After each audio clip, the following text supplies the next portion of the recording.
248-539-9797 is the telephone number here at Lions Training Camp. Rod Wood will join us around 9:18 with some news, we're told. We don't even know what the news is, which is good.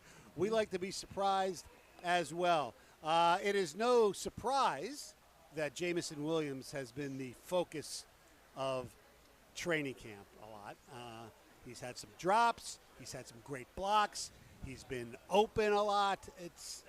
And he's a fan favorite. He's been signing a lot of autographs. He's been doing a lot of cool stuff. But, he's got some questions. Well, he's very polarizing, and you don't hear anybody talk about a middle ground with him. They're either for him and they think he's just going to be unbelievable, and there's other people that it's doom and gloom. There's really nobody in between because all we're hearing is the drops. And I'll just take you back a couple of years. Ja'Marr Chase, who sat out the year for COVID, and then was drafted by the Cincinnati Bengals in that early training camp, whether it was at practice or even a couple of times in preseason games, there were easy slant routes that he just dropped. And everybody started questioning, hey, can he not catch an NFL football? Can he not catch it from an NFL quarterback? He obviously could down at LSU.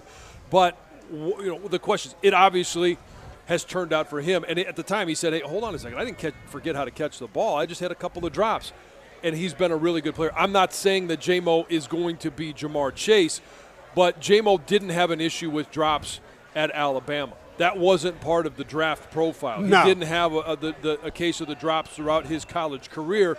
He's a guy that's going to go out there, and maybe it's just, hey, it's got to be game day for him to be 100% focused. I've been around a lot of guys that their practice wasn't what you would want it to be. And day in, day out, 6 days a week, they seemed like they were very average. But then all of a sudden Sunday rolled around and they were superstars. J-Mo could be one of those guys that, hey, it just needs to be game day. He's a gamer. And don't forget, when you talk about part of the resume, not to go back to previous administrations, but when Eric Ebron was drafted, part of the knock on him was he didn't catch the ball all the time. Yeah. And we didn't hear that about Jameson Williams. Not at all. No. It wasn't part of that draft profile. So I just tell people, hey, let's wait and see what happens. Now, the challenge for J-Mo is going to be, we heard from Dan Campbell about him being doused. And I tell you what, let's hear from Dan Campbell right now.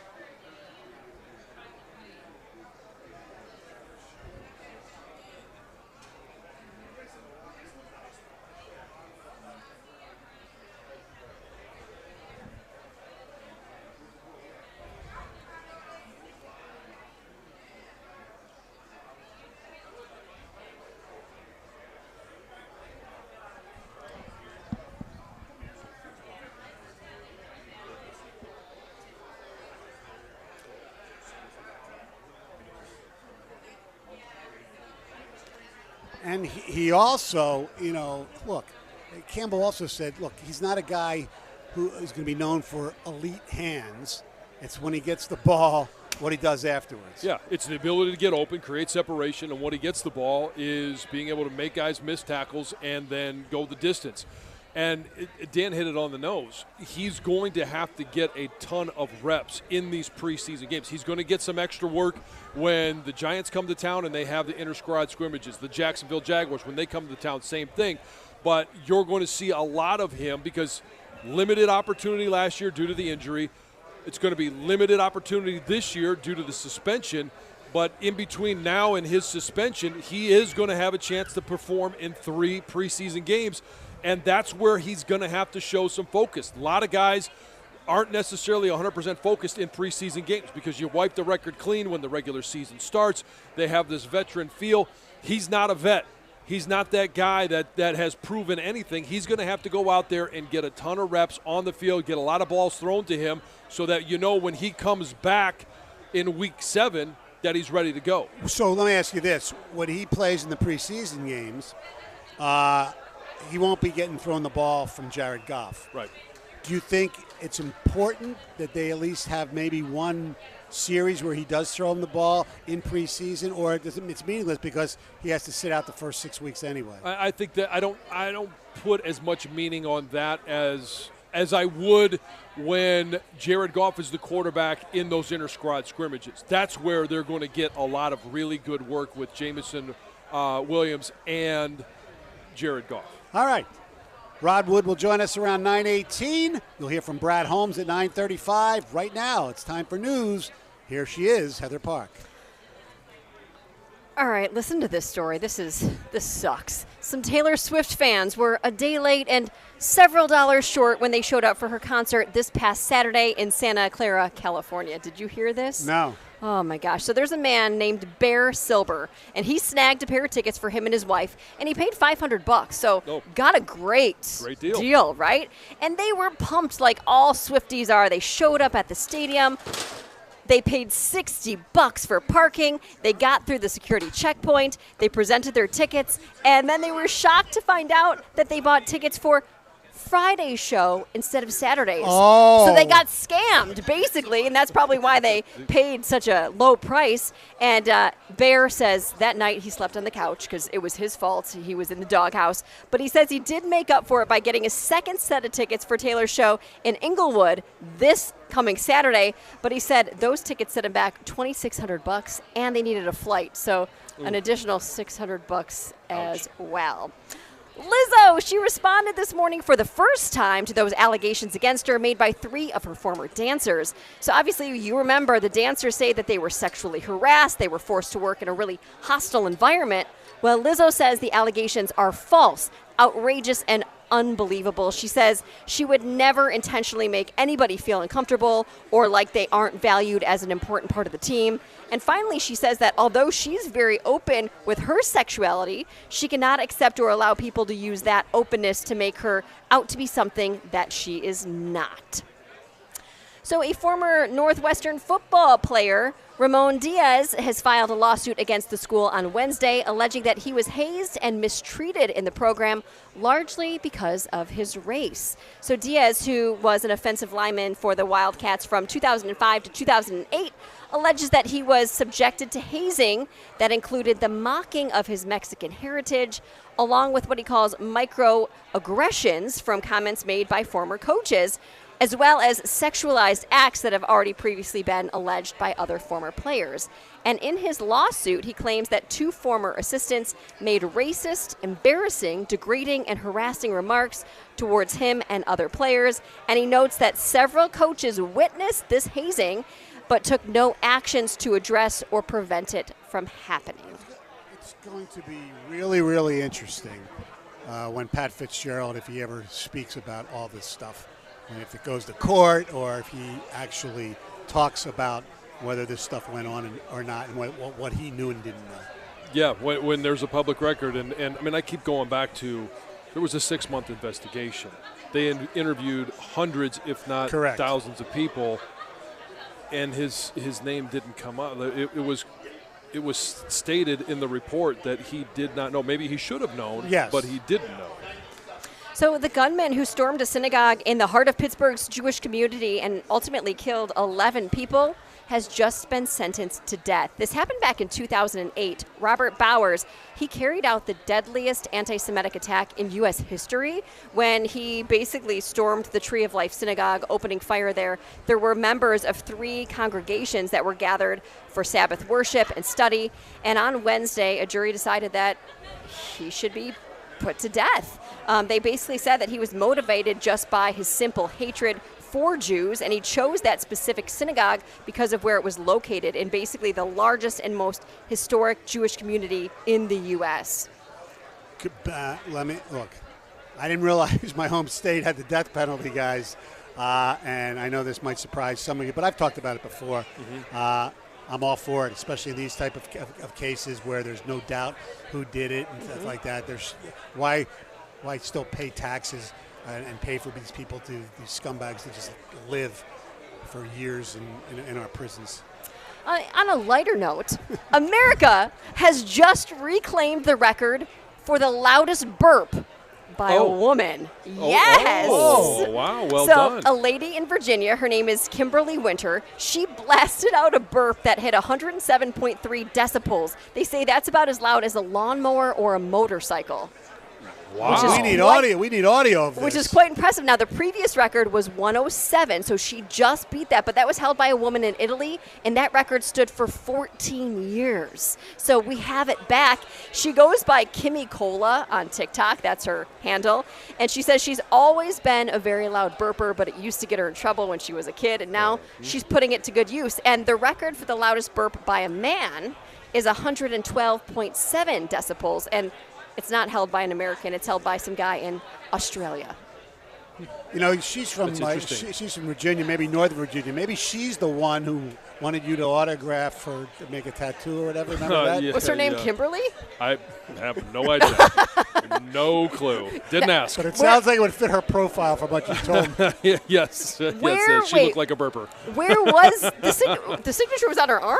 Yeah, it was on her Okay. forearm, and after I signed it, she put the Redskin head or logo over top of it and Like had it tattooed. had it tattooed into her arm. For some reason, I was picturing it somewhere else. No. We have to That try to would have been- find this woman, by the way. Yeah. She's Sure. out there. She's out there somewhere, She yeah. sure She's is. been marked. She sure has. Finally, if you're looking for a new job, or maybe you're looking for a little side gig, side hustle, but you're willing to also move to New York, Mattel is hiring a chief Uno player. The chief Uno player. This is Yeah. great. Oh, Uno's so, my game. Yeah, I know. Who doesn't like Uno? So Yeah. they're excited to introduce fans to a brand new Uno Quattro card game. So they're looking to hire a person who will be responsible for playing the card game for 4 hours a day, 4 days a week, for 4 weeks. Okay. And so it's a part-time job. You're going to be paid $4,444 each week to play the game. And then basically you have to teach other people the new rules of this new Uno game. Simple as that. Guessing there's a lot of draw fours in this game. In reverse, and yes. Well, with all the fours, the 4 hours, 4 Probably, days. Yeah, there's got to be. Basically, you just have to 444 love dollars. Uno and be outgoing and be able to speak to the public. So, hey, we all qualify. Yeah. Yes, we do. All right. Except I'm not moving to New York. It's only part-time. It's only Yes. part-time. All right, thank you very much, Heather. All right, coming up next, we'll be joined by Lions President Rod Wood here. 97 won the ticket.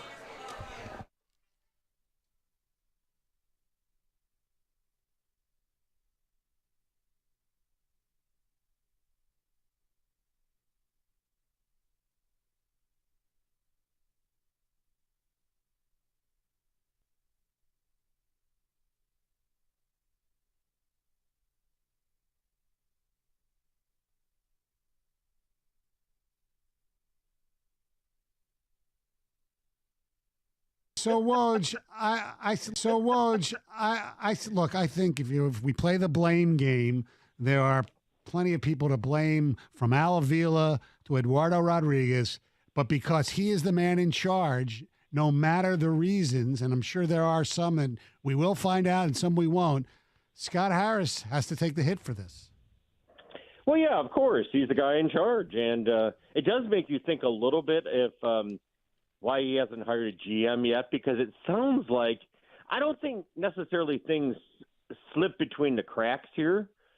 But at the very end, with an hour to go, and you saw Scott Harris on the Zoom last night, he did look like a guy who got blindsided. And however it happens, for whatever reason – when you're the guy in charge, you can't get blindsided, because blindsided means you didn't account for every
Ken Rosenthal tweeted or wrote a story for The Athletic saying the pressure on buyers is mounting.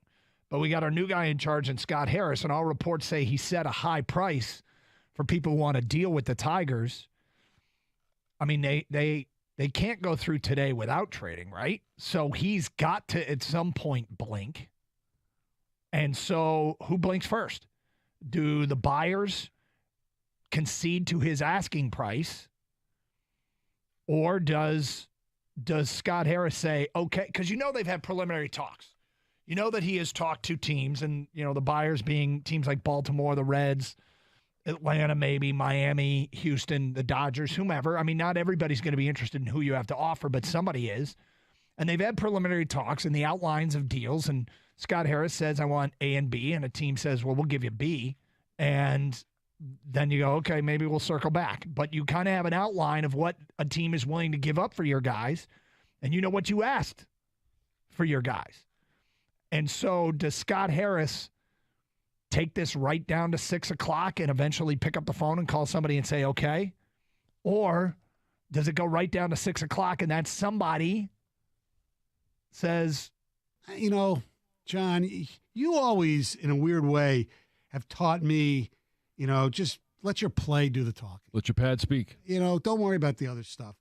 And lately, especially this off season, forgetting about the NCAA stuff, just the things coming from the coach of this football team, from Jim Harbaugh, it's not Michigan-like to me. Bragging about how many guys you think are going to be drafted. They have a Georgia drill, talking national championship. Well, there's no bragging about the Georgia drill. The Georgia drill is because they haven't beaten Georgia or anybody like Georgia. Okay, well, they only played Georgia once. Games. Right, all right, but they've lost to Alabama in a bowl game. They've lost to Florida in a bowl game. They've lost to Georgia in a bowl game. They lost to TCU in a bowl game. Okay. Oh, they get to the SEC and they're not ready to play. Because that's the counter to that. That's what we're going to hear next. When, they weren't focused on playing Georgia. And who knows if they're going to play Georgia? Who knows if they make the college football playoffs this year? There's a lot of people that are predicting that they will. Right. But I don't want to hear Michigan people. It's a beautiful day for football. Training camp brag about their team. They're coaching their Brad players. Holmes coming up around 9:35. We're pleased to be joined by the president of the Lions, Rod Wood. How are you? I'm doing great. How are you guys doing? We're doing wonderful. I mean, like I said, it's a beautiful day for football. The place is packed. Far cry from when you first took over, huh? Yeah, things are at least headed the right direction. A lot of enthusiasm. We oversubscribed every day for training camp, and it's packed out here today again. Fans showing up at 6:30, 7 o'clock in the morning to get in line, and got almost a full scrimmage going on today, so it's pretty exciting out there. Yeah, and you talk about the excitement on the field. Yeah. There's also excitement among the fan base. There's excitement nationwide. Yeah. And Stoney said, how different is this one from when you took over? But it's got to be exciting for you to watch the growth of this franchise and the development since you've been here. Yeah, it's very exciting. You have a plan and you follow it, and that takes some patience and discipline. I'll assure you of that. Yeah. And I think when we brought in Dan and Brad, we had a plan, and they've executed it beautifully, and we're starting to see the payoff of it. And you go back to a year ago, we were here on Hard Knocks, which you have to earn your way on Hard Knocks by not being in the playoffs and not being successful, and get off to a little bit of a rough start and finish strong and end up on Sunday Night Football, at the end of the season beating the Packers. And now we get to open the season against the Chiefs. It's quite a turnaround, really, in really a short period of time. Yep. Did your cohort of the Jets call you for any advice at all for Hard Knocks? They've asked a few questions. Because they didn't want it. It was a different situation than you guys. You embraced it. I think the NFL Films crew did a great job. They were very accommodating to requests that we made and worked with us, and I told the story that we really wanted to tell, which was we've got some interesting personalities on the team, a phenomenal coaching staff, and they were very much highlighted in the piece, and it created a lot of interest and enthusiasm in the team going into last year, and I would encourage them to embrace it too and take advantage of it. Well, you can't be in this business without at least being somewhat of a fan of football. Yes. We know that you are. How much did you watch either leading up to last year and having the vested interest in Hard Knocks and how much are you going to watch this year, and compare it to how you guys were portrayed and the way things came across? Certainly, any fan of the sport, watch the show, and it does give the fans a behind-the-scenes inside look that they otherwise don't, get access to. So it helped, I think, us kind of determine the story we wanted to tell, and I think we did embrace it, and it worked out great for us. I'll be anxious to watch the January premiere on Tuesday next week, just to see how it compares to what we did last year. And different teams can take different approaches with it, but it worked out great for us. They wanted us to do it again, but I said, well, we kind of paid at the office. Yes, exactly. and from a viewer's point of view, if they ever call and say, do the in-season one, say no, because that was awful last year. And I think it's a different type of show. Yeah. And it's more intrusive, and I think you end up watching unfortunate circumstances play out that are during the season. That's different than the camp, which is kind of building up to the team. Yeah. Versus watching the team either succeed or fail. It's a different story. How do you manage? We see all of the fans around here, and when I was here, there's a great family atmosphere, and that's one thing that we've heard about the Lions, from ownership all the way down, that there's always inside the organization a great family, but you also have to run it as a business. You got to make tough decisions. How do you balance those two? It's a great question. I mean, you want to have the family environment that we do embrace, because you want everybody to feel like they're a Detroit Lion and they're part of the organization, and they're not just selling tickets or mowing the grass out here. They feel like they're contributing to the overall team success. But you're right, you still have to have accountability, and whether it's the coaching staff holding the players accountable, or us holding people accountable in different areas of the business side. And they all have established goals and expectations, and if you're not measuring up, you have to make tough decisions. Now, when John played in the NFL, training camps for the most part were away from the facility. Although when he played for the Redskins, Snyder was the first one to do it. And we were here in Allen Park when I was with the Lions. Right, I know, but I mean, you're early in your career, and he charged tickets. You guys don't. Snyder charged tickets. I thought Saginaw was really cool. I mean, I know there's talk about upgrading this place to get more fans involved. Where is that, and how much thought has been thought about going somewhere else in the state? Yeah, we've talked about it. We had really good experience last year when we went down to Indianapolis and trained and played against the Colts, and I think Coach really liked it. It did create kind of this bonding opportunity that was different than being here. This year, with two teams coming here, we didn't really have a chance to go away. I think it's something that we'll consider. The difference between, I think, now and when we went away, in prior regimes, is it's a big deal to move this whole operation, especially from a technology standpoint. It's very different than it was, back in the 70s and 80s. Yes. But it does create an opportunity, you get away, and it's just the team, and there's a bonding that's different. So. Well, and I mean, not just the technology, but the medical. Oh yeah. And the work. I mean, inside that building, you have the best of the best. Yes. And if you move, you're just going to be minus something. And sorry. But how nice is that decision to have to make, where hey, you've maxed out the facility here, right, and we've got to find a way to get more fans involved. That's we have a great facility, and it's even though it's over 20 years old, we've invested in it and kept it current. And talked about the medical rooms and the training room and the weight room are very good, but we are landlocked, and that's one of the problems. And it's just trying to get maybe some more real estate either here or elsewhere to get more fans in, and also you'd love to have a third outdoor field for different drills that we do. So. Now, is there room, as we look straight ahead, there's a scoreboard. Yep. Is there room behind there to put bleachers behind the barricades there, or no? I don't think at that end. We are talking about maybe adding some more over here where the bleachers are on the left next year, continuing hopefully this great enthusiasm that we have, and more people want to come. So excited to continue to enhance the experience, and the energy out here is, even though we might have had days that were pretty full, it's just a different feel, I think, with the fans.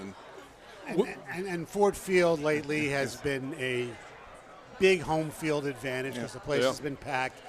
I know season tickets have gone up. Would you like to share any news with us?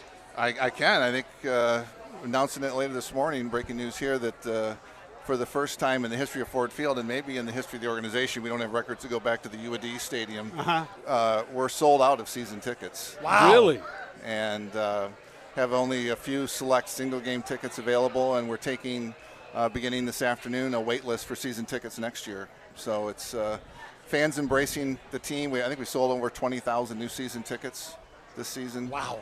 So very exciting. I shouldn't have given mine up 2 years ago. And you know how loud that place is. Yes. When you get it full, and John's played there, and it's a great home field advantage. And the fans love the team, they love the coach, and they deserve a winner, and that's what we want to give them. So you're sold out of season tickets, and you're starting that wait list, and you haven't even made the playoffs. And I don't mean that as a shot. No.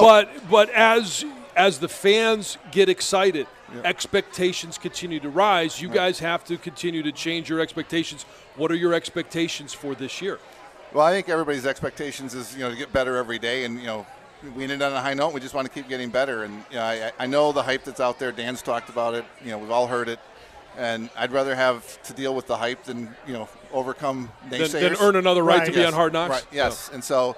We're embracing it, and we hope that we can deliver on the hype. And I've got every confidence that if, knock on wood, the team stays healthy, that we've got a chance to have a great season. What's interesting is, he played in Washington, and that was before they went through all their problems. Right. Basically, even though they had, the Capitals and the Bullets at the time, and there was no baseball team then because they were in Baltimore. And I worked there when they were winning Super Bowls. And people here have no idea what it's like to have your hometown team be consistently in the hunt every single year. It's unbelievable, especially even more now because football's more king than it's been. Can you envision what it would be like every single year where you think your team has a chance to win the Super Bowl? I can envision it, and I have dreams about it. And I think this is a football town and a football state. John knows that from college to the NFL. And I think if we can do what we hope we can do and be consistently in the hunt like you described, Stoney, I think the town's going to go crazy. And we've had some success in the other sports. It's been a while, but as much success as the Wings and the Tigers and the Pistons have had, I think if we can provide that same kind of consistent success, it'll be at a different level. Yeah, I mean, Just imagine the wait list that you have now. Yes. a chance to get into a conference championship, possibly a Super Bowl. Right. I mean, it would blow the top off of the state. I agree with you. Well, good luck this season. Thanks again for having us out once again. Season tickets all sold out. How can they get on the waiting list, by the way? There'll be information on the website this afternoon that they can either do it via the web or call our ticket office and deal with a sales rep. By the way, the website, the media department, Inside the Den is really, really good. I appreciate you saying that. You guys really stepped up, and I know the PR staff got presented the Roselle Award today, and Eamon and Ellie and Solomon and Greg and the interns, they do a great job. We appreciate it. We appreciate you guys as well. Coming up next, a guy we definitely appreciate, Giants general manager Brad Holmes, 97 The Ticket.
Let's not celebrate. Sorry. Yeah, let's learn who this guy is first. Wrong sport. And wrong nation. This is not a Russian player. The Tigers have traded Michael Lorenzen by himself, no package, no sweetener. So Scott Harris was doing something. He doing something. Okay, Well, just check. We'll see if it's something Just good. wait till we get what he got. Lorenzen to the Phillies by himself, no sweetener, no package. 1 for 1. Is this 1 for 1, David? That's what it looks like. And it's a second baseman from the Phillies, their farm system. He's not a top 100 player. He's number 5 in their system, a 20-year-old. Hao Yu Lee. He's a Taiwanese second baseman.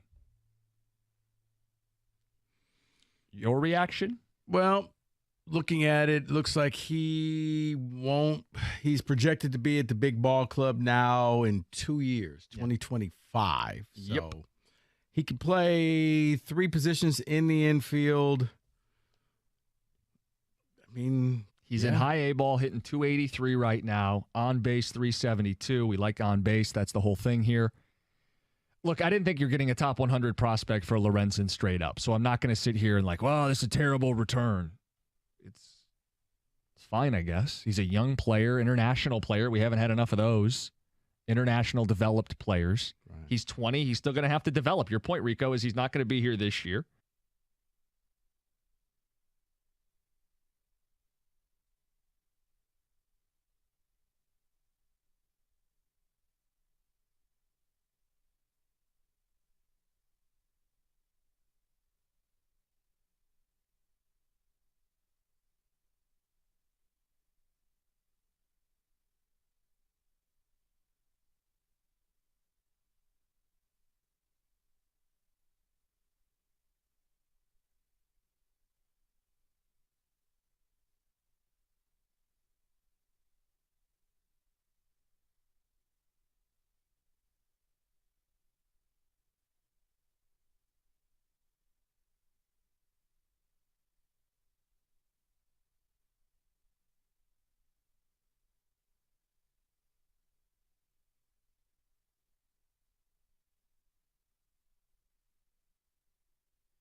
How do you get that far down the road with a team where a player's got that team on a no-trade clause and you don't have the player's approval?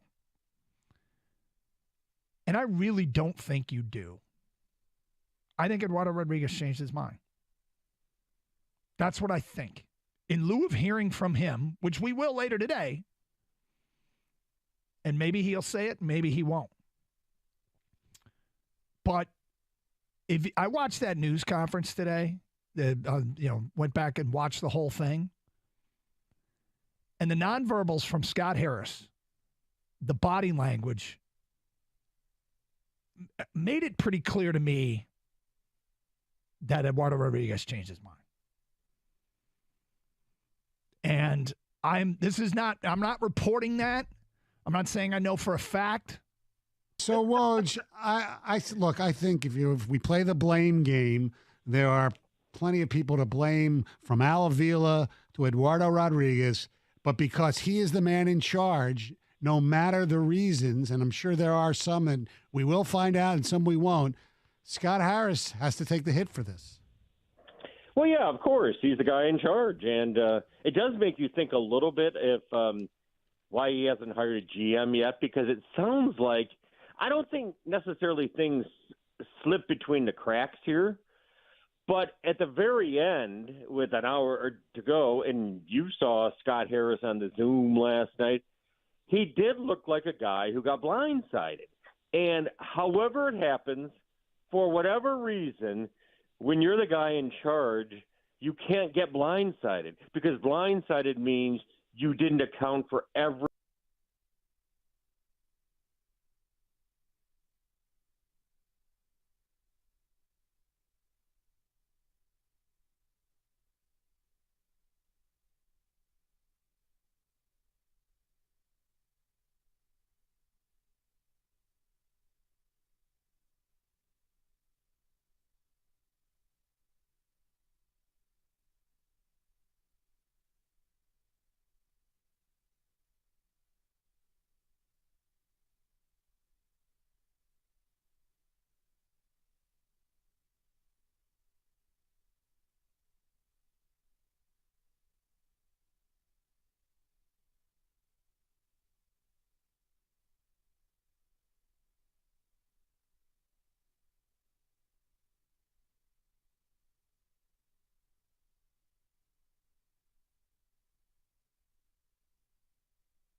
Ken Rosenthal tweeted or wrote a story for The Athletic saying the pressure on buyers is mounting. But we got our new guy in charge in Scott Harris, and all reports say he set a high price for people who want to deal with the Tigers. I mean, they can't go through today without trading, right? So he's got to, at some point, blink. And so who blinks first? Do the buyers concede to his asking price? Or does Scott Harris say, okay, because they've had preliminary talks. You know that he has talked to teams, and the buyers being teams like Baltimore, the Reds, Atlanta, maybe Miami, Houston, the Dodgers, whomever. I mean, not everybody's going to be interested in who you have to offer, but somebody is.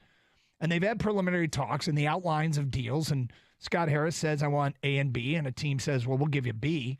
And then you go, okay, maybe we'll circle back. But you kind of have an outline of what a team is willing to give up for your guys. And you know what you asked for your guys. And so does Scott Harris take this right down to 6 o'clock and eventually pick up the phone and call somebody and say, okay?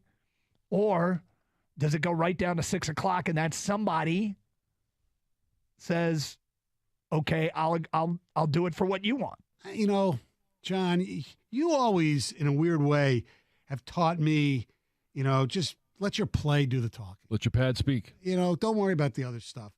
And lately, especially this offseason, forgetting about the NCAA stuff, just the things coming from the coach of this football team, from Jim Harbaugh, it's not Michigan-like to me. Bragging about how many guys you think are going to be drafted. They have a Georgia drill, talking national championship. Well, there's no bragging about the Georgia drill. The Georgia drill is because they haven't beaten Georgia or anybody like Georgia. Okay, well, they only played Georgia once. Games. Right, all right, but they've lost to Alabama in a bowl game. They've lost to Florida in a bowl game. They've lost to Georgia in a bowl game. They lost to TCU in a bowl game. Okay. Oh, they get to the SEC and they're not ready to play. Because that's the counter to that. That's what we're going to hear next. When, they weren't focused on playing Georgia. And who knows if they're going to play Georgia? Who knows if they make the college football playoffs this year? There's a lot of people that are predicting that they will. Right. But I don't want to hear Michigan people brag about them right now. I mean, you don't want to hear Michigan people brag about their team? Their coach and their players. Just play it cool. Just go out and kick ass. Let's not celebrate. Sorry. Yeah, let's learn who this guy is first. Wrong sport. and wrong nation. This is not a Russian player. The Tigers have traded Michael Lorenzen by himself, no package, no sweetener. So Scott Harris was doing something. He doing something. Okay, just check. See if it's something Just good. wait till we get what he got. Lorenzen to the Phillies by himself, no sweetener, no package. 1 for 1. Is this 1 for 1, David? That's what it looks like. And it's a second baseman from the Phillies, their farm system. He's not a top 100 player. He's number 5 in their system, a 20-year-old. Hao Yu Lee. He's a Taiwanese second baseman. Your reaction? Well, looking at it, looks like he's projected to be at the big ball club now in 2 years, 2025. So he could play 3 positions in the infield. I mean, he's in high A ball, hitting 283 right now, on base 372. We like on base. That's the whole thing here. Look, I didn't think you're getting a top 100 prospect for Lorenzen straight up, so I'm not going to sit here and well, this is a terrible return. It's fine, I guess. He's a young player, international player. We haven't had enough of those international developed players. Right. He's 20. He's still going to have to develop. Your point, Rico, is he's not going to be here this year.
All right, 248-539-9797.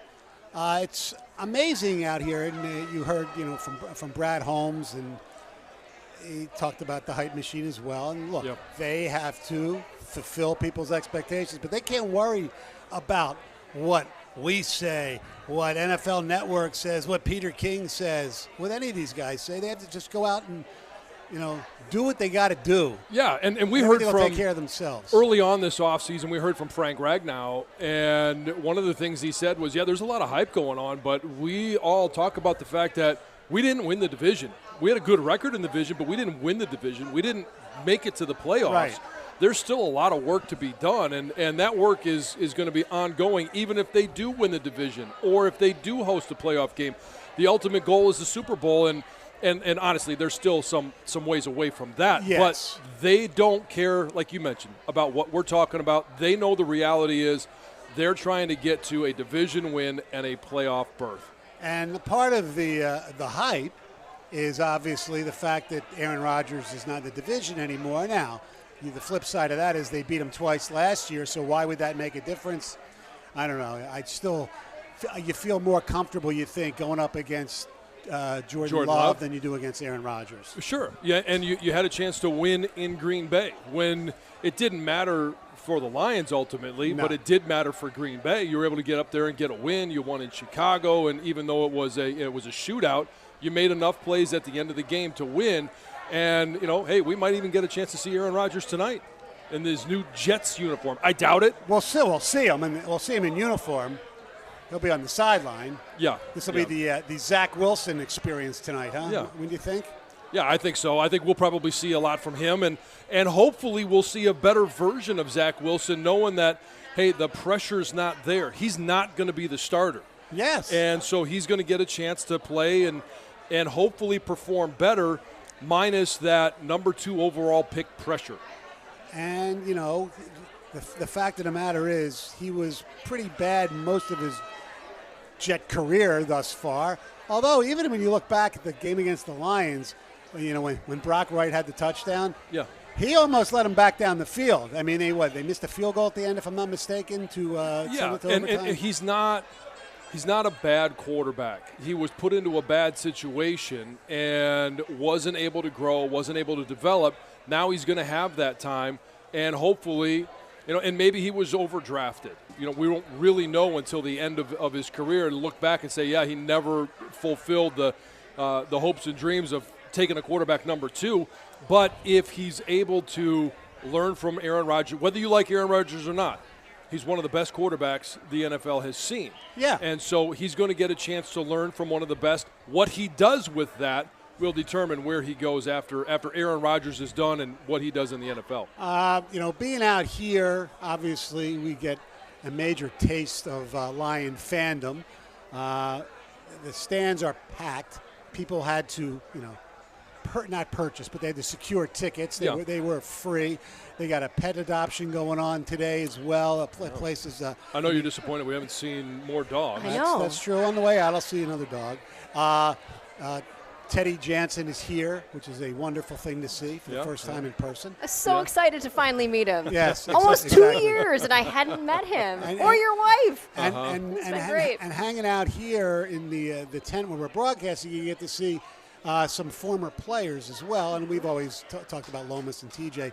But I was just during the Brad Holmes segment, had a chance to talk to Tony Scheffler, who the pride of Western Michigan. Yep. Obviously was really good with the Denver Broncos and played here for a couple years and did well too until he got hurt. And he's now coaching the girls basketball team at Chelsea High School. They have a pretty good program there. Yeah. And he wants to get back into football.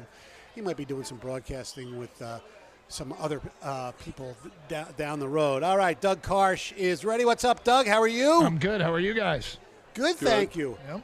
I know that the pressure of Gator not being there always affects you, especially when it comes to the 2 Grand Slam. Right. But I will tell you this, Doug. Okay. You will get at least double what our contestant got today, who got 1.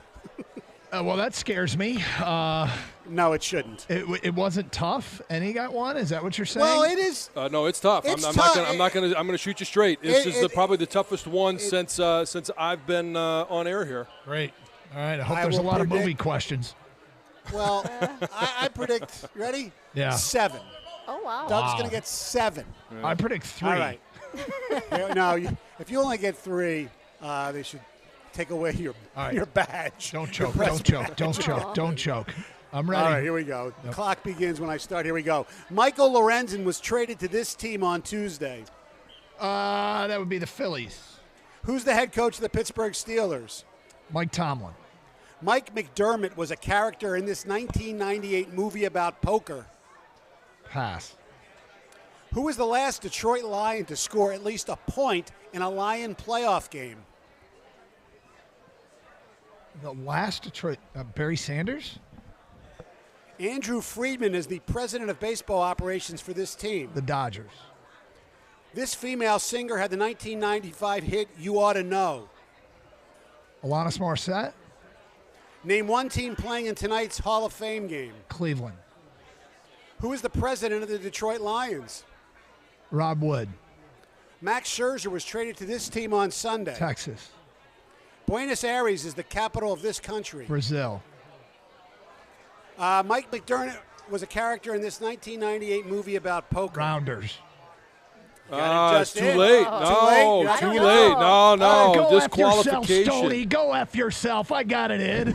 I heard the buzzer, and then I heard Rounders. You too, Jansen. Go F yourself. I thought it was good, but you know, No handouts, no freebies. I got overruled. I didn't understand the Lions question. Okay, who was the last Detroit Lion to score at least a point in a Lion playoff game? I didn't. A bunch of Lions score at least a point in that game? Nope. The answer is Matt Prater.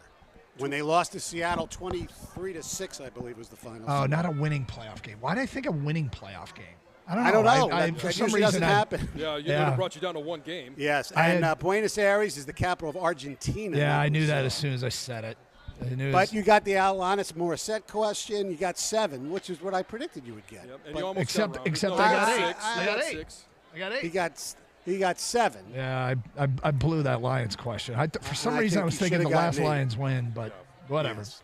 I'm All proud. right, of what do you got 7. on the show? What do you got on the show today? Well, we're bringing back the Wide Night Omaha 4 Down Around League Blitz singing as we'll swing around the NFL, and Okay. it feels like a very football-y day. You guys are there. We got the Hall of Fame game tonight, so we're gonna have some fun today. The college football expansion talk has gotten really weird. So I know, unbelievable. I think it's a lot of bluster right now. My prediction is nothing's gonna come out of it, but we'll see. Okay.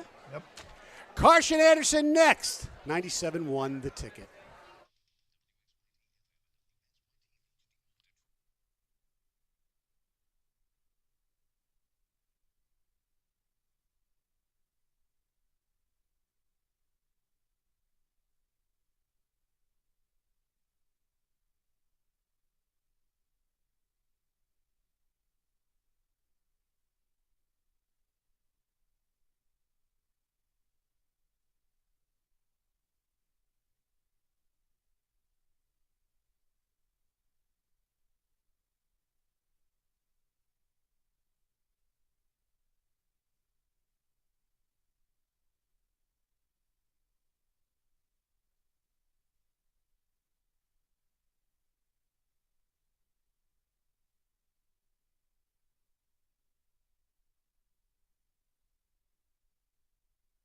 How do you get that far down the road with a team where a player's got that team on a no trade clause and you don't have the player's approval?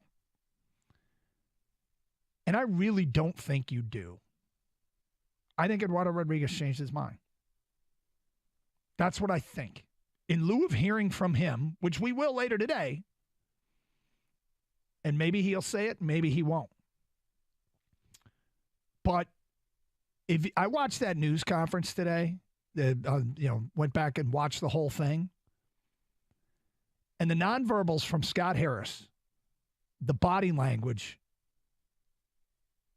made it pretty clear to me that Eduardo Rodriguez changed his mind. And I'm not reporting that. I'm not saying I know for a fact.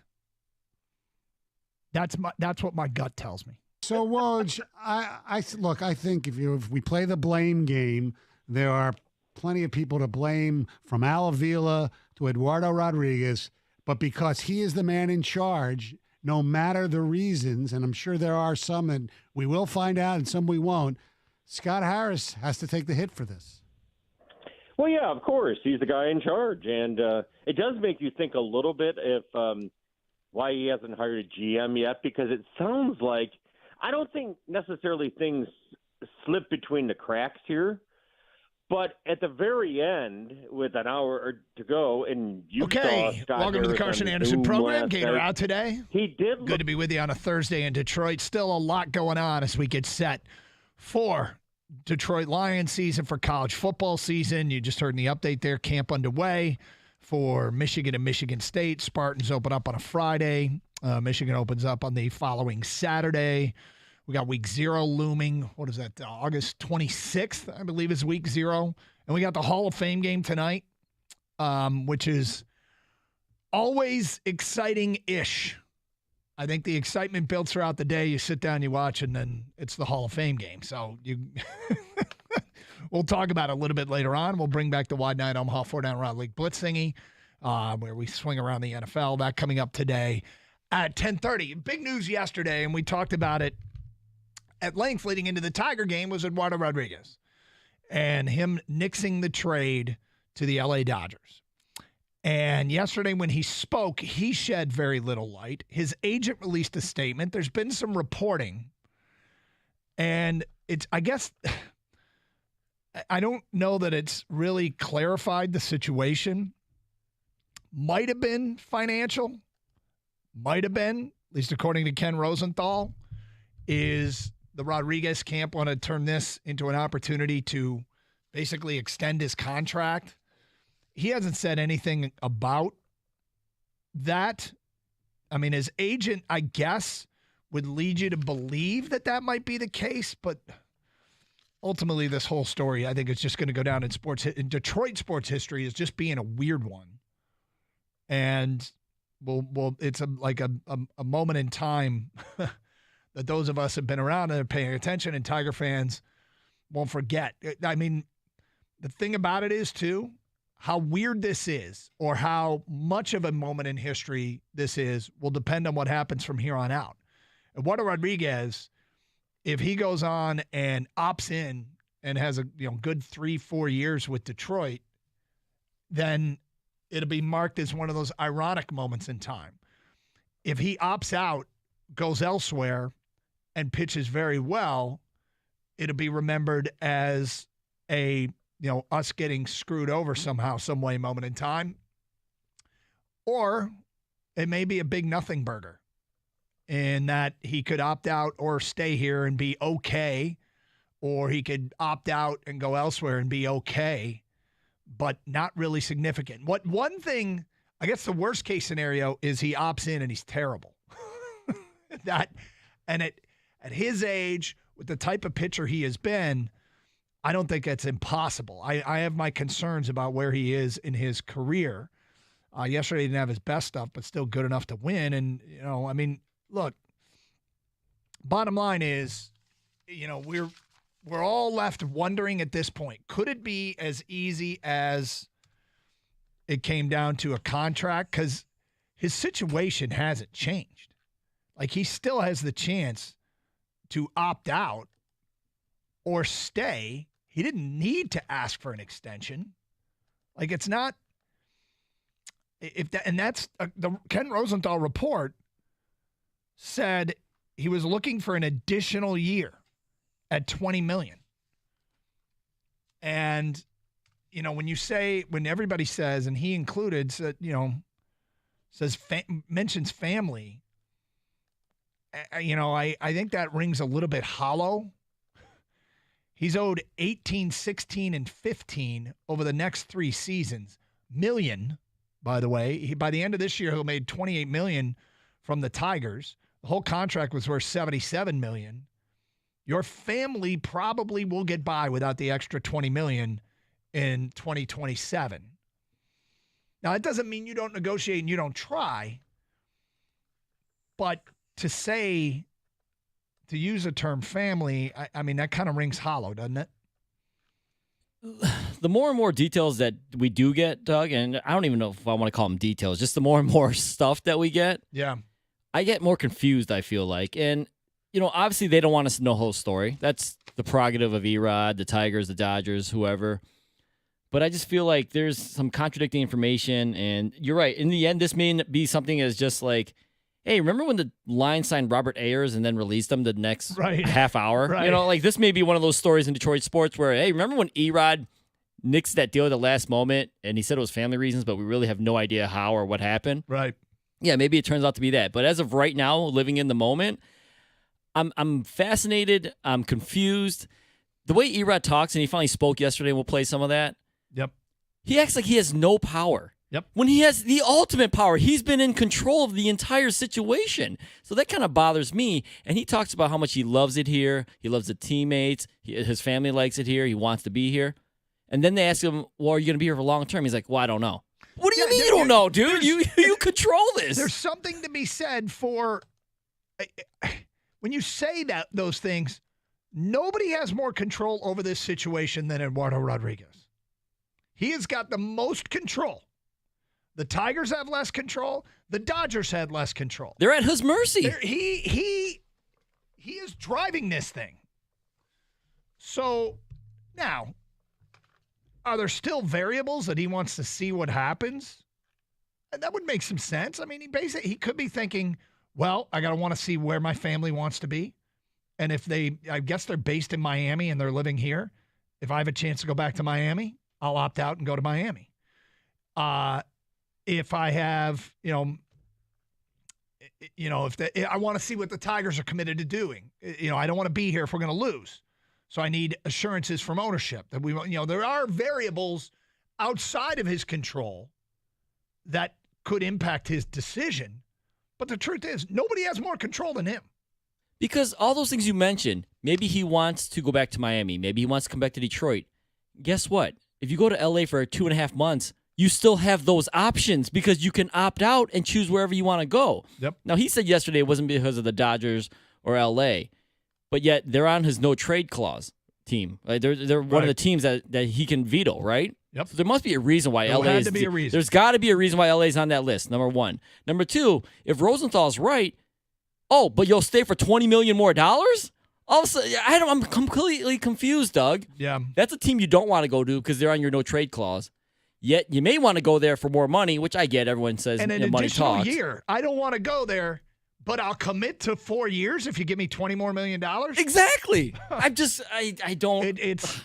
I think there's a lot of talking around what the issue is. Exactly. And not. But I mean, we're all left to speculate. And look, good luck to him. I hope he finishes the season strong and opts in and has 3 more great seasons in Detroit. That's the best case for all of us, isn't it? But if he opts out and goes elsewhere and has a great career, he'll be vilified. He will. Yeah, and because he kind of screwed over the Tigers. I don't think he did it purposely. I just think that's what happened because let's say one of the variables is what will the Tigers do? What would the Tigers add? Well, they could have added something for you, and then you could have came back, and the Tigers could have had those Dodger prospects and you on the team.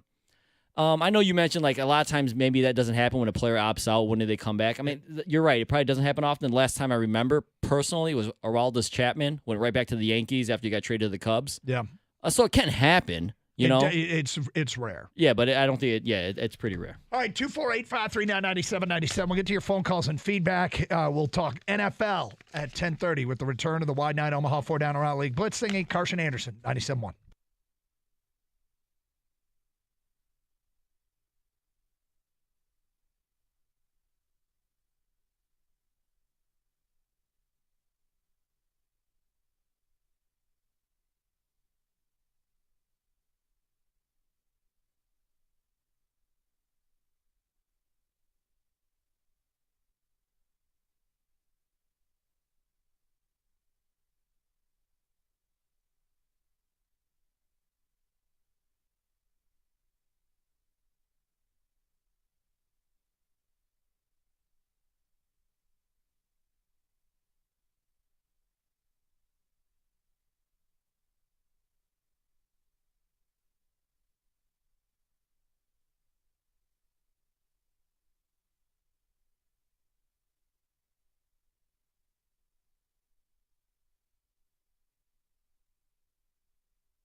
How do you get that far down the road with a team where a player's got that team on a no-trade clause and you don't have the player's approval? And I really don't think you do. I think Eduardo Rodriguez changed his mind. That's what I think. In lieu of hearing from him, which we will later today, and maybe he'll say it, maybe he won't. But if I watched that news conference today, went back and watched the whole thing, and the nonverbals from Scott Harris, the body language, made it pretty clear to me that Eduardo Rodriguez changed his mind. And I'm not reporting that. I'm not saying I know for a fact. That's what my gut tells me. So, Woj, I think if we play the blame game, there are plenty of people to blame, from Al Avila to Eduardo Rodriguez, but because he is the man in charge, no matter the reasons, and I'm sure there are some, and we will find out, and some we won't, Scott Harris has to take the hit for this. Well, yeah, of course. He's the guy in charge. And it does make you think a little bit if why he hasn't hired a GM yet, because it sounds like I don't think necessarily things slip between the cracks here. But at the very end, with an hour to go, and you saw Scott Harris on the Zoom last night, he did look like a guy who got blindsided. And however it happens, for whatever reason, when you're the guy in charge, you can't get blindsided, because blindsided means you didn't account for every possibility, everything that could have happened.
Courtesy of Bally Sports, that is Erod. You know what's funny about that is you say nothing against the Dodgers, and they got a good team, and nothing against the West Coast or whatever.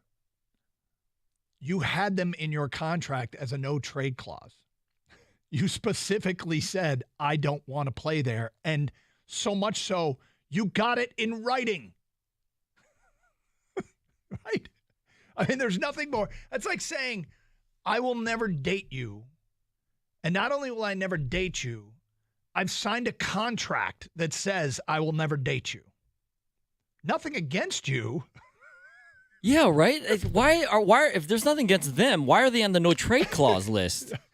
Look, like I said, I'm actually not mad at him. It sounds like I am, but I'm just kind of laughing because it just feels like there's a lot of talk around what happened. And nobody's obligated to talk about their personal decision, so I should just shut up because he honestly can say whatever he wants. 248-539-9797. Let's get back to your phone calls. We've got Eric and Novi. What's up, Eric? Hey, guys. I think the scenario works like this as far as I think a condition of the trade was that he opt in. And so because I think Harris negotiated kind of some premium prospects, and they're like, well, if you're going to get those, I don't want a rental. And if he's going to opt in, he wanted an additional year because this is pretty much going to be his last contract. Otherwise, he can stay here and opt out and get a better contract than what's left on his current deal. So I think if he's going to stay there, he's like, well, give me another year. and then he can finish out his career. Makes sense. So I think that makes sense for everyone. It makes sense. I hear you. I mean, I would think you might be onto something there. So, yeah, could be that. Yeah, that's a good theory. I mean, I guess my question to that would be, wouldn't that be something? I guess if they were working on it the whole time, were the Dodgers open to it?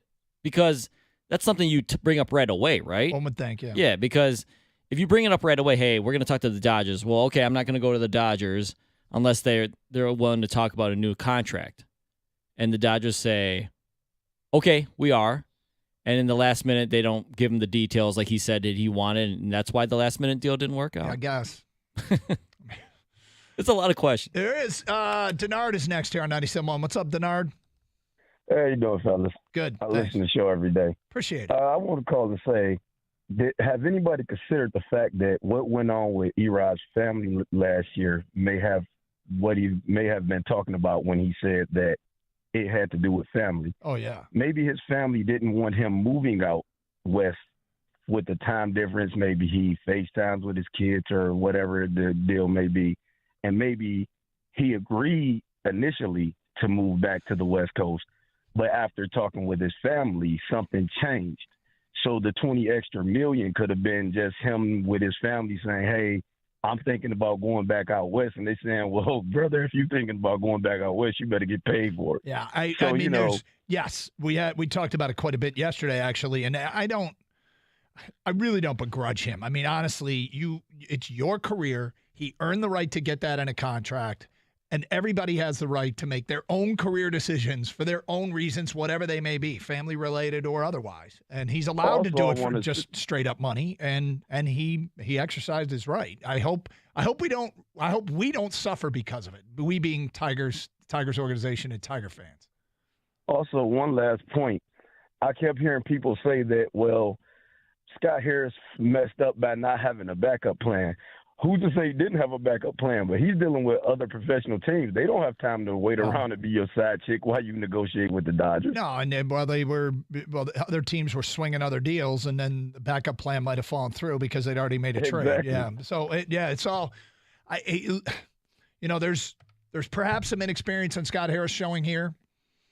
At the end of the day, I think it was a situation where all the circumstances in play, including the contract the previous regime signed him to, the personal issues, and maybe even the money, it's all conspired against this deal going down.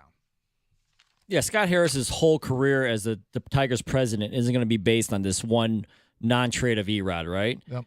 So we'll have to see what else he does, the return for Lorenz and how that turns out, his offseason coming up. But right now, with what we have to work with, which is just this one trade deadline essentially, right? Yep. He didn't get anything in return. And it all falls on him. And I'm not saying he should force an issue and trade for spare parts, as he put it, but people expected to get some assets here. You had a real asset to trade, and you're hoping to get something in return. And it just didn't happen. Yep. Okay, let's get to a little bit more of what Erod had to say yesterday. He followed up on Bally saying he likes it here, including the young core.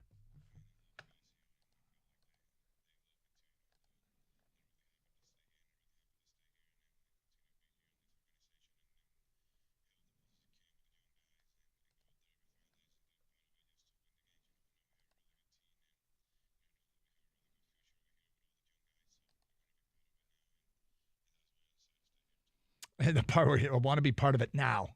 I wanted him to stop. Want to be part of it. Full stop. Want to be part of it now. The future's uncertain. Even though I'm not even sure I want the guy. I don't know what I'm doing. Now I'm getting confused. Finally, the question was asked pointedly, will you stay here long term? Here's what Eduardo Rodriguez said.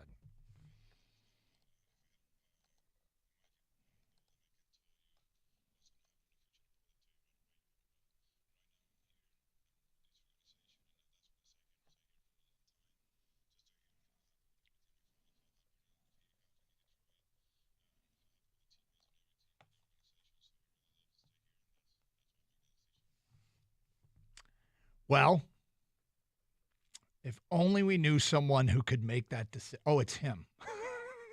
It's up to him. It's up to him. So we'll see what he decides when it's all said and done. We'll get to some football questions today at 10:30. Let's go to Scott. Hi, Scott. Hey, how you doing today? Good, thank you. Yeah, I think deep down we never wanted to get rid of him. And I don't think Erod really wants to leave.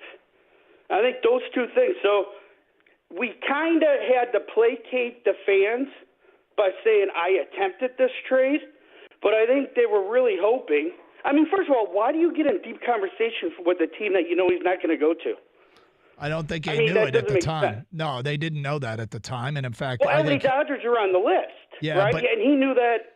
Scott Harris knew that his first day here. I think it's pretty clear that he at one point told him he was open to this. His agent talked about negotiating with the Dodgers. Scott Harris basically stopped short of saying, well, at one point, because when he said ultimately the deal didn't go down, I think it was ultimately Erod changed his mind or said, yeah, I'm open to it, and then said, maybe I'm not. Well, whatever they say, I really don't think that we were all in because I think we want to keep him. And the reason we want to keep him is because next year we got a young staff, hopefully. We got Mize, Skubal, Turnbull, maybe Manning, and he's going to be the Kenny Rogers job. You remember when he came in when Verlander was young? Sure do. So I think that was the game plan. Now, I guess the Dodgers would have blew their mind away. They would have probably traded, but they didn't want to do that. Or the Tigers would have been more willing. But Erod, I don't think, was ever going there, and the Tigers knew he was never going there. I don't know if that's true, but it's an interesting theory. Let's get to the White Knight Omaha 4-Down Around League Blitz thingy next as we swing around the NFL with all the hot stories. That is straight ahead here on 97.1 The Ticket.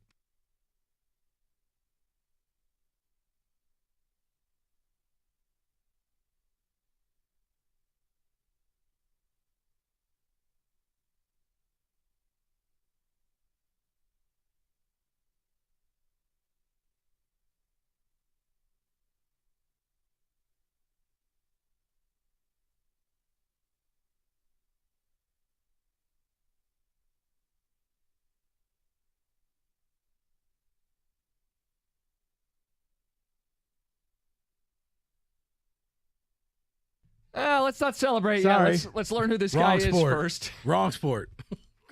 and wrong nation. This is not a Russian player. The Tigers have traded Michael Lorenzen by himself, no package, no sweetener. So Scott Harris was doing something. He was doing something. Okay, just check. See if it's something Just good. wait till we get what he got. Lorenzen to the Phillies by himself, no sweetener, no package.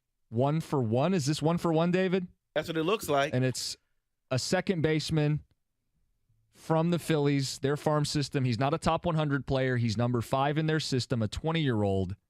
Hao Yu Lee. He's a Taiwanese second baseman. Your reaction?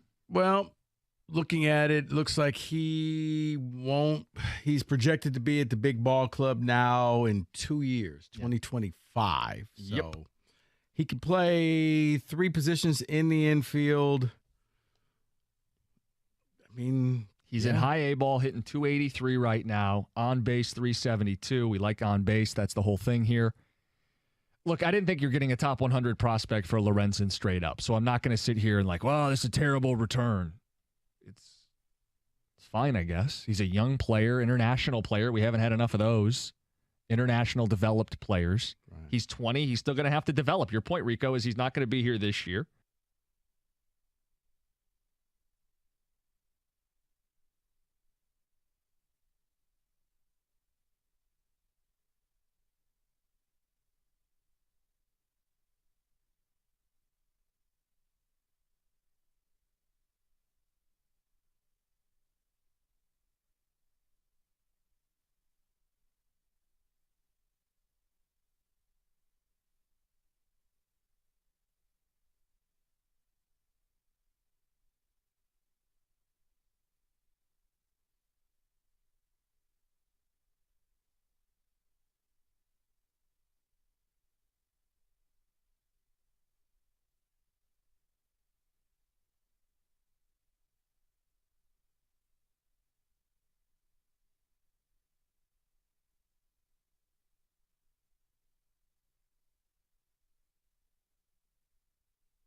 How do you get that far down the road with a team where a player's got that team on a no-trade clause and you don't have the player's approval?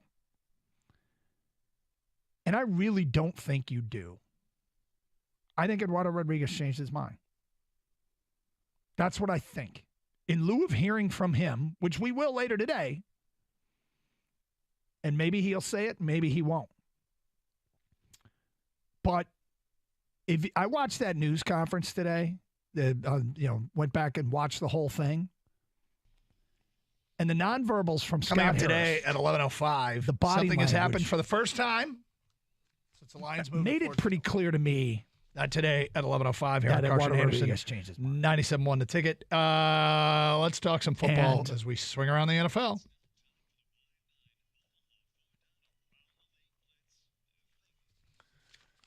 So Kang will be playing the role of Gator today, but you've got... You calling me a child? Kang is going to play the role of the child today. Wait, And Doug, did you see that tree back there? You're doing It looks- very well. Okay. It looks weird. Looks like Buck Martinez. Hey, is that Reg? He's just always distracted by something. All right, 5 NFL questions. These are pressing topics around the league. Let's go. All right, Doug, first question here. Hey, you mentioned earlier in the show, the Hall of Fame game is back tonight. The NFL is back, baby. Preseason football, but it's still football. Live action football. Yep. All right, there's going to be a new NFL kickoff rule, and it will debut tonight. For a touchback, for any fair catch inside the 25-yard line, it will result in possession beginning at that team's 25-yard line. Do you like this rule, and do you think they'll keep it after this year? So I don't love the rule, but it's basically the college rule, and it didn't significantly change my college viewing enjoyment last year. I kind of preferred if they were going to do a rule change because of the danger in kickoffs. I like the punt concept. Punts don't have nearly, I mean, it can be when you have the returner meeting with the coverage team, but they don't have nearly the violent collisions. So I find it curious that didn't get more traction, that they just punt the ball from the 35 as opposed to have them line up, have to snap it, a team can try and block it, and that's the new onside kick as you're trying to block a punt. But anyway, they went with this. I don't think it's going to change my viewing experience much at all. Yeah, I don't think it will in the beginning either, Doug. I don't like this change, but I do think they'll keep it. And my problem is I think it's going to get worse. I think the NFL is trying to portray player safety, and I think they're going to use special teams as a big focal point because when there's other needs that they really need to be looking at, but they're going to focus on, well, we did this with special teams. We did this with the kickoffs. We did this with the punt. And I think that's where the NFL is going to say, hey, we're looking after player safety. And unfortunately, I think special teams is going to be kind of not completely phased out, but that's a really exciting part of the game. And you know how coaches always mention every week, every day, 3 phases. It's kind of like 2.5 now. It is. And, when you hear somebody's a great return man anymore, I just kind of go, eh. What's that even mean? Yeah, now, right? so what? Yeah. How often do you get to return kicks anymore? Exactly. All right, Zach Wilson, speaking of tonight's game, he will start in the Hall of Fame game tonight. Obviously, he's been benched. The Jets went out and got Aaron Rodgers. Will he resurrect his career, Zach Wilson that is, and justify where he was picked before his career is all said and done? So this is a question of what this kid's made of, right? Having a rough rookie season does not equate to a death sentence in the NFL. Now, his questions are centered around maturity and leadership. Maturity can change. Leadership, I'm not so sure. There is a record that still stands to this day, and it comes from a Hall of Fame caliber quarterback. Peyton Manning threw 28 interceptions his rookie year. Now, that was just on the field stuff, right? And that's still a record for I think it's for a rookie quarterback. It might be for quarterbacks altogether. And he's he went out and had a great career. You can recover from these things, but for him, for Zach Wilson, it's whether or not you're going to grow up. If I had stock in Zach Wilson, I wouldn't sell. I would continue to hope that he matures, and if he doesn't, he doesn't. But I wouldn't give up on him. I would sell. I think I'm just looking at the history of this that goes on throughout the league. These high drafted quarterbacks that if they don't show any real signs in the first or second year, generally it is not going to work out, and I think he'll be lucky to be a backup quarterback in this league. You mentioned Peyton Manning. He had a ton of interceptions his rookie year, a ton, but he had a ton of touchdown passes for a rookie and a ton of yards. He threw the ball. He showed more than flashes and then enough to justify where he was picked. That's just one example. I don't think Zach Wilson has shown enough. And then you bring on the fact that he seems pretty immature, the things he threw his defense under the bus during that press conference and all the off-the-field stuff. I just look at the history of this, and it generally does not work out when, if you don't show it the first couple of years. I think it's done for him, and he'll be lucky to be maybe like a Sam Darnold type guy, just kind of go around the league and be a backup. Otherwise, he might be out of the league after his rookie contract's up. Just to clarify, too, Manning, it's a record for rookie interceptions, 28. Yeah, it was a lot. Yeah. It was a lot. All right, Jonathan Taylor and the Colts owner Jim Irsay are currently in a contract dispute that has spilled out into the public. Taylor wants a new deal. Irsay wants to wait. Now Taylor wants to be traded, and Irsay comes out and says, "We're never trading you. In fact, if I die and if you move on, whatever, the league's gonna move on. It's it's a privilege for us to be here." So this is kind of gotten a little nasty. My question to you, Doug, is what should the Colts do about this? I think this is the early stages of a tank job. Now, I think they'll hold firm, and my guess is they probably should hold firm. The market for running backs is what it is, and it probably shouldn't have got to this in the first place. But now that we're here, Anthony Richardson is showing so many flashes. They're going to be so tempted to start him from day one. Oh, I think he will start. And he's also showing many rookie moments that if he starts and plays the whole season, he might push Peyton Manning's rookie record of 28 interceptions. But it's already the over-under for them in Vegas is 6.5 wins. That's third best in the division. They're only ahead of Houston, which is probably a team that isn't going to be much better. At the end of the day, I think this is the early stages of what will turn into a tank job to try and be at the top of next year's draft. Let Anthony Richardson take his lumps this year and hold and tell Jonathan Taylor, this is our offer. Take it or leave it. I understand. Right now, it sucks to be a running back in the NFL. If you're trying to make that big second, contract, right, that big money contract. I think, though, just because the running back position as contractually has been devalued, I still think it's a case-by-case basis. And I think with this case, I think Jonathan Taylor, what he means, I think you value the player and not the position. I think you try to really extend him. I'm not saying completely break the bank, but they've got to work this out. I think he's so important to that team. You mentioned Anthony Richardson's going to go through a lot of growing pains this year. I don't think he'll break that interception record because I don't think he's going to throw as much as Peyton Manning did because they're going to use him to run. And I think the fact that he can run and Jonathan Taylor can run, you're running kind of that option in the NFL. I think they really need Jonathan Taylor. I think this will get worked out in the end. Irsay is kind of one of those owners that he's like the Cuban of the NFL, right? I mean, you're going to see and hear a lot of them, but I think in the end they need to extend him. I think he means that much to this team. All right, Sean Payton said last week that the 2022 Broncos team had one of the worst coaching jobs in the history of the NFL. That was just a small thing. One of the things that he completely ripped at what happened last year in Denver. Hackett, who was the head coach of the Broncos last year, responded this week by saying, Sean Payton broke the code. Did Sean Payton break a coach's code by saying these terrible things about what happened last year in Denver? I'm not really familiar with a coach's code, so I don't know. What I find fascinating about this is I have a lot of respect for Sean Payton. I really like Sean Payton, but I don't know what he's trying to accomplish here. He's setting himself up to get hammered if he doesn't turn this thing around. I mean, they went 5-12 last year in a tough division, in a tough conference. When you have that much talent on one side of the league, and they do right now, I think you're looking at somebody's going to take a bunch of losses that unexpected. And it was Denver last year. And he called it one of the worst coaching jobs in the league history. So I feel like Peyton's saying, I'm going to go 12-5. And in this AFC, I'm not sure this was the wisest thing to do. And I like Sean Payton. All right, yeah, I don't know about the coach's code either, Doug, but I feel like he probably did break it if there was a coach's code. I mean, that's throwing one of your fellow peers under the bus completely. But with that being said, I think Sean Payton still had his studio analyst hat on. That's some great stuff you say when you're sitting next to Terry Bradshaw or whoever on ESPN. You say something like that, and people start talking about it. I think he forgot, hey, you're a coach now. That's great content, and it's great drama for the NFL, but as a coach, I don't think you take it that far publicly. And he has come out and said that he wants to reach out to Hackett, and he does apologize for going this far. All right, Shane Zylstra was cut by the Lions this week because of a knee injury he suffered from a hit in practice. Dan Campbell later came out and said that he did not like it, and they have addressed it. Doug, what can be done, if anything, to prevent this in team practices? I don't know that anything can be done because you've got guys trying to make the team, and football's a physical game. And if you're on the fringe, I mean, one way to get cut, I suppose, is to blow out a player that's going to make the roster's knee. But I understand why a guy is try hard guy.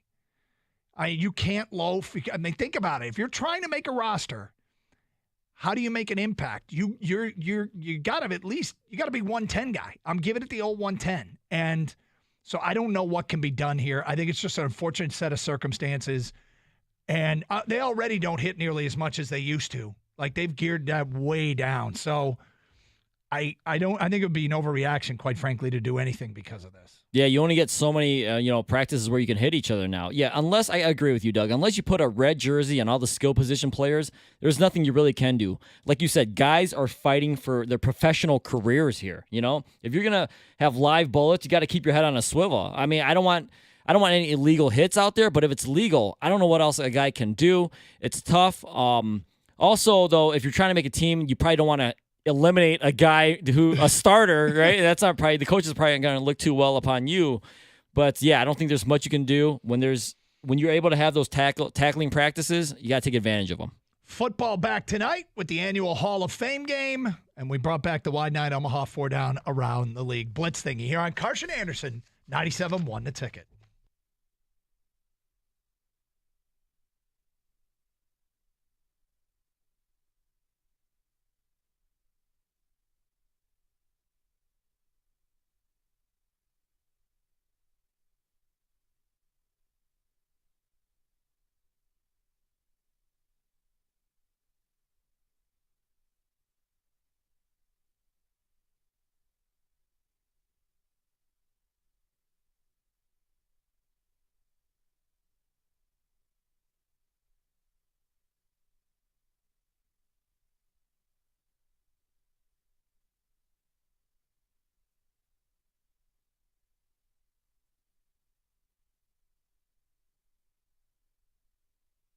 How do you get that far down the road with a team where a player's got that team on a no-trade clause and you don't have the player's approval? And I really don't think you do. I think Eduardo Rodriguez changed his mind. That's what I think. In lieu of hearing from him, which we will later today, and maybe he'll say it, maybe he won't. But if I watched that news conference today, went back and watched the whole thing. And the nonverbals from Scott Harris, the body language,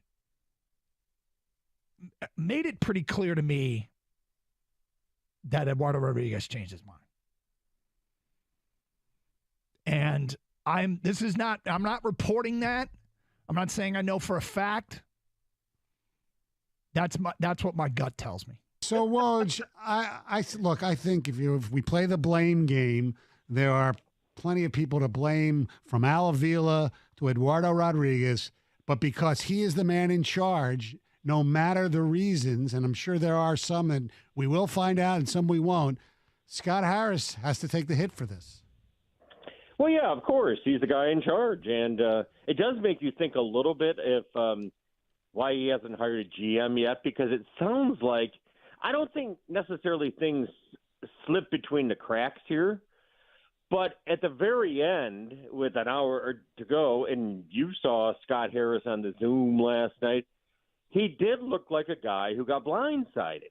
And however it happens, for whatever reason, when you're the guy in charge, you can't get blindsided, because blindsided means you didn't account for every possibility, everything that could have happened.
Doug Hirsch, Gator out today.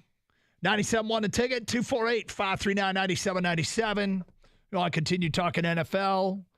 Feel free. Of course, college football is in the headlines. We'll get to that likely in the 11 o'clock hour. In the noon, the best of what Brad Holmes told the morning show today. And there was some interesting stuff, some ground that I had not heard broken. We'll do that in the noon hour.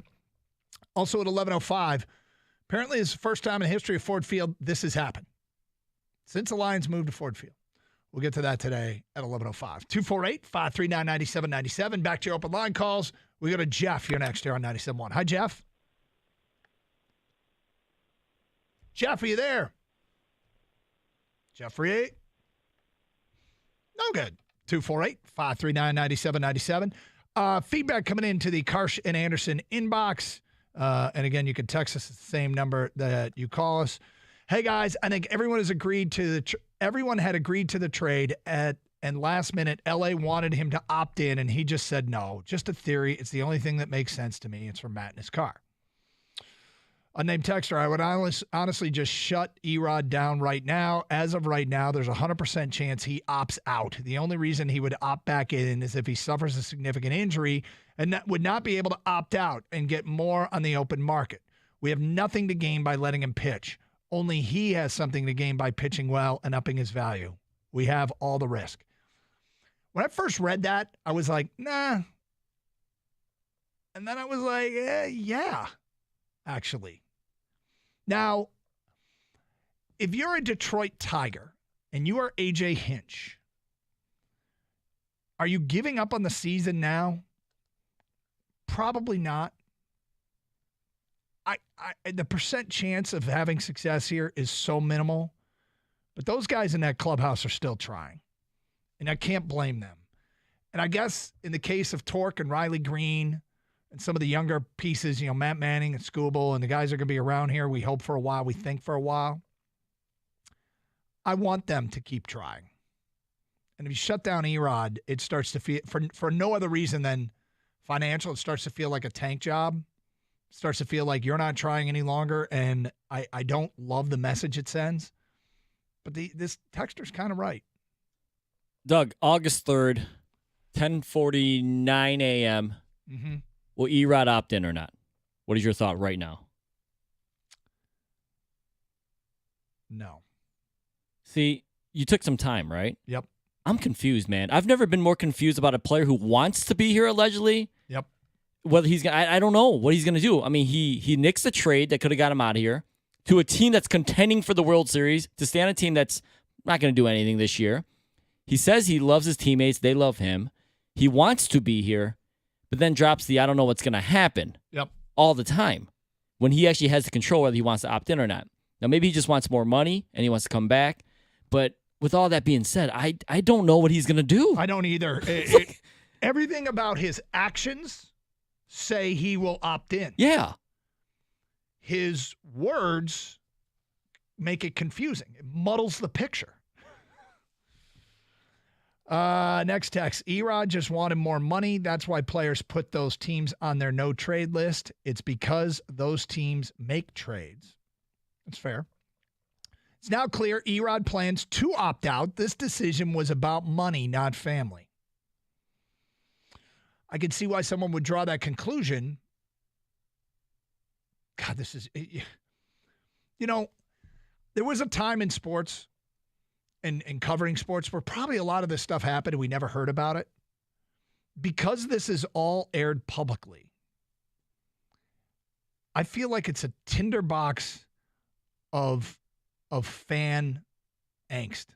Like, this could go the way Juan Gonzalez was thought of as a villain when he had no intentions of staying here. I think the possibility of that is here too, and yet he just decided to stay here. I could see this turning on him very fast, but I hope not. I really hope he opts in and has a great 3 years, or opts out and falls apart. I want what's best for the Tigers. And I suspect, right now my 51 is that this season's a one-off and he won't be this good again. it's possible that at the age of 30, he's figured something out, and it's possible that this is Chris Fetters doing. His work and influence over Erod has made him this good. I mean, that would be the best news if we seriously have the Ben Johnson of pitching coaches that has taken a guy that wasn't this good and made him this good, helped make him this good. Well, it's obviously someone saw something in him, Avila, and to give him that $77 million contract to start with, whether it was Avila or the scouts or whoever he was speaking to, like, hey, this guy can be pretty good with a tweak here and a tweak there, right? Yep. It's weird because the president of the Dodgers comes out and says the other day, we respect, family decisions. And then Rosenthal comes out and tweets, well, it was a contract thing. And then Erod said yesterday the details of the contract, weren't, his family wasn't comfortable with or whatever. Everything's muddied. I don't know what's going on, and I don't know if he's going to come back or not. And I don't know if he'll be good again or not, Doug. You're right. I mean, it just is. It's so hard to know what's going to happen here because there's mixed messages flying at us from every direction. Okay, I wanted to bring this up because it's so rare where you go, hey, we did it right. And I'm talking about the Lions. ESPN put together a redraft from the draft 5 years ago. So this was a draft that Baker Mayfield went number 1 to the Cleveland Browns. And, they go back, and this is your hindsight draft 5 years ago, who your team should have taken. So at number 1, Baker Mayfield goes to the Browns. The pick should have been Josh Allen. Number 2, Saquon Barkley goes to the Giants. The pick should have been Lamar Jackson. So you understand how this works. You get through the top 10, nobody's pick is the same. 11, 12, 13, 14, 15, nobody's pick is the same. 16, 17, 18, every single team should have taken somebody else.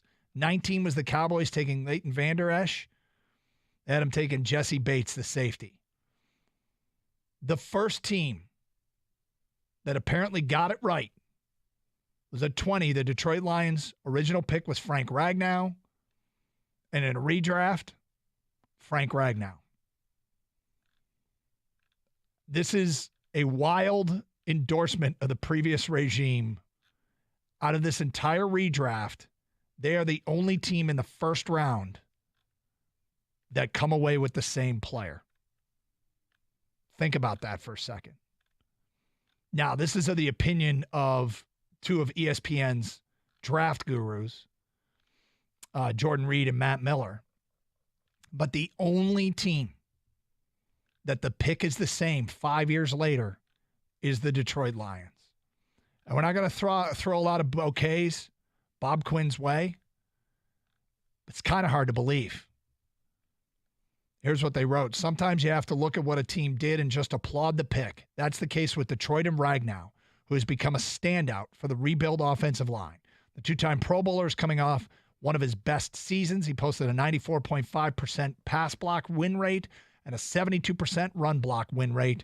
And the Recharge Lions wouldn't be the same without him anchoring the line. We're in an era where we're breaking some ceilings in terms of what is being said about the Lions, but this to me is fascinating, is that they're the only team in a first round in a redraft that walks away with the same player. Here's what's funny. They traded their second round pick that year at 51. And they said they should have taken DJ Chark, although this says, I'm confused by this. They didn't draft Anthony Miller out of Memphis. They must have traded back. And whoever was picking 51 took Anthony Miller out of Memphis. Says the Lions, if they stayed there, they should have taken DJ Chark, which is kind of funny. But anyway, so great endorsement of that pick, of the Frank Ragnow pick, being the exact same 5 years later. 248-539-9797. All right, speaking of Lions, since they moved to Ford Field, this has never happened. We'll tell you what it is today at 11:05, plus your phone calls and feedback. Carson Anderson, Gator out today, 97.1.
Brought to you by Northville Lumber. Fans are joining the Lions in Allen Park today as they go through scrimmages for their 10th day of training camp. And speaking of hyped up fans, President Rod Wood told us this morning on 97.1, for the first time in Ford Field history and possibly franchise history, they have sold out of season tickets and a wait list for 2024 is beginning this afternoon.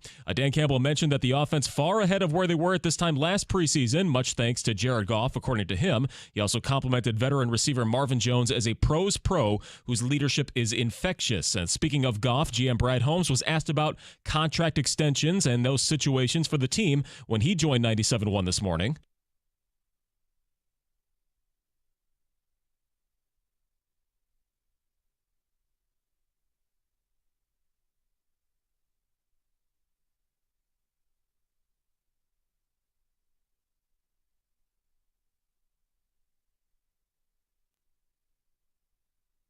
Yeah, he said that they have kept an open dialogue with Jared Goff's camp specifically. Also, Eduardo Rodriguez and his agent, they wanted an extra year added onto his contract if he was going to be traded to the Dodgers. Ken Rosenthal of The Athletic chronicled the deal, which fell apart when Erod nixed it in the 11th hour. He said the Tigers also explored adding a third team, such as the Twins or Rays, which were not on his no-trade list, in an attempt to still receive LA's prospects. And meanwhile, the first NFL game in 170 days will be played tonight in Canton, Ohio. The Browns and Jets will clash in preseason play in the Hall of Fame game. You can hear it over on the Bet 1270 with 7:30 p.m. coverage. The Hall induction ceremony is coming up on Saturday night. Cleveland legend Joe Thomas will have the final speech. At the Ticket Update desk, I'm Chris Villar. For more, go to 97.1 The Ticket and Odyssey.com.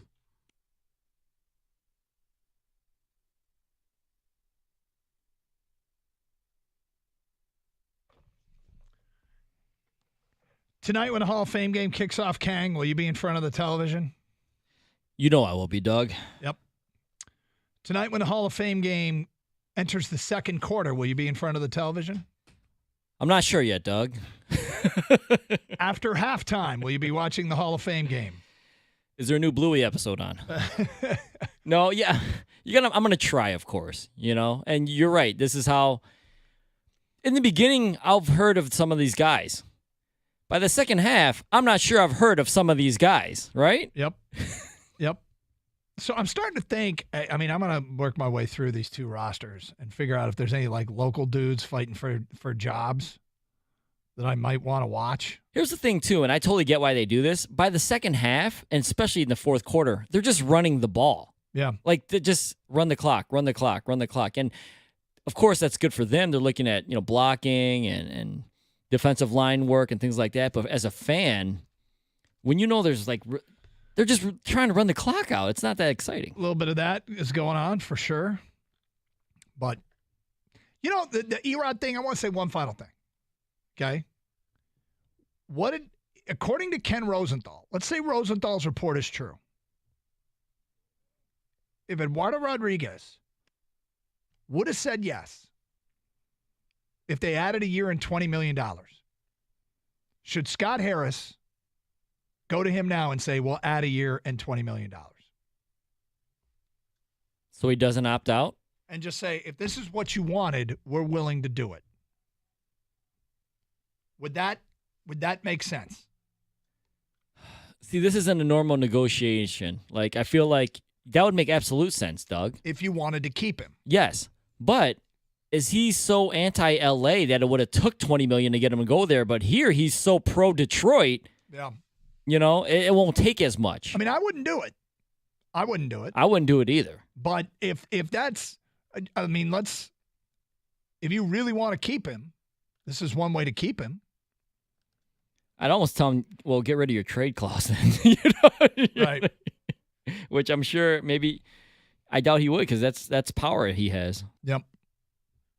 That whole thing, I use the term calling his bluff here a little bit. If you want to keep him and you think you're going to contend next year and he's going to be your Kenny Rogers to your young staff, contend for this division is what I'm saying.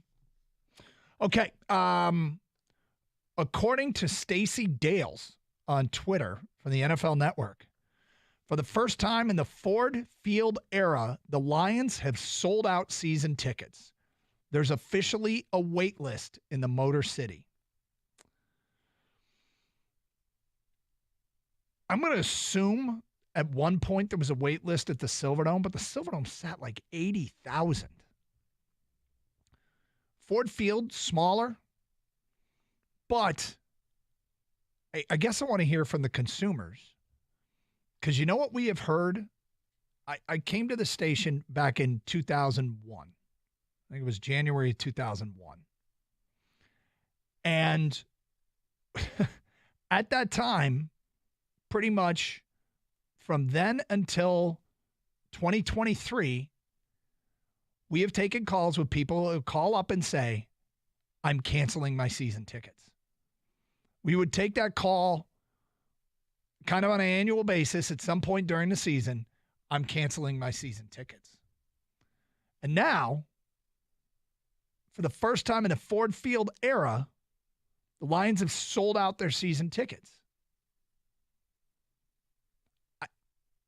when she writes, there's officially a wait list on the Motor City, in the Motor City, excuse me. Well, Rod Wood actually said that this morning to Stoney and John. Is that what? Yeah, okay. that's where I'm sure Stacy got it from. Okay, I'm guessing where right. she got it from. Fair enough. Thank you. I didn't hear that interview. Who's on the wait list? There's got to be some people out there that tried to get season tickets and got put on the wait list. And who jumped in with both feet this year and said, that's it, I'm in. I'm in. 248-539-9797.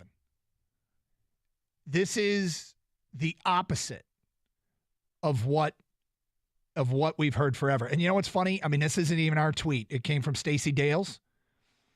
And Bushwood CC was the first response. It said, for years, I've been hearing the Lions will never win until the Fords sell the team. But yesterday, I was the first I've heard, I wish Sheila would buy the Tigers. I mean, talk about a perceived turnaround. And that's all it is right now is perception. I loved hearing that Frank Ragnow said this morning, none of this matters. We didn't win the division last year. We're not the defending division champion. We didn't even go to the playoffs. We have things to prove. Yeah, I think that it's gone, like, Holmes and Dan Campbell has mentioned the hype train's kind of getting out of control here. Yeah. And so the players are actually going back and going, I think Jared Goff said the same thing to what Frank Ragnow said, that we haven't done anything yet, Yep. So let's not let's not pat each other's on the backs here. We still have to do something. Now, first of all, that's great news, Doug, that the fans are this excited. They expect something. We think we have something really good here. But also there's that part of me that's like, I do not want to be let down, man, because we are excited. We're ready. We want it. I think we're going to get it, which is a home playoff game, right? Right. I think that's one of the reasons why the season ticket thing is sold out, is because they're expecting to host a playoff game. And when that happens this year, I want to be there, right? I don't want to wait until, it happens and I'll get the tickets then. No, it's not going to be available. You got to get on board now. And so expectations are high. But the players are right. They haven't done anything yet. These are expectations. 248-539-9797. Ford Field, first time in a Ford Field era, the Lions have sold out season tickets. Did you buy in? Are you on the wait list? Are you somebody that once canceled them and have circled back? Because, like I said, I've been here since January 2001. And, I mean, we've probably taken 50, 60, 70, maybe 100 calls over the years. And probably one a year, minimum, from people saying, I'm canceling my season tickets. And now it's going the other direction. Let's talk to Ned on 97.1 The Ticket. Hi, Ned. Hey, Doug. Hey, King. I'm with you. I've been, in Detroit my whole life. Used to go to the training camps when it was 30 people showing up. And this year was the year. And King's exactly right. I did it for, expectation. I know they finished the season strong last year. They haven't been, they haven't done anything. So it's like, for me, it was kind of like, I'm getting them. If they make the playoffs, that's why I got them. I want the priority on the home playoff game. It'll be the first one in forever. So that's kind of why I jumped on board. Now, when I got a hold of my rep, there was only 3 tickets available. So it was like slim pickings, and this was like 2 months ago. Wait a sec. So, literally, there were 3 seats left? There was, yes, so 3 locations. So I could have picked where I was at was the ones I picked was 313, basically 40-yard line, end row in the front. There was one section 217, like behind a goal post, and then there was one on the other side, like kind of up in the nosebleeds, directly behind the end zone. And those were the only ones available for up to 4 tickets. So it was like, get them now or else, you know what I mean? I knew that I knew that wait list was coming, and I was like, all right, I'm pulling the trigger. Wow. Good for you. Good for you. And how do you, Do you feel uncomfortable? Or are you just nothing but fired up? Oh man, I'm so fired up for just a good season. I have my apprehensions, but I'm fired up for the season. If it doesn't go how we thought, it's going to be a letdown. But who isn't used to that at this point? We've been here before. Yeah. This feels like several times. But we haven't been here. Like, we literally haven't been here. Yeah, this is the most. We have not been at a point where there's a wait list. Yeah. Wow. 248-539-9797. Season tickets have sold out. For the Detroit Lions. Did you buy in this year? If so, why? Are you actually on a wait list? Those that have given up the tickets through the years? Did you even consider coming back? If not, why not? First time in Ford Field era. Lions have sold out season tickets. It's Carson Anderson, 97.1 The Ticket.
Doug Karsh, Gator out today, 248-539-9797.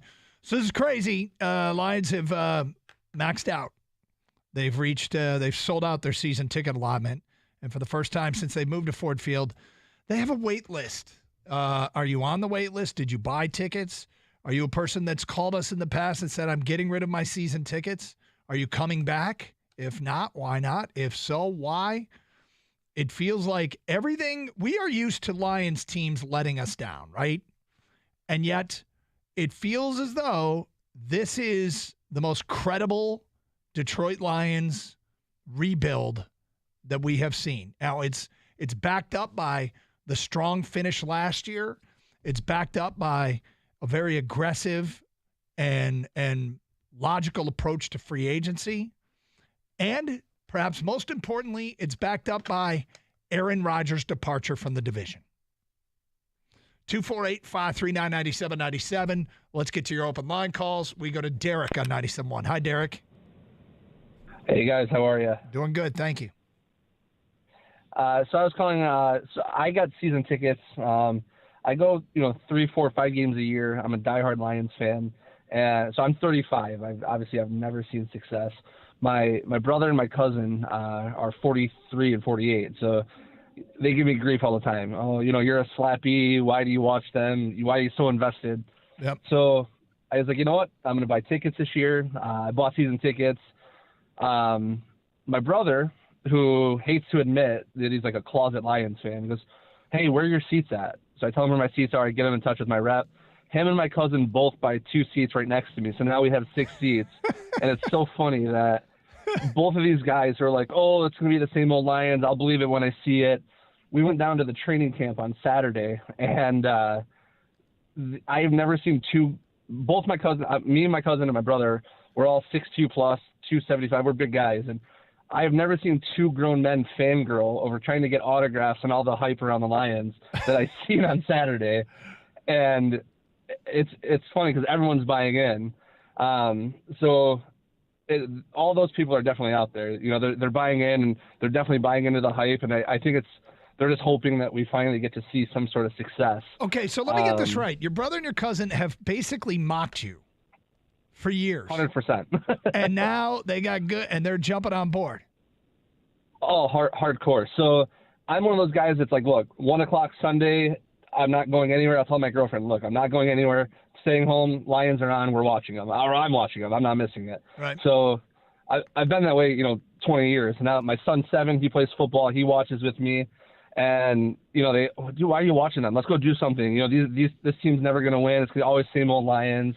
And now it's, since they've seen what's happened over the last, 12 to 18 months, they try to be as big of a fan as I am. And That's funny. It's so funny. That's funny. Have you mentioned this to them, or just let them carry on and not? Hardcore. I give them grief all the time. And my sister-in-law and my cousin's wife, because they've given me grief so long over so many years, now they give it back to them, because it's like, wait a minute, I thought it was the same old Lions. Why are you so excited to go to these training camps and meet these players and see what the season's going to be about and get tickets? And so it's pretty comical. But I want to touch on one thing. You mentioned the whole Aaron Rodgers leaving the division. Yep. We met Kirby Joseph on Saturday, and I asked him, I said, hey, man, how bad did you want one more pick on Aaron Rodgers? And he goes, oh, dude, I wanted 5 that game. I said, well, I think I speak for the entire city when I say thank you for getting him out of our division. That's great. Hey, Derek, thanks, and I hope you enjoy.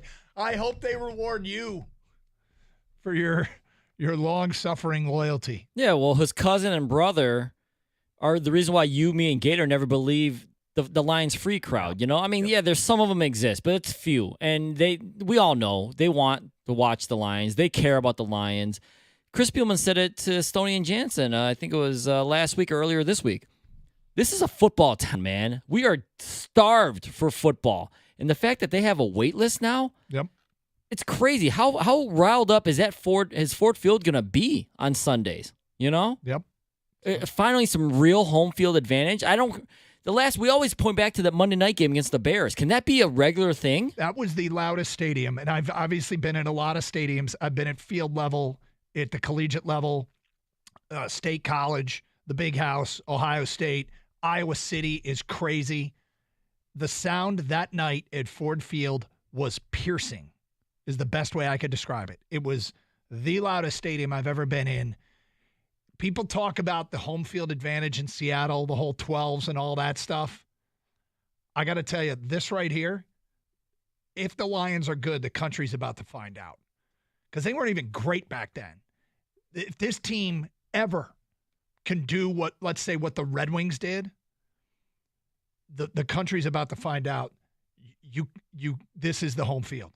I swear, I think this would be the best home field in football. That sound was piercing. Well, this is the first step, Doug. Yep. Sold out for the first time. Now there's a waiting list to get season tickets. 248-539-9797. Let's go to Ed in Detroit. What's up, Ed? Hey, what's up, guys? Love the show. First time, long time. So I'm a veteran young guy. I currently live downtown. I've lived down here for about 4 or 5 years. Nice. So when you see the people outside on the way to the games, you kind of get sucked in. Yep. My buddies have had season tickets since the Silver Dome days. So, if they got an extra ticket, I go with them. So I'm not a stranger to going to the games. But it's kind of what you said coming out of the break as far as the credibility and then some of the moves they made in the last couple of years, not to mention those repetitive Facebook ads, they got me.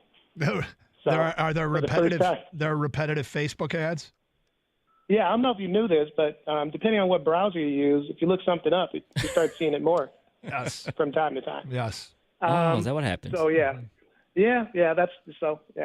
So I finally decided, you know what? And it was, I got to say, super early in the process, but it was before they went on sale, just to the general public. I ended up calling the agent and went through that way. But yeah, even then, it was kind of sparse as far as what tickets were available. Mm-hmm. And so to hear that they're sold out now, that's crazy to me. Yeah. That's crazy. But you can feel it, like you said. I mean, I think with the moves they've been making and what's been going on, I think people are feeling it. And they want it. You know what it is? And I mean, Ed, I've done this for years, and I tend to try and find, and I do this all the time, and I admit to it, what's the path to success? How do you craft a path to success with whatever team we have and whatever team we're talking about? And sometimes I got to go stretch a little bit, and not even stretch, but say, okay, here's something that would help a lot.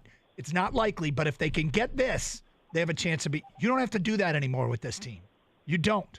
No, you see it. You see it happening. Mm-hmm. And we hope. It can go south so fast, no fault of their own. There can be injuries. There's stuff that can creep up. My biggest fear is that Jordan Love is the next Hall of Fame quarterback in Green Bay history, that they've done it again. That they found their next quarterback for the next 10 years. They went from Favre seamlessly to Rodgers, seamlessly to Love. Like that's a fear I have. And injuries. These are my biggest fears. I think I need to revisit my thoughts on Minnesota a little bit. I wonder if I'm discounting them as I don't know, I want to say real threat, but a legitimate need to be taking them more seriously. I might. Doug, you're a normal Lions fan. We can't completely be all in. We've been hurt not once, not twice, but many times before. So yeah, there's always some cautiousness to how we feel about the Lions. But with that being said, it's the perfect storm. Rodgers is gone. The Vikings won like 10 games by one score last year, and they lost a bunch of players. They just can't do that again, right? A lot of people don't believe Justin Fields is going to make that Jalen Hurts leap. I mean, they still had a terrible offensive line last year. I know they added some pieces, but the Lions finished 8-2. This division is there for the taking, and the people clearly feel the same way because they've bought tickets. Well, the evidence is here. The first time since they moved to Ford Field, the Detroit Lions have sold out season tickets. Let's go to Steve here next. Hi, Steve. Hey, how are you? Doug Kang, first-time caller. I listen to you guys every day. Well, thank you. You guys are great. Thank you. Thank you for having me. So I went all in, ponied up on the first Patricia year and bought season tickets. And I loved going down there. I had great seats, but I didn't end up re-upping. I've been bit. So the Lions scare me. But it is now, this is the first year that the Lions haven't called me to get season tickets. They've called me every year like clockwork, saying you want to get back in? We got you. We can get you near where you were at before. Not this year. This was it. That's really telling. There must have been a lineup. That's really telling. I mean, It's something else. Yeah. They've been scraping every year, going back after old season ticket holders to try and get them back. not this year. Wow. That's Pretty cool. really interesting. And you know, I mean, I don't blame them for doing it. They've got a product to sell. They've been trying to sell it, and now they don't need to try as hard. Customers are coming to them. No. They that selling out is so good for the Lions and for the city, and I'm excited for the year. That's really cool. Hey, thanks for telling us, Steve. 248-539-9797. More of your phone calls and feedback coming up. Insider Buzz, a rookie who's looking more and more like a starter. We'll tell you what this insider said today at 11:35 here on 97.1 The Ticket.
You know, Ken Rosenthal tweeted or wrote a story for The Athletic saying the pressure on buyers is mounting.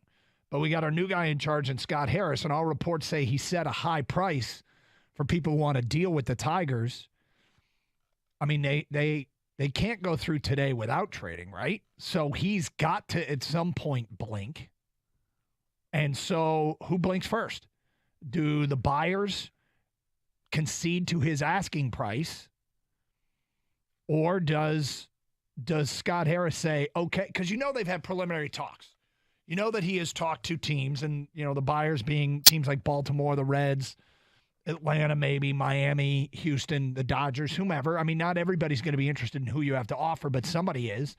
And they've had preliminary talks and the outlines of deals. And Scott Harris says, I want A and B, and a team says, well, we'll give you B. And then you go, okay, maybe we'll circle back. But you kind of have an outline of what a team is willing to give up for your guys, and you know what you asked for your guys. And so does Scott Harris take this right down to 6 o'clock and eventually pick up the phone and call somebody and say, okay? Or does it go right down to 6 o'clock and that somebody says, okay, I'll do it for what you want? You know, John, you always, in a weird way, have taught me, you know, just let your play do the talking. Let your pad speak. You know, don't worry about the other stuff. And lately, especially this offseason, forgetting about the... Doug Harsh, Scott Anderson, 97 won a ticket. Anderson just out today. Things coming from We've taken a ton of calls because team from Jim Harbaugh. Was breaking news during the morning show. I didn't see it till Stacey Dales tweeted it out, but Rob Wood went on the morning show about how many with John guys you think and are gonna be Stoney from out drafted. there at They've training camp and said for the first time since they've moved to Ford Field, they have sold out season tickets. There is a wait list for Detroit Lions season tickets, which begs a lot of questions. And I'm looking at this and I'm going, wow, this is money where your mouth is type stuff as it pertains to the belief in this organization.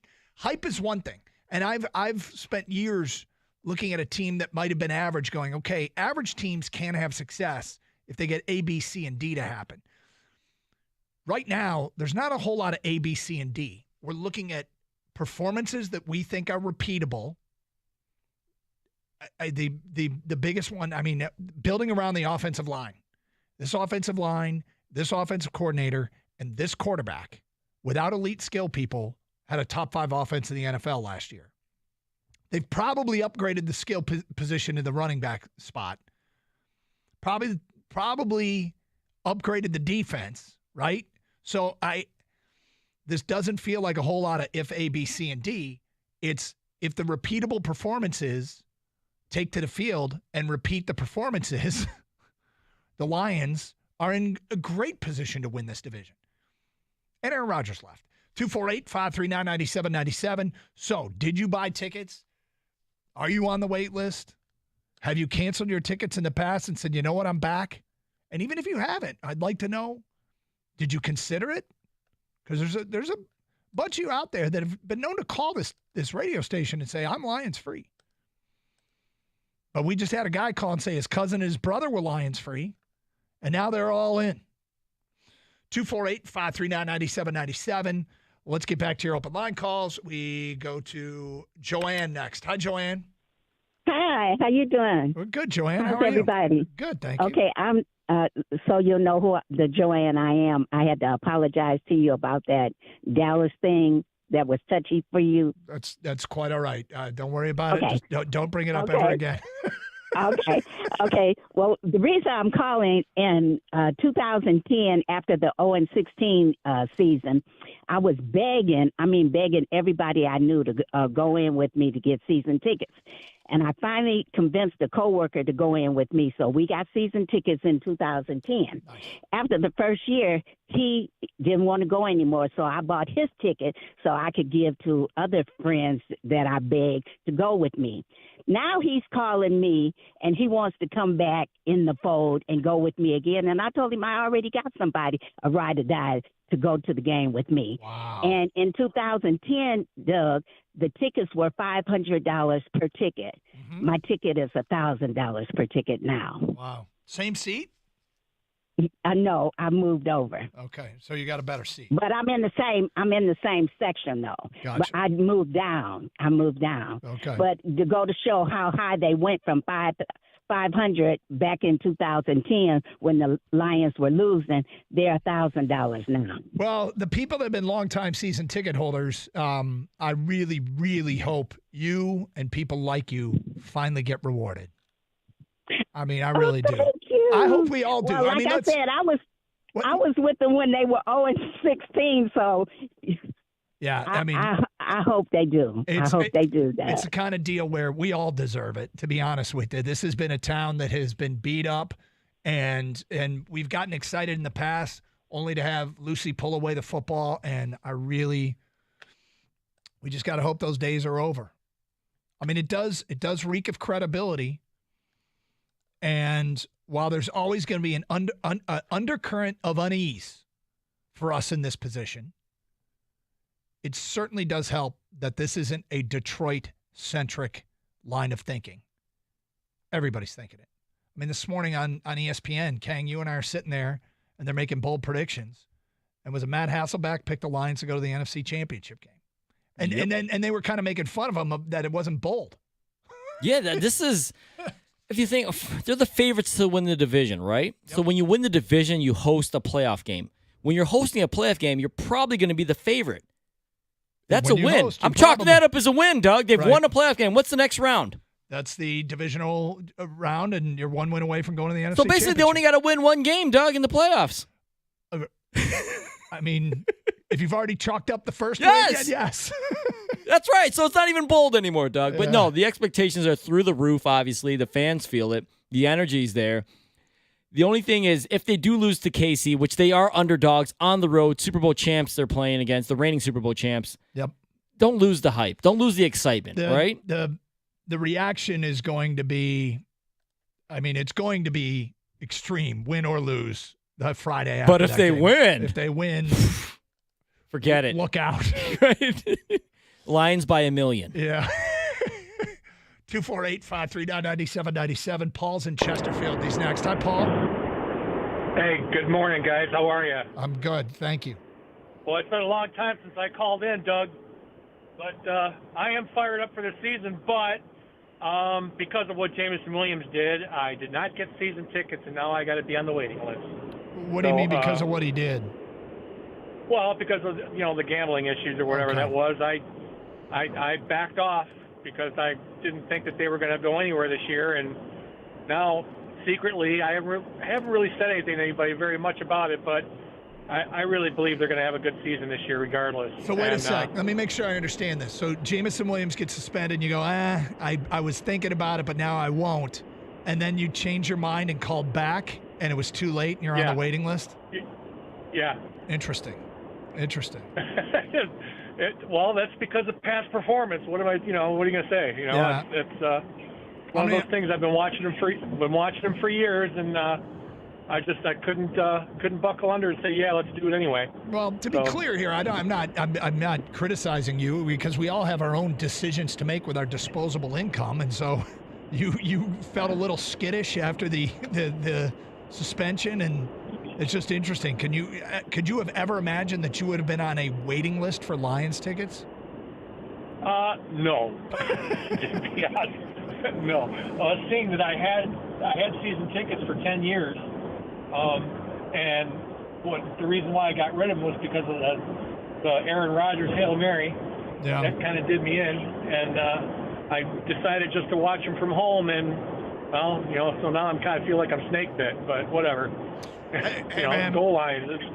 Yeah, you'll enjoy it from home, and I'm sure you'll get into a game or two anyway if you really want to. 248-539-9797. I'm going to push back this insider nugget, and I'll explain in a reason as to why. But let's get to Brendan next here on 97.1 The Ticket. What's up, Brendan? Hey, guys. How's it going? Doing good. Hey, so I was just going to say, I went to that Green Bay game in Lambeau Field. Me and my buddies ended up taking a drive all the way out there. And that game was so electric, watching the guys out there perform, especially Kirby Joseph, 2 picks. After that game, we decided, you know what, screw it, we're going to buy some season tickets.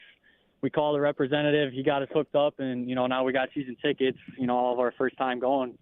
And, we're all pumped up for it. When did you make the decision to get season tickets? You remember when it was? I think we decided on that drive back home to Michigan from Wisconsin. And when did you make the call? My buddy called in, so I want to say February probably. Okay, and so I think we got them. We got in right around then. We sit at the beginning of August. You probably feel like you made a pretty good purchase when you hear that they sold out their season ticket allotment. Hearing that news today, I heard it said, I listen to you guys. I'm sitting here at work all the time, and hearing you guys say that, I was like, really, I was so surprised. I called my dad, and I was like, "Did you hear about this?" He's like, "Yeah, you're a lucky person." And now we're all pumped up because now I just texted the guys, and we're talking about it now. So it's exciting stuff. It's wild because now if any season ticket holder, and thank you for the phone call, decides, hey, I can't make the game. Let me see if I can sell you might be able to sell your tickets on the secondary market for a profit. You might be able to list them above face value. A lot of times you get into seasons and that's not the case. Look, the non-negotiables, they got to go out and win. We can talk about all this, and it's fun to talk about. And I think in the past, I worry about being irresponsible to a degree, talking about it and getting too excited. This doesn't feel like it's irresponsible. This feels like there's substance behind it. Okay, I want to push this back because I want to take 10 texts. I told you an insider reported that this rookie is looking more and more like a starter. So, we will take 10 texts.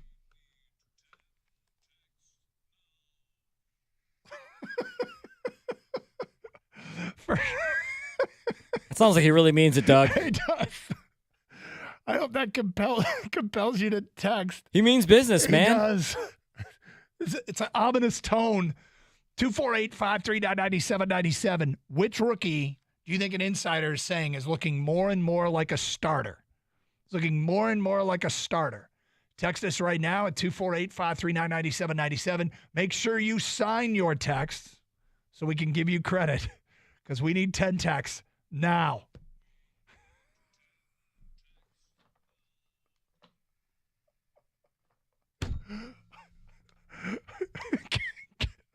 Kang, that's so great. I'd listen to the man. First 10 texts at 248-539-9797. We'll read them on the air. Which Lions rookie, according to this insider, is looking more and more like a starter? We'll read your 10 texts, and we'll tell you who it is at 11:48 here on 97.1 The Ticket.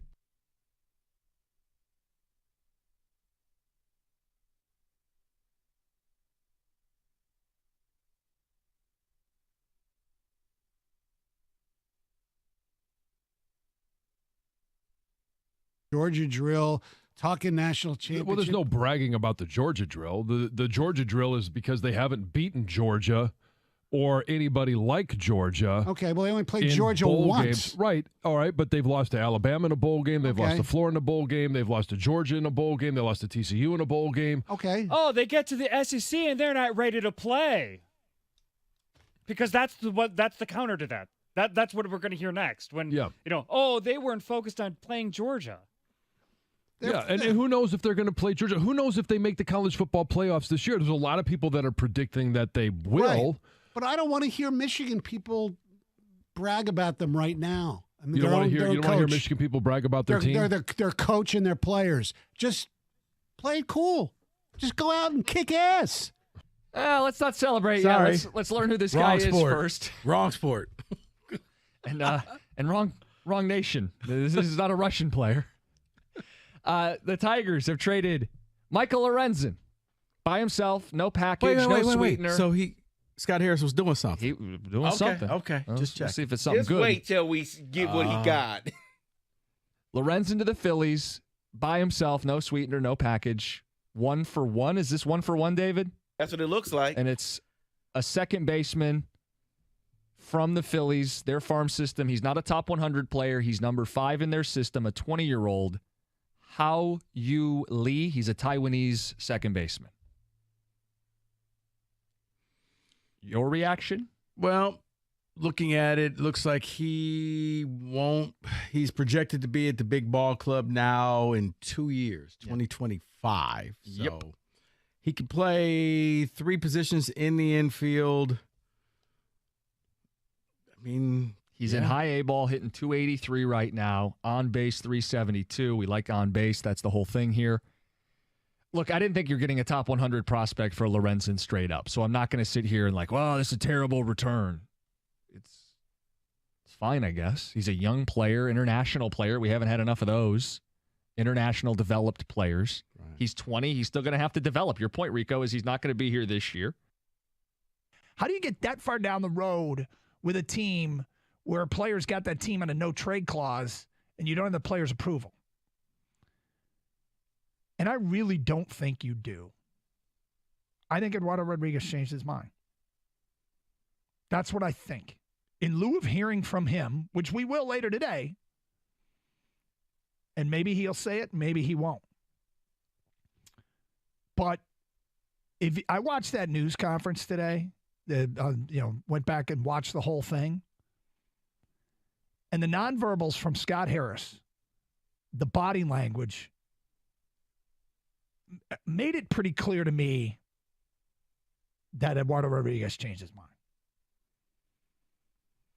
And I'm not reporting that. I'm not saying I know for a fact. That's what my gut tells me. So, Woj, I think if we play the blame game, there are plenty of people to blame, from Al Avila to Eduardo Rodriguez, but because he is the man in charge, no matter the reasons, and I'm sure there are some that we will find out and some we won't, Scott Harris has to take the hit for this. Well, yeah, of course. He's the guy in charge. And it does make you think a little bit if why he hasn't hired a GM yet, because it sounds like I don't think necessarily things slip between the cracks here. But at the very end, with an hour to go, and you saw Scott Harris on the Zoom last night, he did look like a guy who got blindsided. And however it happens, for whatever reason, when you're the guy in charge, you can't get blindsided, because blindsided means you didn't account for every possibility, everything that could have happened.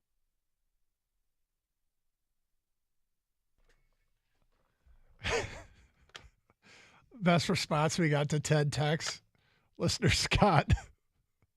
Okay, God, I'm typing as fast as I can. Better do it, man. Yeah. By the way, it worked. We got a lot of texts. All right, these are the first 10 texts. Insider says this rookie is looking more and more like a starter. Tom in Canton writes in, Sam Laporta. Rob at work, Sam Laporta. Austin the Plumber, Brian Branch, best pick of the draft. Eric and Temperance, Brian Branch. Carson and Monroe, Broderick Martin. Isabel Primo writes in, Broderick Martin. Corey in Cincinnati, Jahmyr Gibbs. Mike in Huntington Wood, Brian Branch. My man is going to push Tracy Walker to the bench. Wow. Jaden says Jahmyr Gibbs for sure. Mike in Grosse Pointe, Jack Campbell, future Hall of Fame linebacker. Mike's got a keen eye for talent. The Doug from Ann Arbor, you sure it wasn't that text that in? The correct answer is those of you that said Sam Laporta. That's according to a story done by Colton Pouncey. And what we've learned about the Lions after 1 week of training camp. It's got like 5 notes. One of them is Sam Laporta looking more and more like a starter. We told you Laporta was the best player on the field during rookie minicamp. Fast forward a few months, and it isn't a stretch to say he's one of the best players on the field in training camp. Lions offensive coordinator Ben Johnson, quote, he's earned the right now to be in the first-team huddle with Jared and that offensive line. He's proven over the course of the springtime and the work he's put in, so we're encouraged with where he's going. He's still making mistakes. He's still learning. We're putting a lot of pressure on him to pick it up, but I think he's going to be he's in a really good spot for a first-year tight end. The story goes on to say, Laporta has been one of Goff's favorite targets, routinely getting looks from QB1. He has rarely dropped passes and has a unique ability to make contorted catches, you don't often see from tight ends.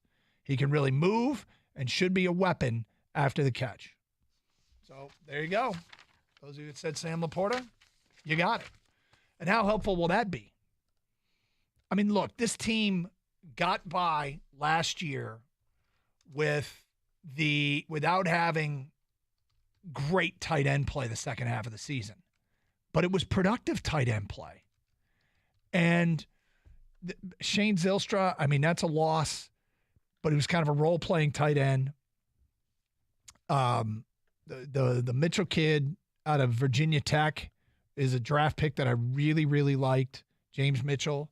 His big play ability, his college stats are comparable to Brock Bowers down at Georgia, who could be the highest drafted tight end of all time. I mean, people see him in the top 5, top 3 of this coming draft from a tight end position. And James Mitchell, over his 2 years at Virginia Tech, I think it was over 17 yards a catch. He had a high touchdown percentage. It looked like one Brock Bowers years, but he didn't get as many opportunities and was battling injuries. So Mitchell's got big play capability. Brock Wright, the thing to love about Brock Wright is he's huge. He's 6'5", he's like 255 or something like that. Let me see what he's listed at now on the Lions website. But we're talking about a massive target and a guy that should be capable blocker. So even if Laporta isn't ready to go right out of the gate, which, I have a suspicion he will be, but even if he isn't ready to go, they've got guys that can get the job done. So it's a great find for them. Looks like it might be a great draft pick. Yeah, I was kind of fooled, and maybe others were too, that since they traded T.J. Hawkinson last year, and they still have production from that position, right? Yep. Red zone stuff and just were able to get things done. Maybe they just don't value the tight end position that much, but I think they just value football players. And Brad Holmes keeps saying it over and over. We draft players. We don't draft positions. So if that football player happens to play tight end or running back or middle linebacker, but he's really good, they're going to draft him. And so I think Sam Laporta falls under that category where he was just too good for them to pass up, and it didn't matter that he plays tight end, and it didn't matter that we didn't have, quote-unquote, an elite tight end the second half of the year. Instead of production, we were still going to draft the player. So, yeah, he doesn't have a bunch of competition behind him, like strong competition, Laporta, but it's good to hear that he's already up to speed, it sounds like, and could start if need be. Week 1. When you talk about path to playing time, I mean, there's like Brian Branch, for instance, there's been some good returns, but there's some veterans ahead of him. And so, but the path to playing time at tight end for a rookie, path is there. Path is there. Now, the production, when it was all said and done, I want to take a look at this. Hockenson scored 3 touchdowns. Brock Wright scored 4. James Mitchell had 1, so that's 8. Zylstra had 4. That's 12. They got 12 touchdowns out of the tight end spot. That's a lot. That's going to be hard to match. Yeah, absolutely. Yep. And, I mean, now that doesn't mean Laporta isn't still going to be a great weapon if he doesn't score double-digit touchdowns. I'd be happy if he's – because I always worry about rookie tight ends. And I said it when T.J. Hawkinson – I was a T.J. Hawkinson fan. And I'm not going to lie, this one didn't look like it really worked out for me. But at the end of the day, I'm not judging Sam Laporta and how he does in that Thursday night game against Kansas City. It's a tough position to break into the league. So, other interesting stuff, by the way. It wasn't the only thing that Colton Pouncey had. He did write, Brian Branch and Broderick Martin look like they can play immediately. He writes, during the first team scrimmage play of Saturday's practice, Martin tossed Frank Ragnow like a rag doll on his way to the backfield, then made a quick work of Montgomery for a TFL. In Sunday's jog-through practice, Martin repped with the first-team defense for much of the day, and Bugs did not sit out. He's starting to show up more and more and might be ahead of schedule. Later, he writes, Branch, meanwhile, is exactly where he needs to be. The Alabama product is seemingly always in position. He's getting a ton of work and love from Aaron Glenn, which is notable considering, Glenn's been letting players have it when they aren't doing what they're supposed to do, but not Branch. I mean, it's interesting. Look, I have said it before, and I'll say it again. To me, Broderick Martin is the most intriguing pick of this Lions draft. He was the pick that everyone was left scratching their head. He was the pick that when the Lions made it, there was a lot of who, but it wasn't only that. It was the fact that they traded up to get him. They couldn't pass on an opportunity to not get, like they had to get this guy. And he's 6'4.5", 6'5", 330 pounds. He's got super long arms, strength off the charts. And he's a small school guy from Western Kentucky. And, when you draft small school guys, one of the things I like to do is go back and look how they did in the biggest games. Like when you're a small school guy, but you played Auburn, did you stand out? And he had a good game against Auburn. So when you get your chance and go up against the best teams, how do you perform? And that's one of the measurements I look for when you are a small school dude. There was a wide receiver, his name escapes me, from Old Dominion. Lions took him a few years back, and he had a great game against Virginia Tech. And I got really excited. Didn't work out. Okay. God, his last name started with an F. I know who you're talking about, but I forget his name as well. Yeah.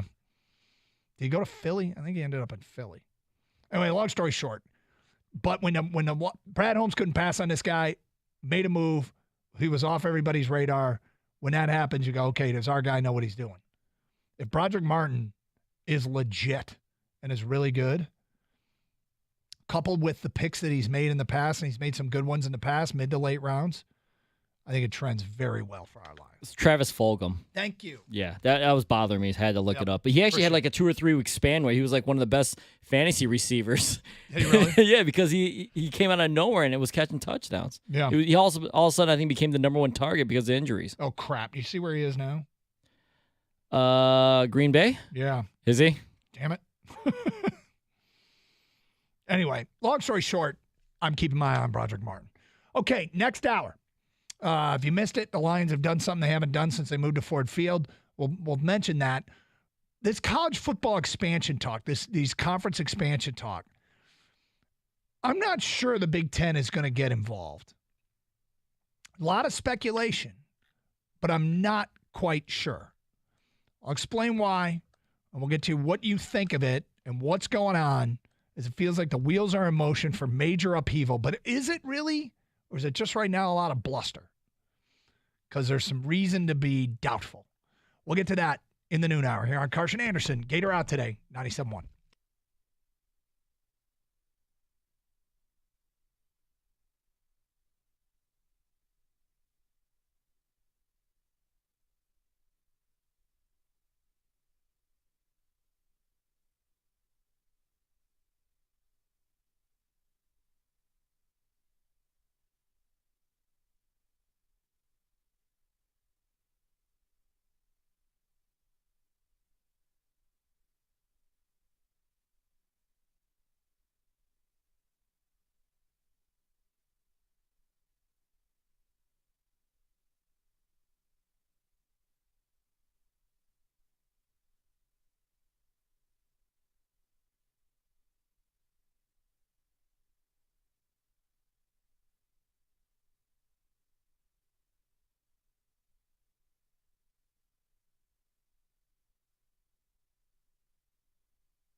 All right, Gators out today. And for those of you just flipping on your radio, big stories really.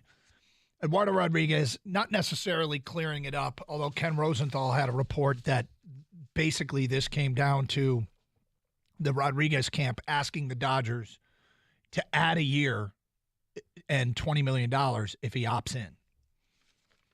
And the Dodgers didn't want to do that. And so Eduardo and his camp said no. And the most interesting quote came from Gene Matto, who is the agent for Eduardo Rodriguez. As for the Dodgers in particular, once I was granted permission to speak with them regarding the trade, we did our best to come up with a way to make it happen where everyone was comfortable with the outcome. Unfortunately, we just ran out of time. Just ran out of time is a weird way to put it, and I'm not sure I really believe that. And I'm not sure that this really came down to another year and $20 million. That's been reported. If people don't understand his contract, and it's really a unique one, he signed a 5-year deal in Detroit worth $77 million. He's made 14 and 14 the first 2 years, and he has a player out, okay, after 2 years. The final 3 years of his contract, next year we'll pay him 18, then 16, then 15. If the way he's pitching this year is who he's going to be moving forward, he's wildly underpaid. I mean, we are talking about he would be a bargain at 18, 16, and 15 if that's what he's going to do. Which leads people, if this is what he's going to be, which leads people to believe that he will opt out, meaning he will exercise his player option to become a free agent. So with 3 years left at 18, 16, and 15, he told the Dodgers, I want a 4th year for 20, according to Ken Rosenthal, and they said no. It isn't really lining up with everything else we've heard, but then again, nobody's been hyper-specific, and so we're left to speculate a lot. He did say glowing things of Detroit. He also said he doesn't know the future. He controls the future, so it's kind of up to him. I actually, if push comes to shove, kind of hope he opts out because I'm not sure this year's repeatable for him at this point in his career. But anyway. Yeah, the only certainty I think we know is that the Dodgers and Tigers agreed to a deal, and Erod ultimately said no. And then now all the details in between, a lot of speculation, right? We don't know. Family, this, money, that, who knows? Yep. In the meantime, it was reported this morning with Rod Wood on our morning show, the Lions president went on and talked with Stoney and Jansen and reported that it's the first time in the Ford Field era that the Lions have sold out season tickets. And there's actually a wait list. We talked to a lot of listeners last hour. They're either on the wait list or have purchased season tickets and why they did it. It's kind of an uncomfortable place for this fan base to be because we've been beaten up and let down for so many years. But people are putting that aside and saying, hey, I like where this team is. I like what they're bringing to the table. I trust them, and I'm putting my money behind them. To find love, Doug, you must be willing to get hurt. This is true. Okay? Yep. You've got to put yourself out there. You do. And more than enough people have put themselves out there as far as season ticket packages are concerned. And so if you want a season ticket package, you are actually going to be put on a waiting list. Mm-hmm. Now, that doesn't mean you can't, if you didn't get the season ticket package, it doesn't mean you can't go to a Lions game this year. They always have more, tickets and seats available for single game purchases and things like that. So don't think you can't make it to a game. But the season packages, those are done for this year. Yep. So it's really interesting, an interesting development because, there could be a lot of talk, there could be calls, and people can post on social media about how much they like this team. The credibility, where they stand right now, the financial investment is following. And that's probably more significant than anything anybody puts out there on Twitter. All right, so look, this college conference expansion story is interesting. Let's start from the beginning. I'm sure you've all noticed over the last month and a half, ESPN has been laying off some pretty big names as they're trying to the cost-cutting measures. They're cutting back. So guess what?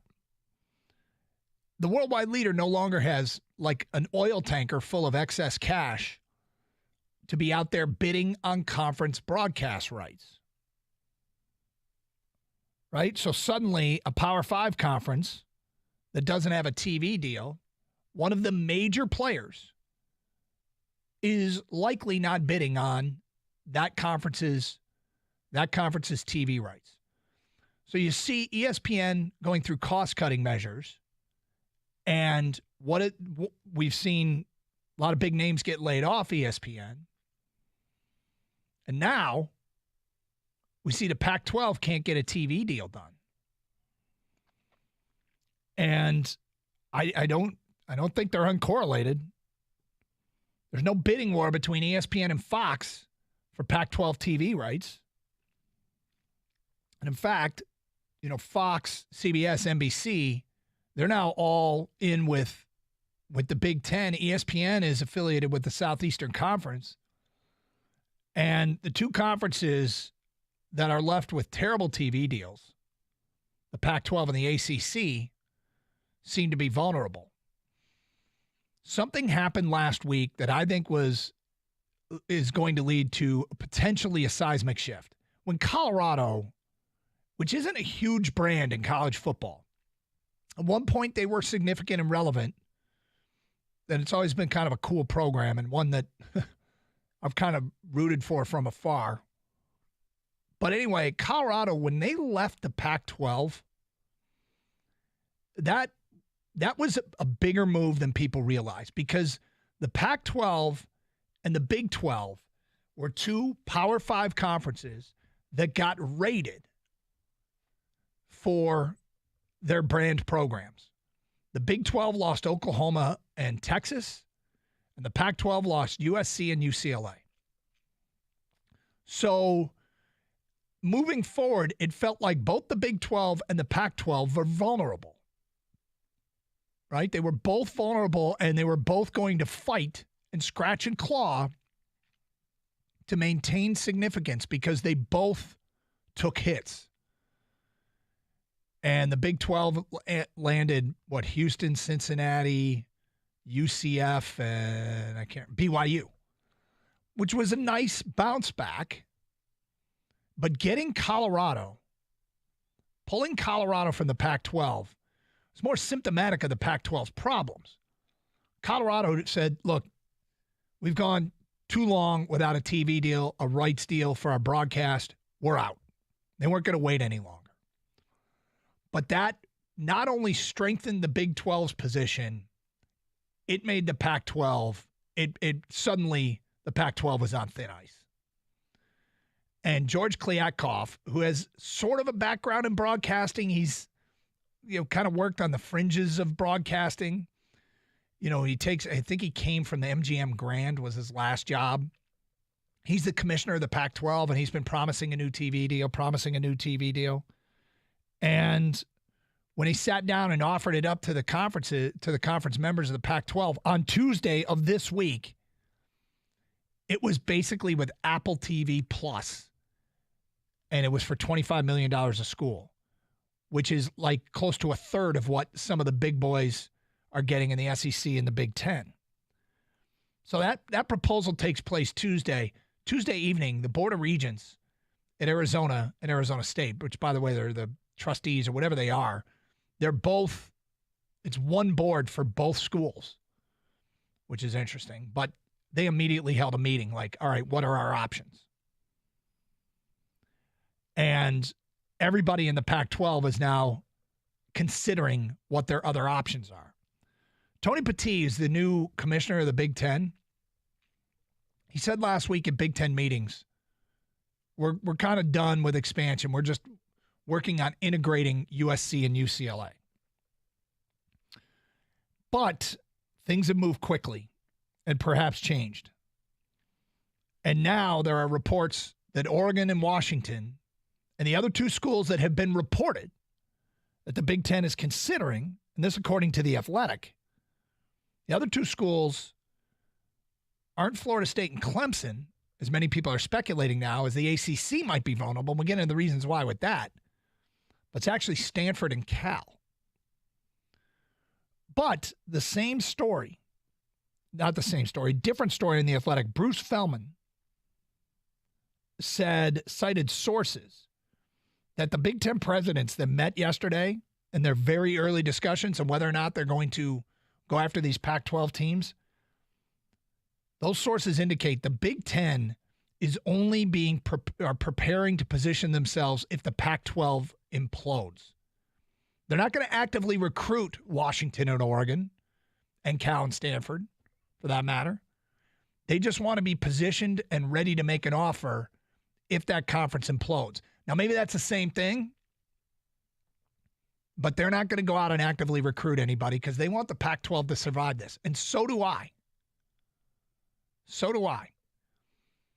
I mean, college football, one of the things that makes it great is being a national sport. And for some reason, the West Coast, it feels like is kind of being eliminated, except for the big boys. And I'm not quite sure how or why this is happening. Dan Wetzel of Yahoo Sports was reporting about these are major metropolitan areas that are expanding as rapidly as any in the country. You know, Seattle and Portland and Salt Lake City.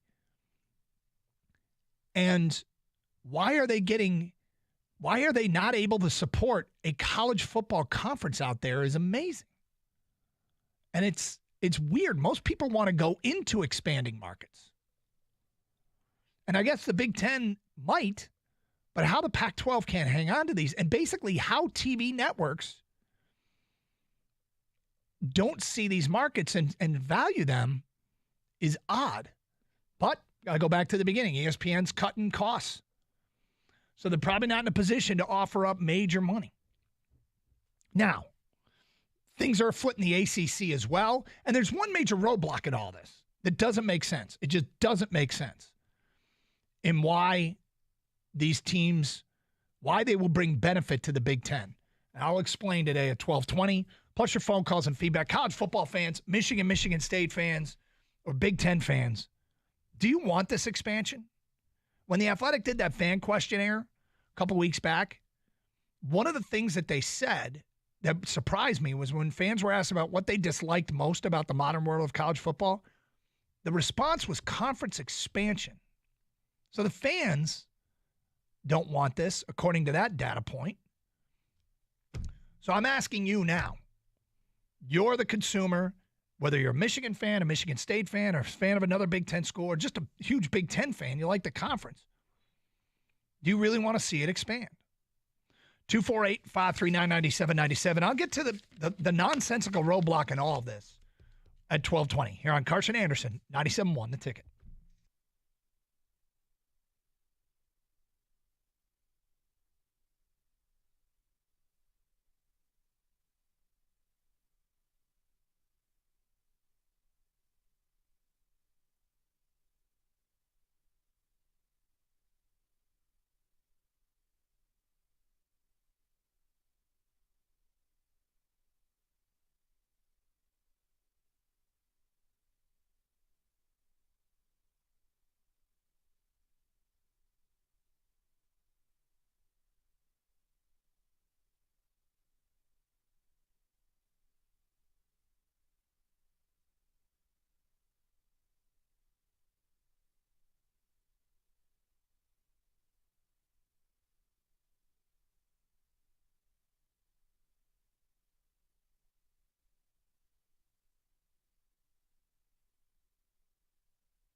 All right, so all the conference expansion talk is almost all centered around media rights, TV deals, and the Big Ten is projected to eventually distribute $80 to $100 million per year to each of its 16 members. Meanwhile, you've got the Pac-12 coming in at $25 million a year with George Kliavkoff's streaming package on Apple Plus. A little bit of product of ESPN's cutbacks, one would think. I mean, considering the fact that ESPN has laid off some pretty big names, and so they're not going to be bidding on Pac-12 media rights, but apparently nobody is. So here's the roadblock that I don't quite know how to get around this. You know who's available for a TV contract right now? Oregon and Washington are. And apparently nobody's bidding on them, which again might be just the money's not there from the networks anymore, but the Seattle market is one you'd want to get into.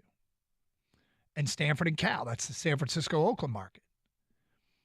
So the Big Ten is poised to add them, but Bruce Feldman had a very interesting note.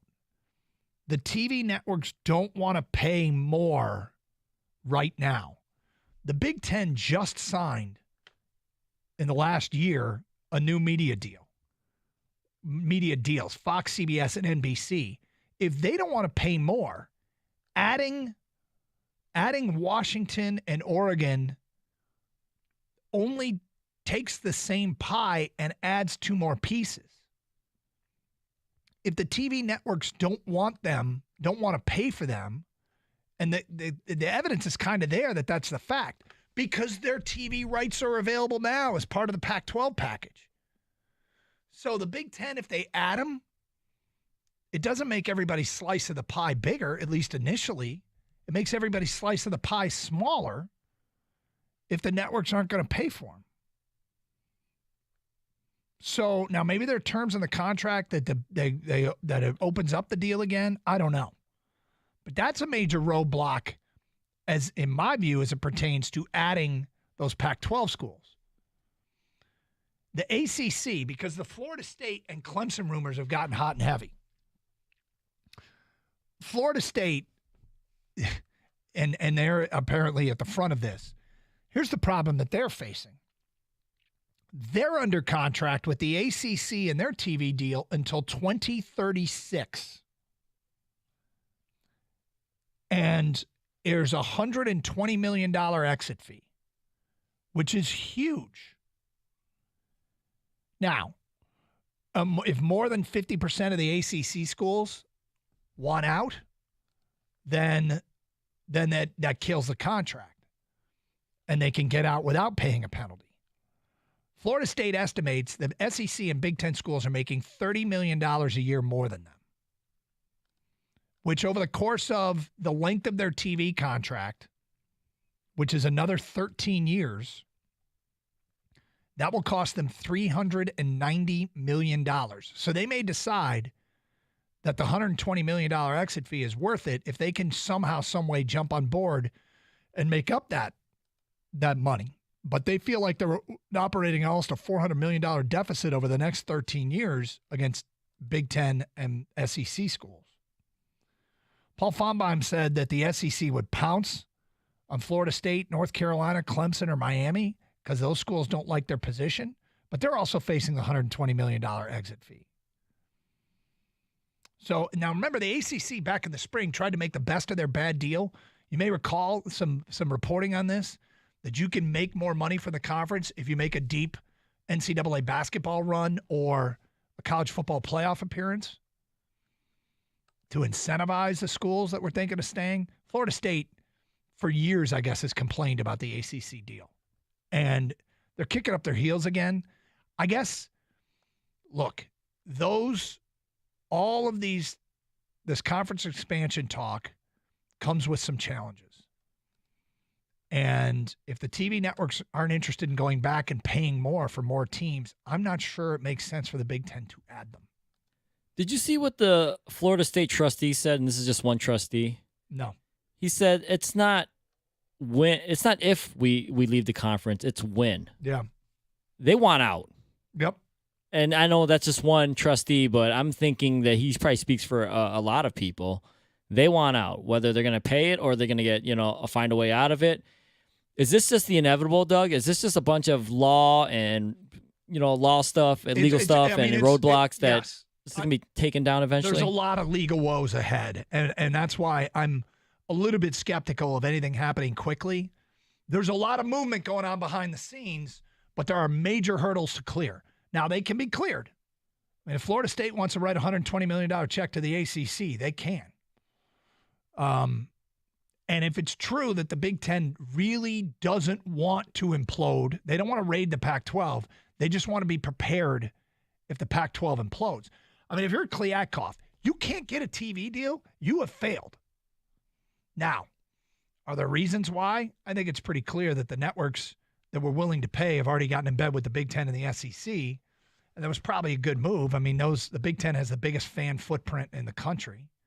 The SEC is the SEC. But, I don't know why the Pac-12 didn't get San Diego State, hasn't gone to get SMU, UNLV, get the Las Vegas market. As soon as Colorado left, they should have offered Colorado State to get back into Denver and Boise. They have, again, from the far, it looks like they've just sat there. I mean, we're headed down this path, and I don't think there's anything. I mean, it might not be as quickly as people want to portray it to be, Doug. I think you're right about that. It might take a little bit longer, but just 2 mega conferences or 3 mega conferences, I don't like it personally as a college football fan. I've adjusted to NIL, the transfer portal, all that stuff. The one thing I don't want to really adjust to is the geographical, college. What makes college football? And that's the geography of it. Yes. That's where the conferences are. And because I want some resemblance of college football. Otherwise, it's just college players playing professional football. That's what it's looking like. And there was a line of delineation between what the college game was and the pro game was. Now, I'm not talking about what wins and loses in court. I'm just talking about how I felt about it as a fan. Me too. And the players could scream from mountaintops, we have the right to transfer whenever we want. We have the right to get paid. And I wonder how the fans feel about it, and if they hate all this. At the end of the day, I keep saying I could sit here and complain about stuff I don't like, and I'm counting the days to week 0 to watch Notre Dame and Navy. There's a Thursday night Ohio State-Indiana game to kick off the first real weekend. They play Thursday, Friday, Saturday, Sunday, Monday, and I will be there because I love it. So maybe this is bitching for bitching's sake because it's not going to take away from me watching. But the other thing is, if you're Oregon and Washington and USC and UCLA just left, I would be fighting like crazy to keep the Pac-12 together because they can run that thing. They can run that thing, win that conference, and go to the playoff. But if the Big Ten schools are getting $80 to $100 million, which is what was speculated in the ESPN story annually from the TV deal, and Pac-12 teams are getting $25 million, I don't know how much longer they can compete when you talk about facilities, and eventually that TV money has trickle-down effect to the student athletes. It'll hurt them in recruiting. It's just too much. I've been saying this for years and years. There's just too much money involved in amateur athletics now. And so they have to keep up with the Joneses. My solution is, and no one's going to like this, and I don't want it, is you take them off TV, but look at, you just read off the TV numbers. Of course, we know that's never going to happen. Mm-hmm. There's just too much money involved, and too much money and greed ruins a lot of things that, we used to have. We just have to adjust, unfortunately, and change now. It's going to happen, Doug. I've heard forever, though, that the reason there's a Hometown Lenders Bahamas Bowl or an R&L Carriers New Orleans Bowl is because they get TV ratings. How can the Pac-12 not have a TV deal that satisfies its members? Blows my mind. Maybe it's on their no trade clause. Maybe it's a family issue, Doug. Yeah. We don't know about it. That's I don't know. Well, anyway, fans, do you want it? Do you want to see the Big Ten raid all these other conferences? Or have you kind of said enough is enough? 248-539-9797. Carson Anderson, Gators out today, 97.1.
So right now, it seems like all that's getting talked about in college football is conference expansion.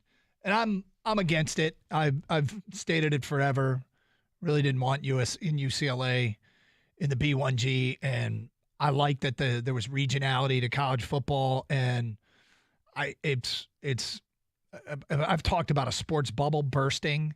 I think it kind of is right now. We're seeing ramifications of that. It might cost the Pac-12, interestingly enough. I mean, I got to give the Big 12 credit. They were in a fight for their life with the Pac-12, and they're going to win it. And plucking Colorado, it's not even a huge brand, but Colorado and a lot of Pac-12 teams were losing faith in their commissioner getting a TV deal done.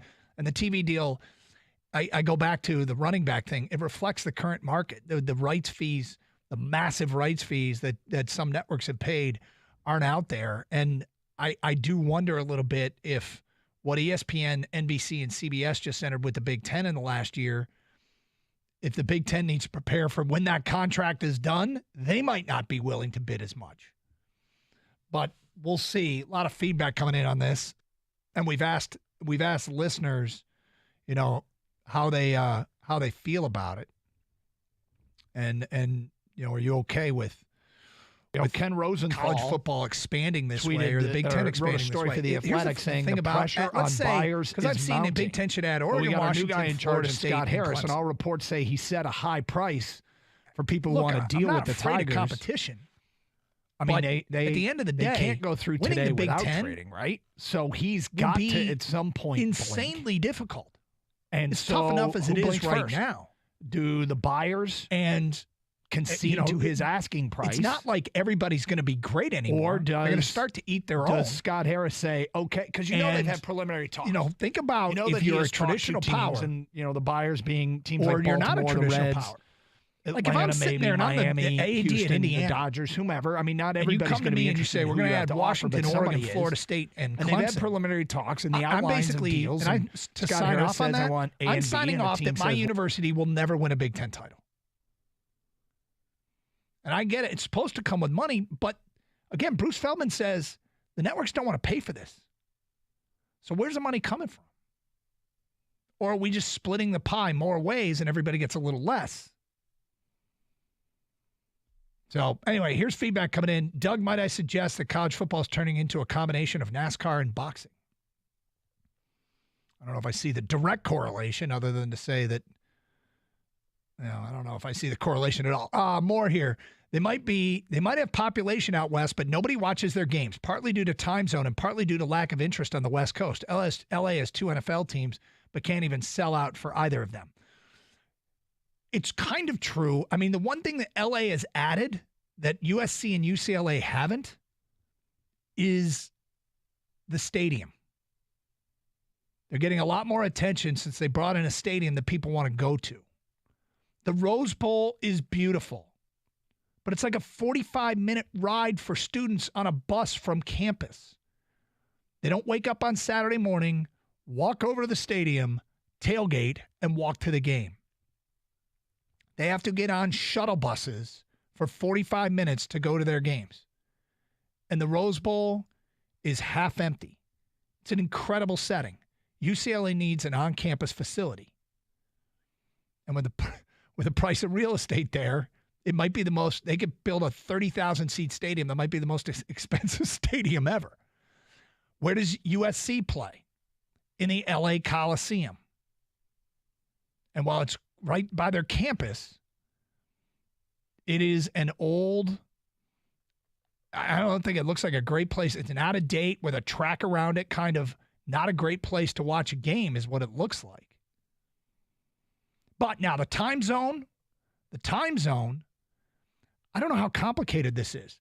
3:30 and 7 o'clock games do well here. So 3:30, that's a Pac-12, 12:30 local kickoff. 7 o'clock is a 4 p.m. local kickoff. All their games don't have to be in the dark.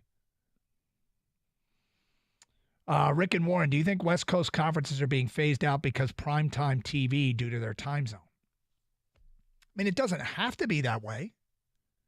If they have a 4 o'clock local kickoff, a 5 o'clock local kickoff, those are in Eastern time zone prime time, an interesting Pac-12 game should be able to draw ratings.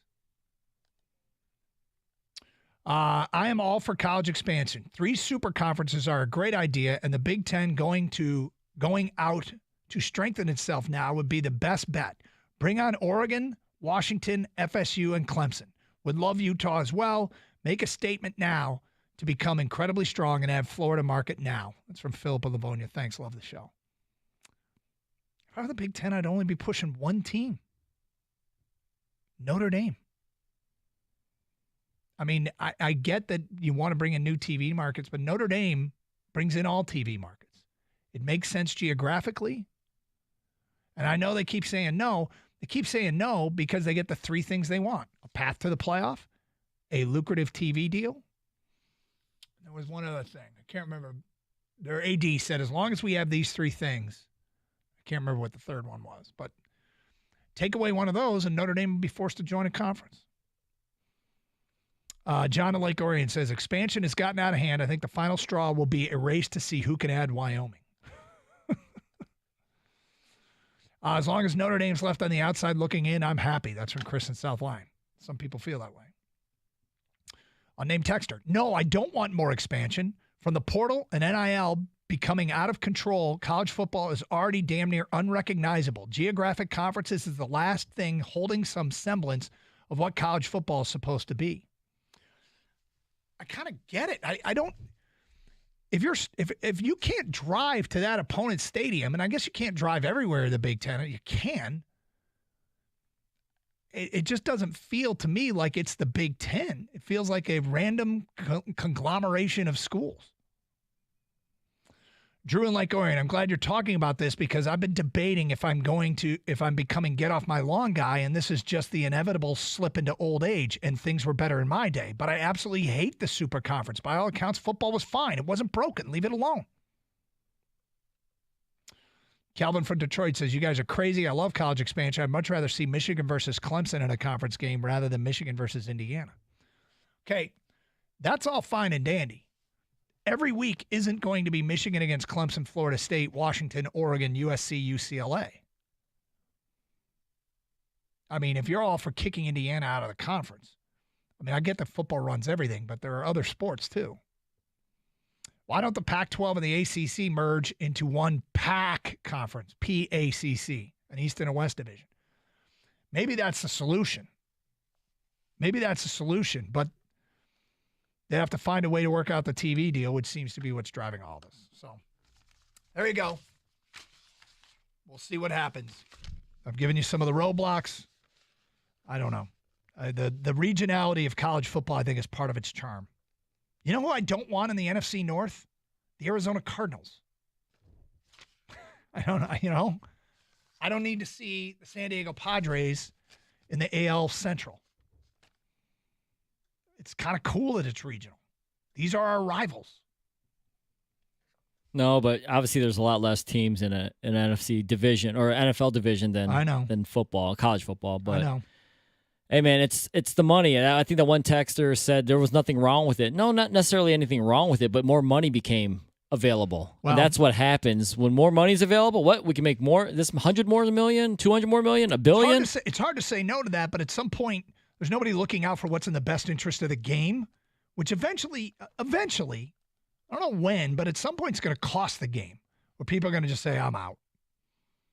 Not me yet. Like I say, I guess you could choose to ignore all this and just show up on Saturdays, which is perfectly fine and maybe the healthiest thing you can do. 248-539-9797. It's Carson Anderson, Gator Out today. Coming up in the 1 o'clock hour, the best of what Brad Holmes, Lions GM, told our morning show today. Hey, calling all car fans, Twin Peaks in Livonia is hosting the 4th annual Team Mopar Detroit Car Show. From 10 to 3 on Saturday, August 4th, swing by and see a wide variety of custom cars, from your favorite hot rods to Lambos to Detroit Muscle. Live DJ raffles, awards, food fun, and more.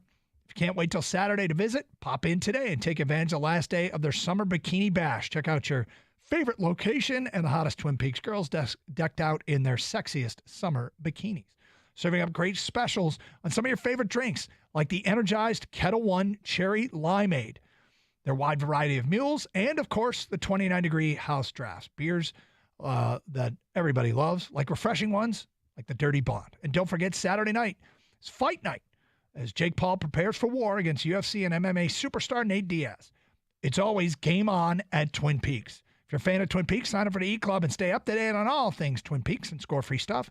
Signing up is easy. Just visit twinpeaksrestaurant.com/peaks-club to get started today.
Kang, I'm almost done with Quarterback on Netflix. How many episodes is it? I think it's 8, and I got 1 to go. And they have made their way through the Marcus Mariota portion. Kirk Cousins is an unbelievable dude. What do you mean by that? I just because of the fire pit, dog. No, it's are not. Are we over this fire pit I'm yet? not over the backyard. It's just beautiful. But he's got, they lose their playoff game last year. They're hosting the Giants. Major disappointment. He's driving away. Stops in the parking lot to sign autographs for fans that are there. Goes home, reads his kid a book, puts him in bed, says the prayers, go to bed. I don't know. I was like, this guy. This is a real. It's actually really funny. I think Valenti called it perfectly. He's like a real life Ned Flanders. Kind of. For those that watch The Simpsons. Yeah, just and he's so nice. Just so nice. And what's funny about it is you've got Cousins and his wife. There's at no point do you see, and I'm not saying that, but at no point do you see any alcohol. They never swear. Yeah, did he when they lost the playoff game? Did he say "son of a darn"? Kind of, yeah. And then you've got Patrick Mahomes and his wife Brittany. She's got cocktails up in the booth. They're swearing like crazy. Oh, I feel like we've seen her. Like they show her or something. Like she. Let me just put it to you like this: if you like Hard Knocks, I mean, I don't know how you wouldn't like this. Don't we all like that all access stuff? It's all access behind the scenes, even if it's kind of watered down. You're not seeing everything. It's quote unquote all access, right? Yep. But I've enjoyed the hell out of it, and I know I like Kirk Cousins, and I think I actually like Patrick Mahomes. even though he's kind of annoying at times, says a lot of the same stuff over and over, I think I do like him. And I'm perfectly well aware, cognizant of they know the camera's on them, so they might behave a certain way. But, I mean, when the game's over and you're in the locker room with the team and then you ride home with them in their cars and then you're at the post-game party at their house, it's just cool to see all that stuff. So I'm a fan. What if they did a show called like Sports Talk Host, and you were on there and they followed you home, followed you on your – do they follow them on – well, they don't have family vacation during the season, but maybe was there a bye week they showed what they did? There was a bye week, like getting ready for the playoffs. They showed Mahomes and Brittany in the house he's building, which is – yeah, I saw that. He did the Mega Millions story? Yeah. He's got a full court basketball, court being put inside his house. He's got a golf hole being built outside his house. Giant fish tank theater. I mean, he's got his logo on the court, right, and everything like that. I haven't seen. They were still. I didn't notice that. It didn't look like the floor had been put in yet. But suffice it to say, he's living the Mega Millions lifestyle. But yeah, maybe that'll be our next. Would you buy? Would you put a golf hole on your property? Because it looks like he's got a little par 3 with a green next to the water. Anyway, huge pool, fire pit. It's crazy. But they showed him walking through the property. So I like the show. Now, if they were to do it with this show, all right, cameras go home with Gator, you, me. I guess we could give him Kenny, Evan.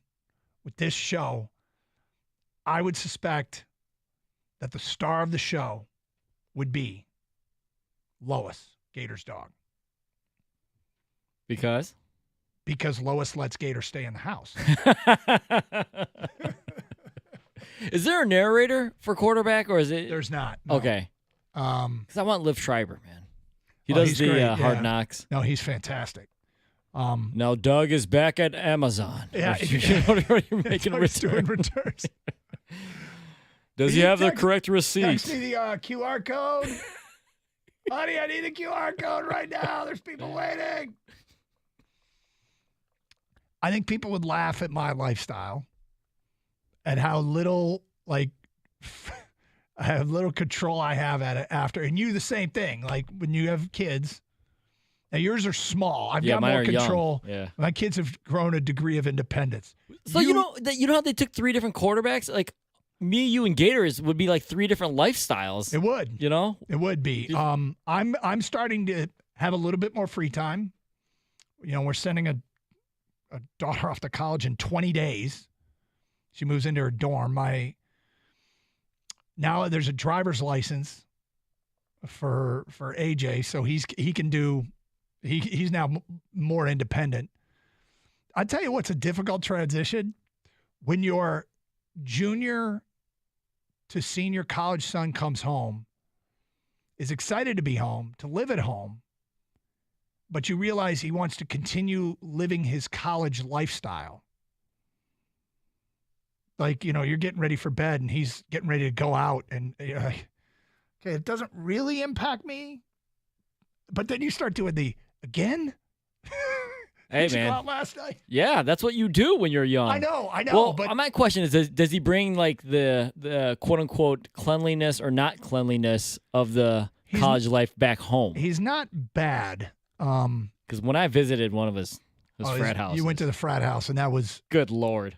And they had the cleaner in that week, and you guys were still sticking to the floor. So bad, man. So that if they had a camera crew, a quarterback style camera crew, your total lack of control of your life would be hilarious. Your daughters would be stars, absolute stars, because they're so damn cute. And they give you a hard time. Someone texts us right now, says they need to see me at Watermelon Sharks practice. just not wanting to. You get to see me coach. Yeah, I get to watch me coach baseball. Then we'd be taking calls on the show. How come you didn't bunt there? Bad situational baseball, Doug. But you got Brody up. He's a good bunter. You got to get Theo over to second, and you chose not to bunt. Anyway, 248-539-9797. Phone calls, feedback. Let's get back to your open line calls. Greg is on 97.1 A Ticket. What's up, Greg? Hey, Doug, you guys excited for that taco truck that's going to be there today or what? There's going to be a taco truck here? Yeah, I heard something about a whole taco platters coming and all this stuff. It's going to be amazing. Oh, yeah, that's right. Yeah, I think Gator, taco truck. So I think both things can be true about the expansion. It sucks. It sucks that the Big Ten championship game doesn't mean as much anymore, Yep. But at the same time, if you can bring in, I saw a stupid picture. I'm sure it's fake, but it was Huskies, Washington Huskies with a B1G stick, thing on their jersey. Yeah. Online. But if instead of playing Akron, if we take away two of those fluff games, a UNLV, and instead you're playing the Huskies and you're playing USC, if they can give that to me, I mean, I guess I'll be okay with it. But like I said, I mean, it can suck, but then also there could be some opportunity here for some better football. I think one of the most important things to remind myself is a few weeks ago we did that story in The Athletic about where they asked fans all these questions about the future of college football. And one of them is a scale 1 to 10. How worried are you about the future of college football? 1 being very worried, 10 not worried at all. I went from being a 10 to an 8, which to me is a significant movement. Gators down to 3. And right. So, I still will be there on Saturdays as enthusiastic as ever because I think the sport is the most interesting one with so many different storylines. I mean, on a Saturday, it's almost impossible in the noon, 3:30, and 7 o'clock, 8 o'clock spots not to have an interesting game going on. There's always something interesting that has national championship ramifications. And, the playoff, if they can expand, and then we'll see what happens because the expansion of the playoff to the playoff, the 12-team playoff, it's going to be exciting as hell for those 11 games, those 11 playoff games. I hope it doesn't come at the expense of the 13 weeks that precedes it. We can dump conference championship games right now. They serve no purpose other than more money. But I seriously don't really see the point. There's going to be multiple teams from conferences that go to a playoff. In fact, you can make the case that a conference is more likely to play a good team out of the playoff than play a bad team into the playoff. Right? I mean, if you freeze everything before a conference championship game is played, how many teams are going to qualify for a conference championship game that doesn't currently occupy a playoff spot in the major conferences? But if they lose that conference championship game, them falling out because of the loss, I mean, that's more likely to happen to Big Ten and SEC schools than the converse of that, because if you're good enough to qualify for the Big Ten title game, you're probably good enough to be in the college football playoff as it stands, if you're a Big Ten team. And if you lose that conference championship game and the conference loses a playoff team because of it, that might be the financial incentive to not play those games. In the meantime, I do agree with you. If Big Ten, actual Big Ten matchups swallow up meaningless non-conference games, I'm for that. Give me more interesting football. All right, Brad Holmes joined the morning show. The most interesting stuff he said to those guys. We will get to that starting at 1:02 here on Carson Anderson, 97.1.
All right, Gators out today. Final hour of the show, 248-539-9797. Brad Holmes joined the morning show. We'll hear the highlights of what he had to say.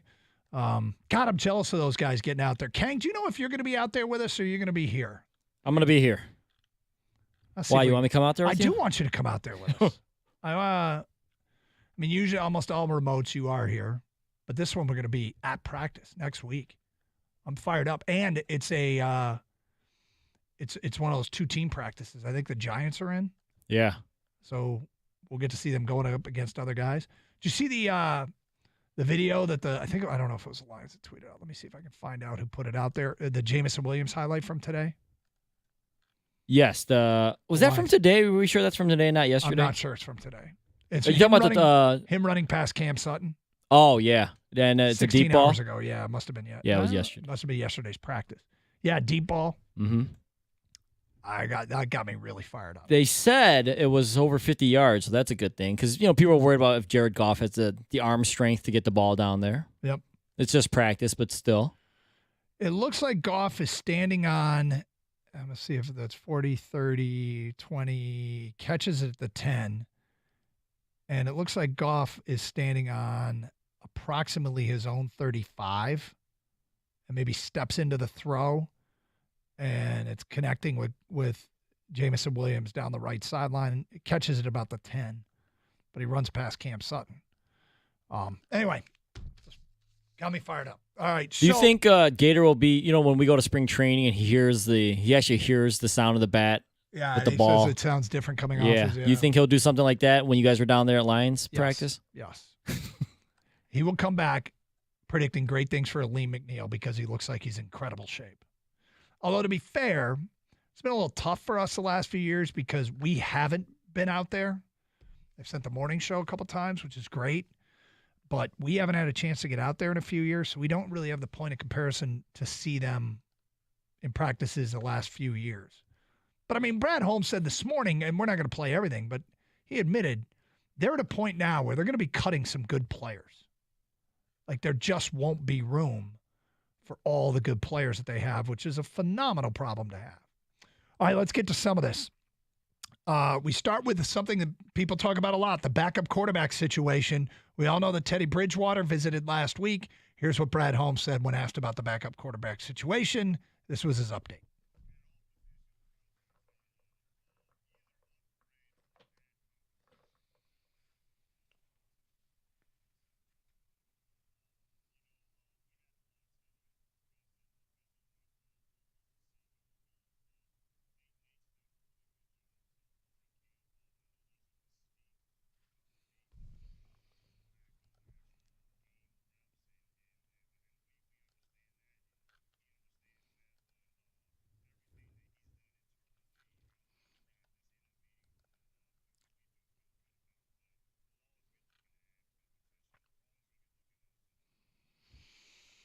So kind of vague there when he says with Teddy, we'll see what happens.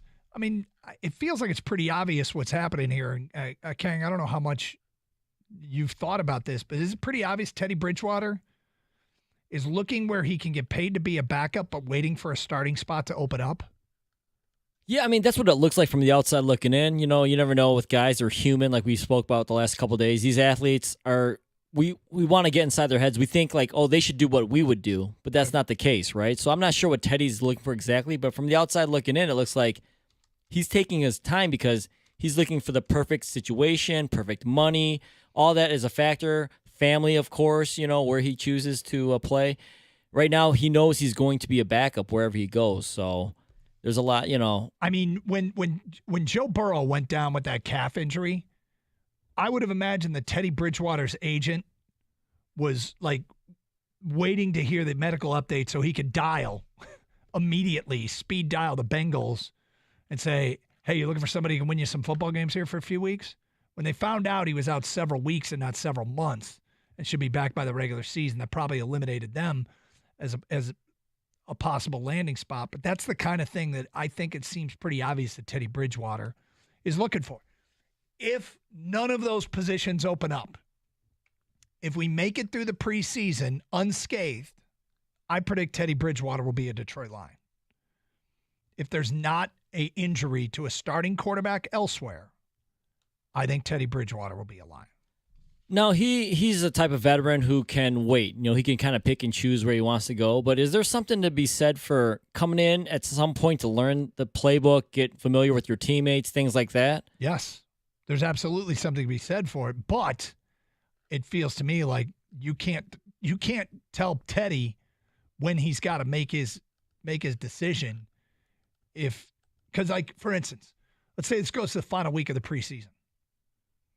They signed Teddy Bridgewater. He's not ready for the Kansas City game, but he could be ready by week 4.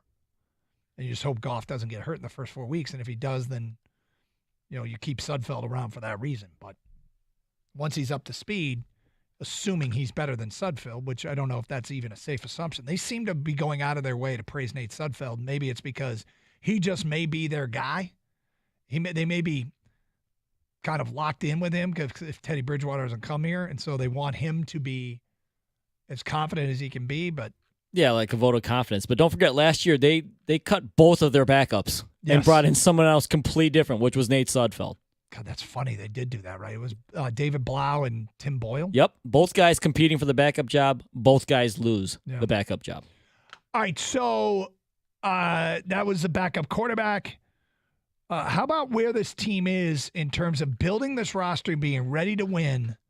How far along are they? How close to that are they? Here's what Brad Holmes said.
So there's been a long list of Lions that felt like they had a chance to be players where you're going, hey, I really like Joique Bell and I really like, C.J. Mosley.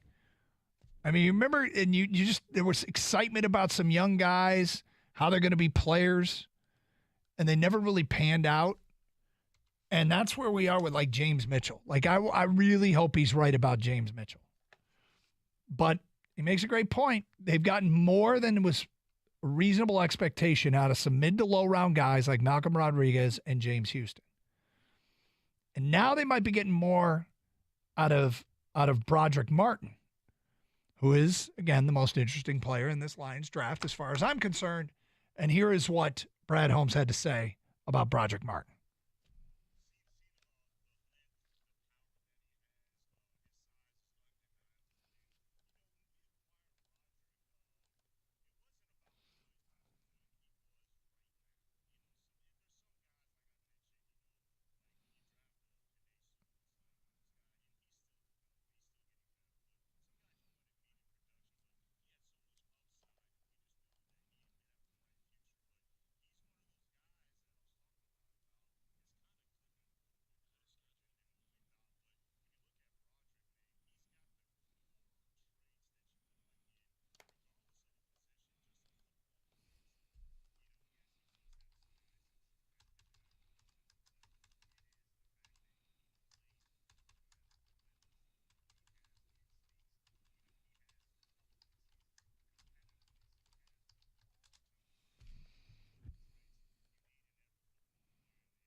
So, look, it's a position of need.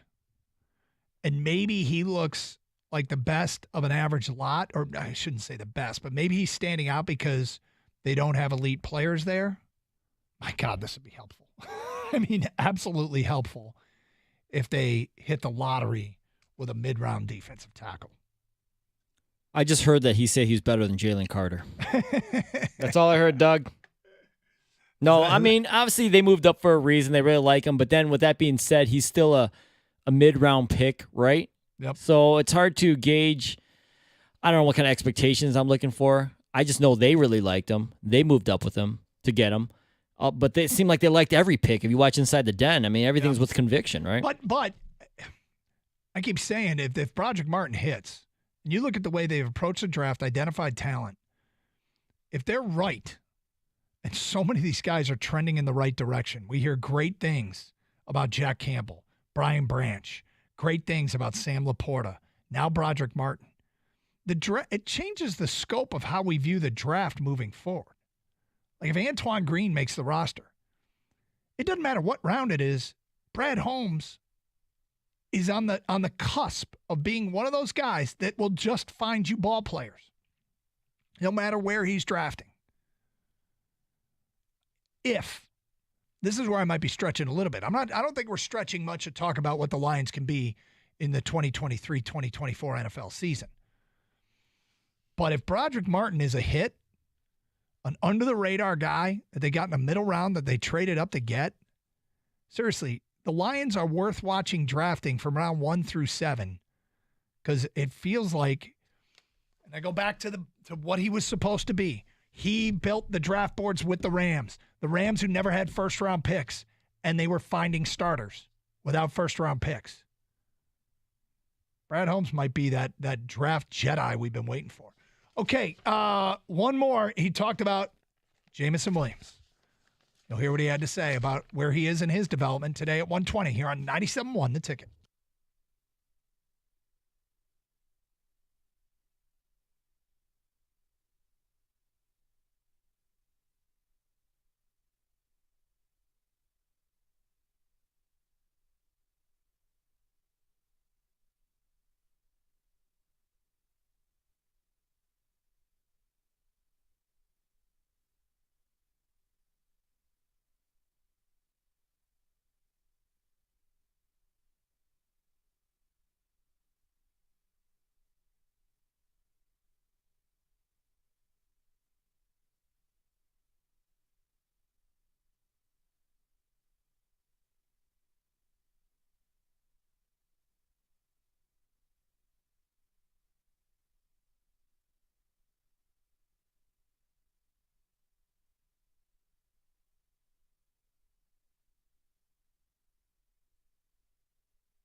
Okay, spent a good portion of the last hour talking about all this conference expansion talk and the buzz that's going around. And I think the biggest hurdle right now, first of all, the Big Ten doesn't want to, they're not looking to raid the Pac-12. They're looking to be prepared if the Pac-12 implodes.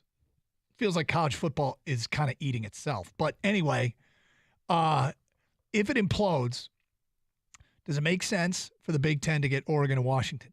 We know, and maybe Stanford and Cal, which the other two schools they've reported to be interested in out of the Pac-12. We know that these decisions are driven by what? Money. But Bruce Feldman reported that networks don't want to pay anymore.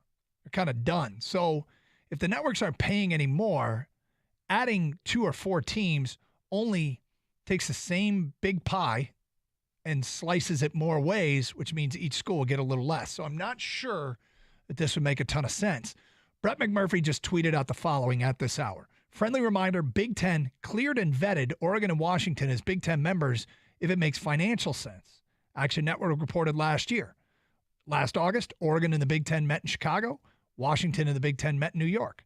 They are set to go if Big Ten and network partners figure out the money.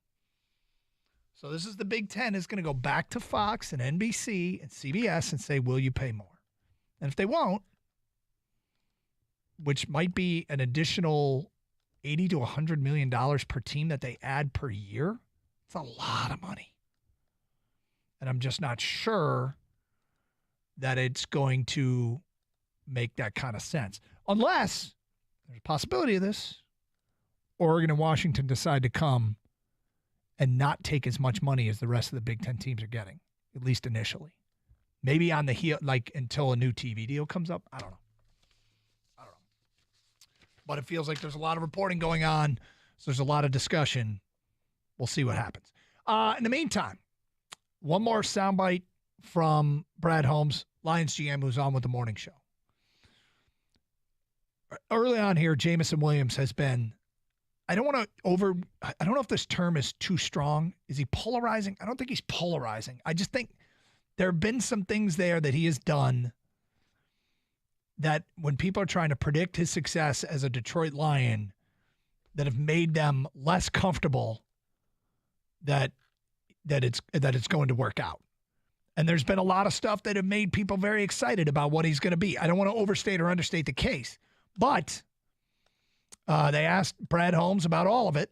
You know, take everything into consideration. Where is Jameson Williams in his development? And here's what the Lions GM told our morning show.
Okay.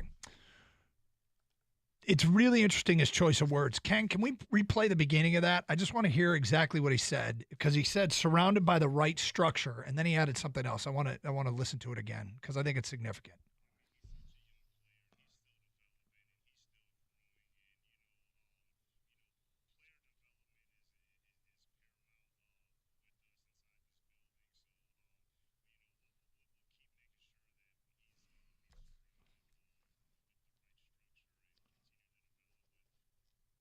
Keep going. Sorry.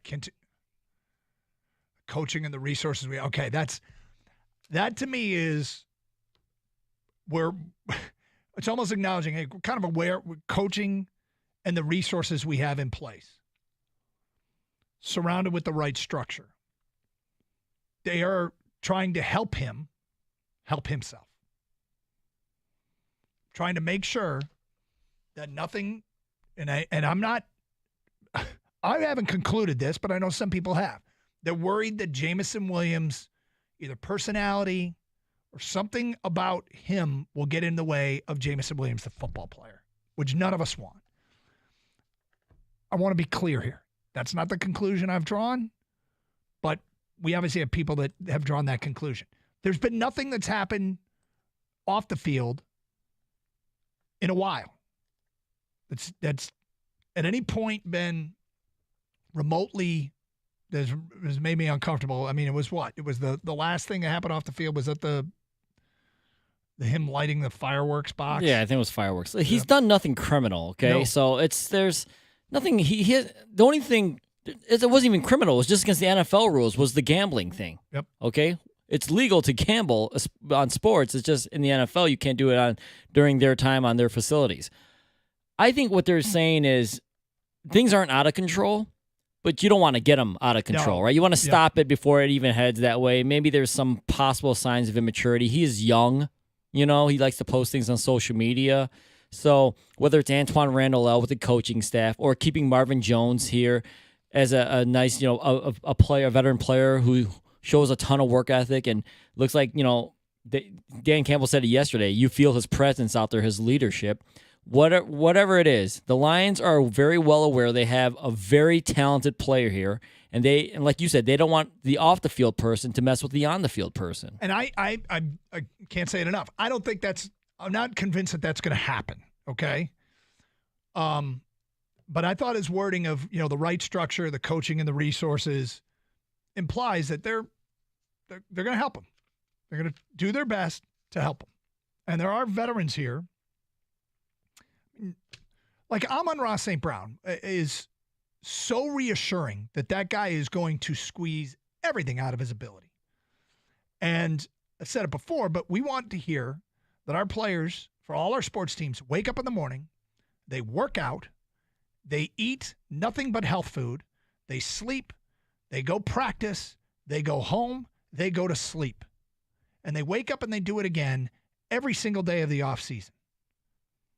That they're eating fruits and vegetables and the proper proteins, and they're making sure they get 12 to 14 hours sleep a day. Yeah, they don't watch TV. They only watch film. They only watch film, and they work out constantly. That's what we'd love to hear. That's not the case. And some guys are better at being, keeping their private life private. Social media has allowed them the opportunity, if they so choose, to have their private life go public. I mean, has Amon-Ra St. Brown ever posted anything that anybody raised an eyebrow at? I don't think so. The only videos I see posted of him is him out there on the field by himself doing extra work. Now, I mean, it's reassuring. It might not fully reflect reality. There was a video that was put out, Day in the Life of Aiden Hutchinson, where when you got done watching that, you're like, this guy is a stud. All he cares about is football and getting better.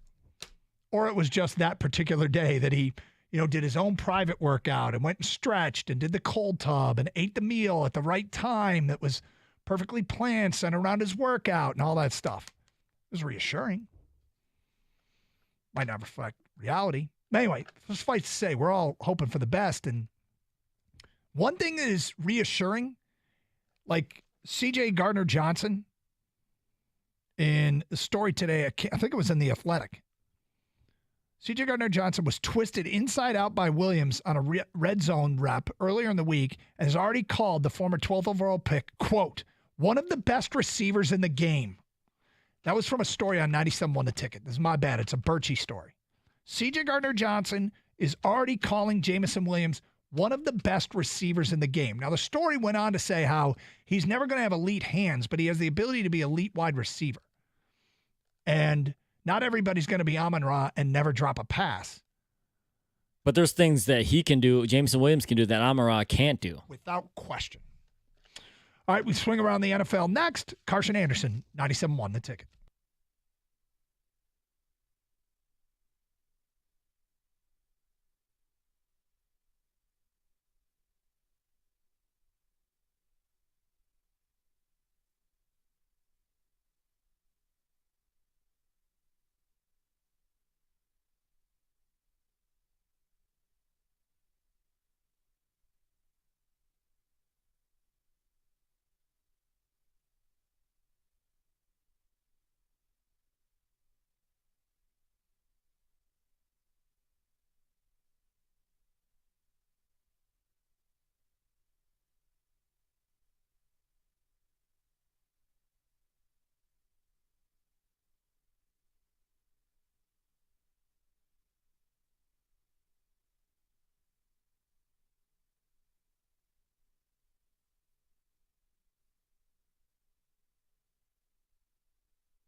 Ken Rosenthal tweeted or wrote a story for The Athletic saying the pressure on buyers is mounting. But we got our new guy in charge in Scott Harris, and all reports say he set a high price for people who want to deal with the Tigers. I mean, they can't go through today without trading, right? So he's got to, at some point, blink. And so who blinks first? Do the buyers concede to his asking price? Or does Scott Harris say, okay, because they've had preliminary talks.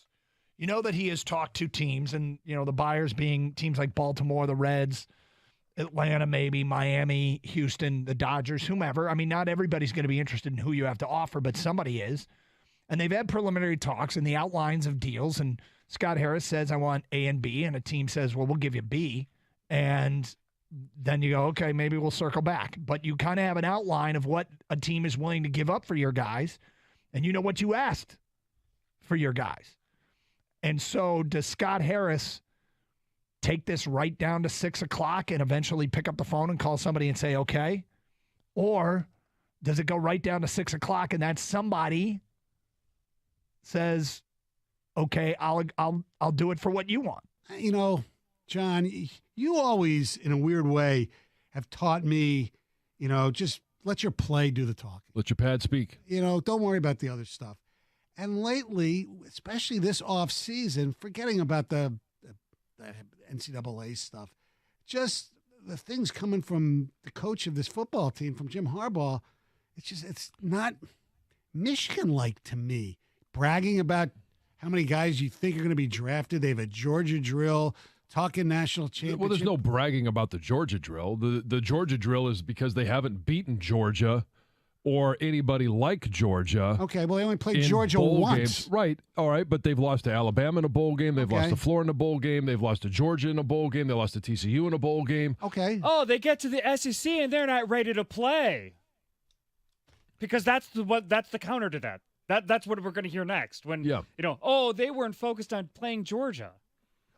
And who knows if they're going to play Georgia? Who knows if they make the college football playoffs this year? There's a lot of people that are predicting that they will. Right. But I don't want to hear Michigan people brag about them right now. I mean, you don't want to hear Michigan people brag about their team? Their coach and their players. Just play it cool. Just go out and kick ass.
How do you get that far down the road with a team where a player's got that team on a no-trade clause and you don't have the player's approval?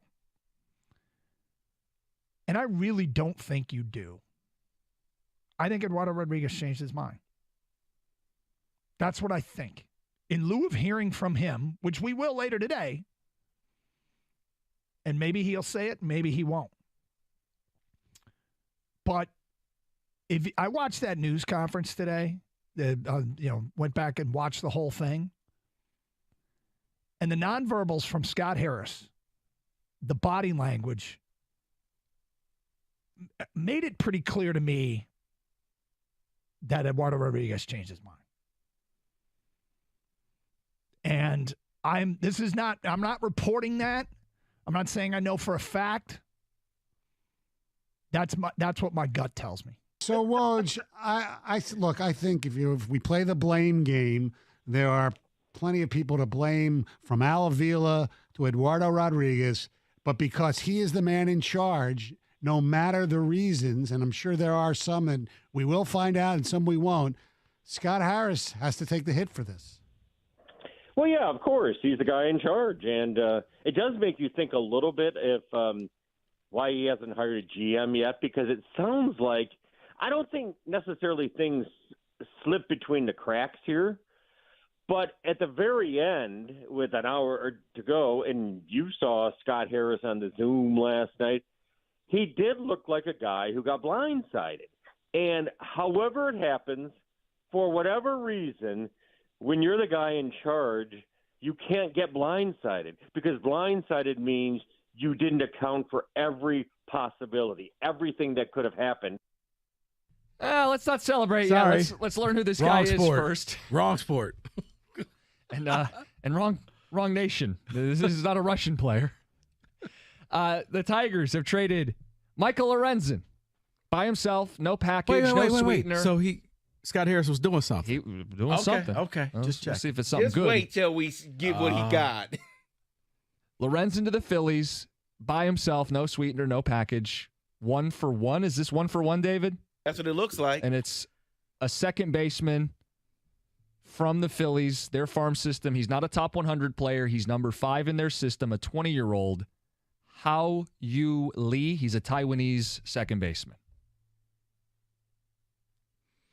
Your reaction? Well, looking at it, looks like he's projected to be at the big ball club now in 2 years, 2025. So he can play 3 positions in the infield. I mean, he's in high A ball, hitting 283 right now, on base 372. We like on base. That's the whole thing here. Look, I didn't think you're getting a top 100 prospect for Lorenzen straight up, so I'm not going to sit here and like, well, this is a terrible return. It's fine, I guess. He's a young player, international player. We haven't had enough of those international developed players. Right. He's 20. He's still going to have to develop. Your point, Rico, is he's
So one of the bigger stories in Detroit sports today is that the Detroit Lions have sold out their season ticket allotment for the first time since they moved to Ford Field. Season tickets completely sold out. We talked to a lot of listeners earlier in the program about this and the excitement and putting the money behind the product, and we got a lot of texts about it as well. Let's get caught up a little bit. David Amower says, Rod Wood said this is the first time they sold out since the team has kept record dating back to the Detroit Mercy days. Wow. So they've never sold out their team allotment, their allotment of season tickets. They have a waiting list. That would mean for the first time, the Detroit Lions have a waiting list. We talked to a guy earlier who was on the waiting list. Said he balked when J-Mo got suspended and then decided, I'll jump in. And when he jumped in, it was too late. He was on the waiting list. Unnamed texter, Ford Field is going to have a 12th man like we haven't seen in the city before. Honestly. I mean, I don't know how many times not everybody hears every minute of every show, but I've said it a lot. It's the loudest stadium. I've been in a lot of them, college and pro. Loudest stadium I've ever been in. Now, to be fair, I've never been to Seattle.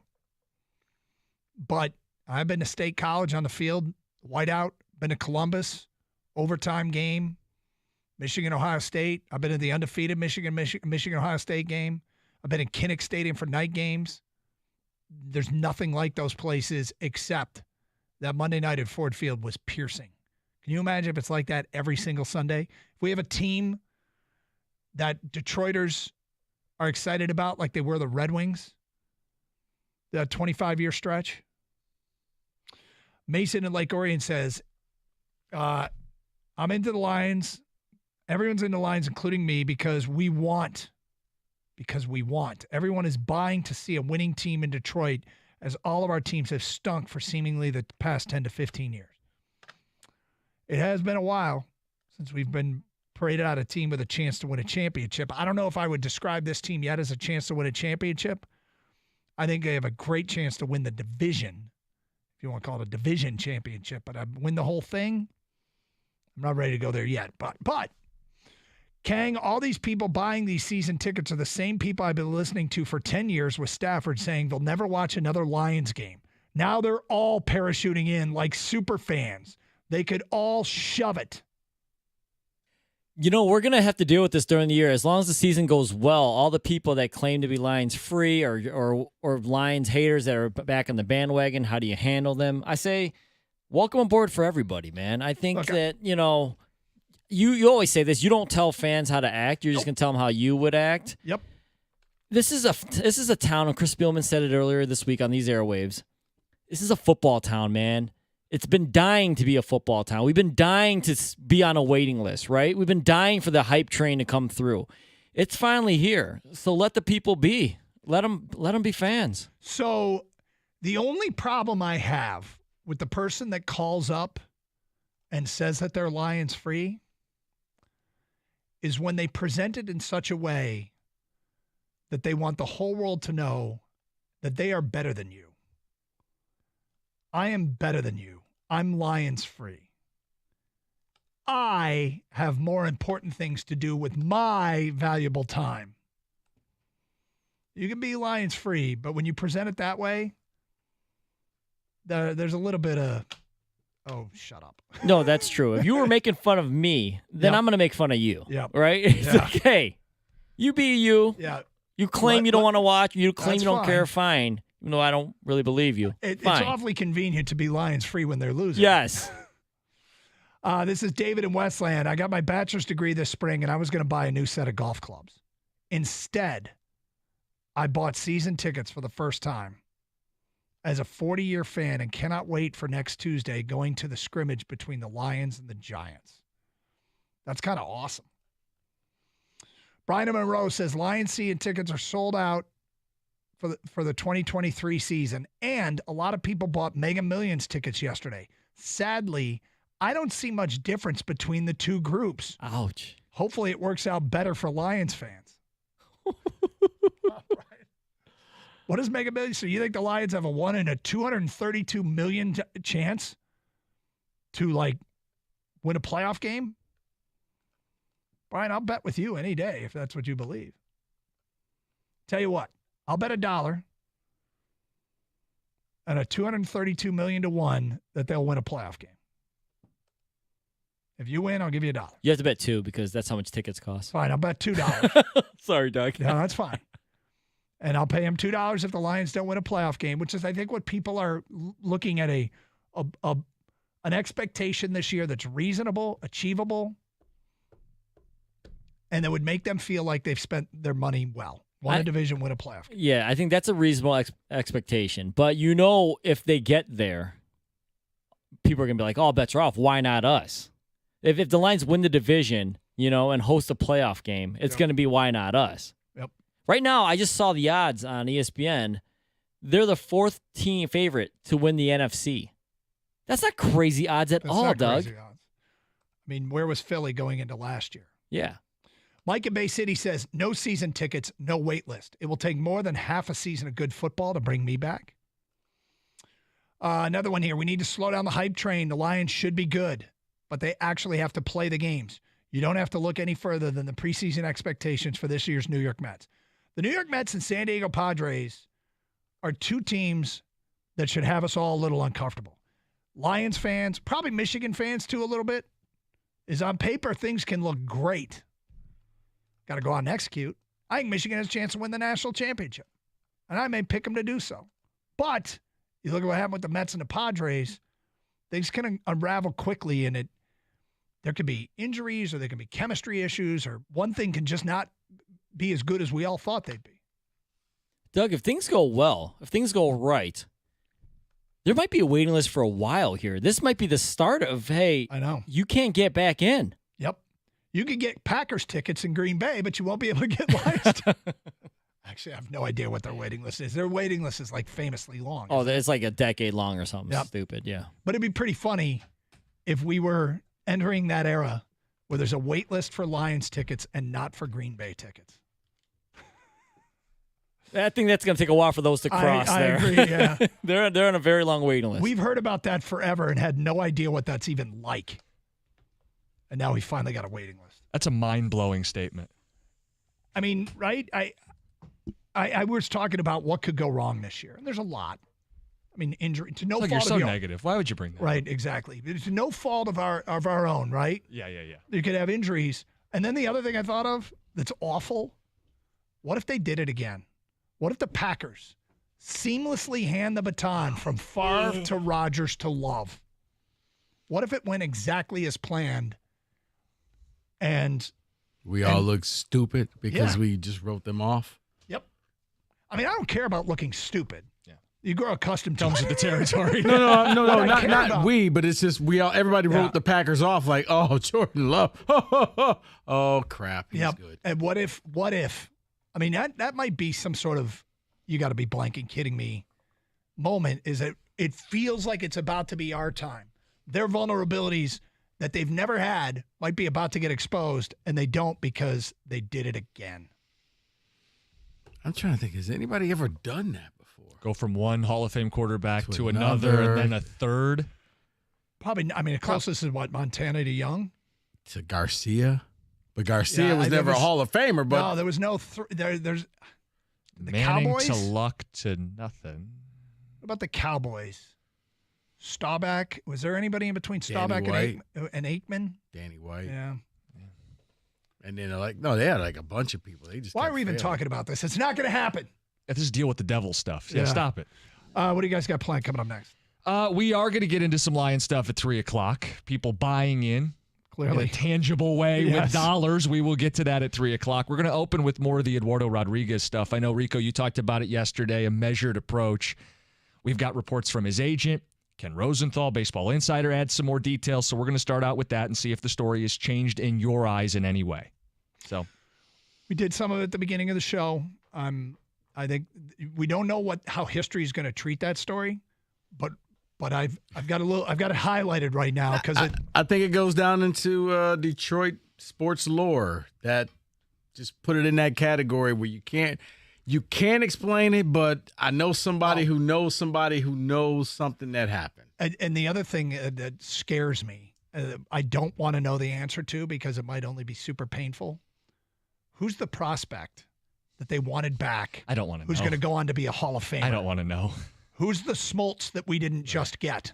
Right. Who's the new Acuna? Who's that? Right, exactly. Yeah. That they had identified like that. That obviously Scott Harris knows. So maybe we'll find out someday. But hey, have a great show. Stay safe, everybody, and treat each other with respect. 97.1.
Brought to you by 5 Iron Golf. It was day 10 of training camp for the Lions in Allen Park this morning. The Lions scrimmage today, but head coach Dan Campbell says they're ready to hit some opposing teams when joint practices come up.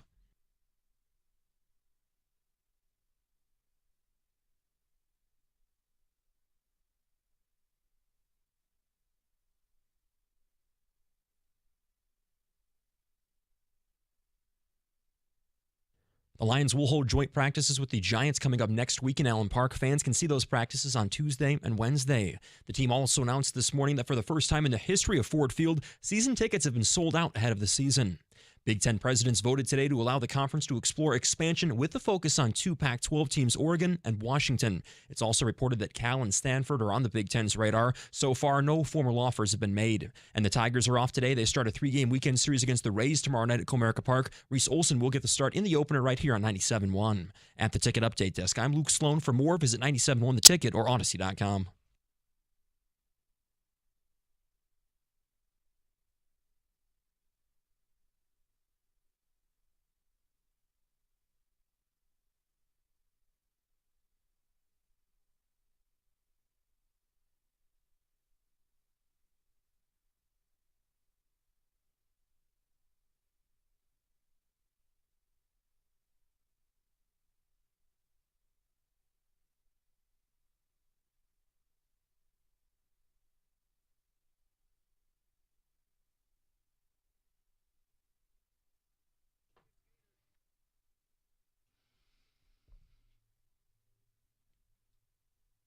Oh, you already know.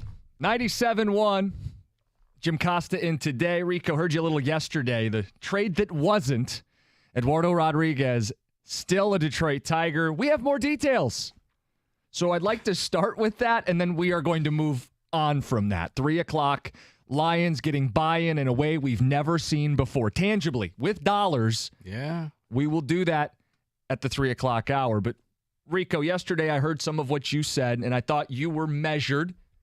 We're very reactionary at 5 o'clock on deadline day. Right. You spent the night pondering deep in thought, and I thought gave a very nuanced breakdown of what took place. Well, you got other sides, more sides to the story rather than the initial what the heck just happened here. How did you make this? How did this fall apart? And then, okay, you start seeing that it sounds as if E-Rod pulled the plug at the he or his agent, okay? When I say E-Rod, I mean either him or his agent pulled the plug at the last second. I think Scott Harris trusted E-Rod too much, trusted the agent too much. And I think he also was a little arrogant of thinking, I can fix this. I don't need a plan B. I can make this contract. I can make this trade happen. It's like, dude, maybe you pulled the plug. No. I got it.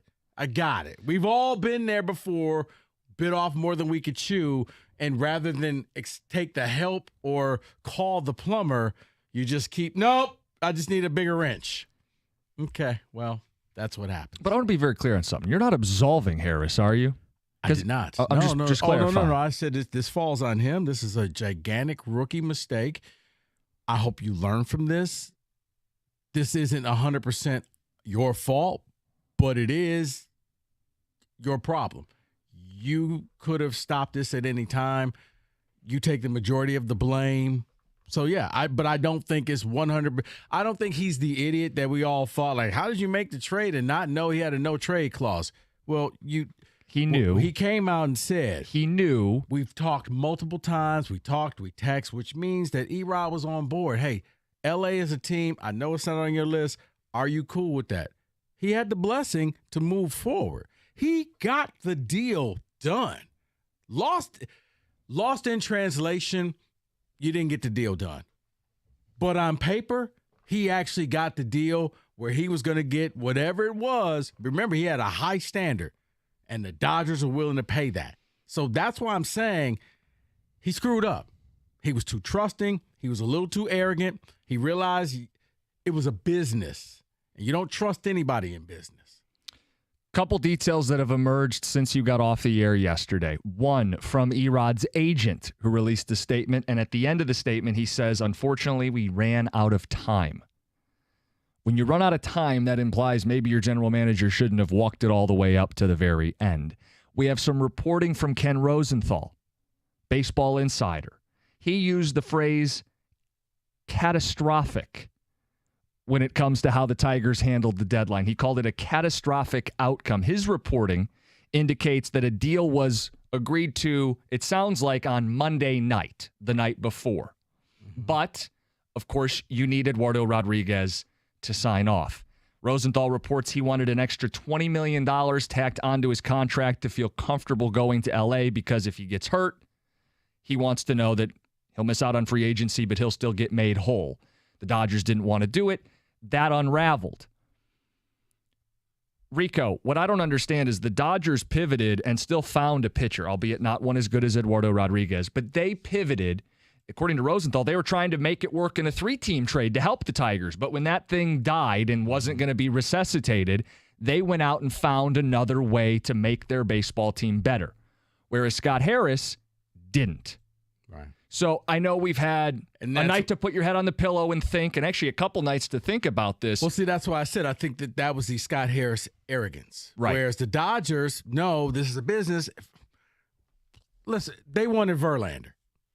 They didn't get Verlander, so they had, okay, this, it's one of those like in the movie, okay, we got to open up this envelope and now read these instruction codes. Okay, we're not going to go after this guy. We got to go after this guy. We got to have multiple sets there. They got to plan C or D.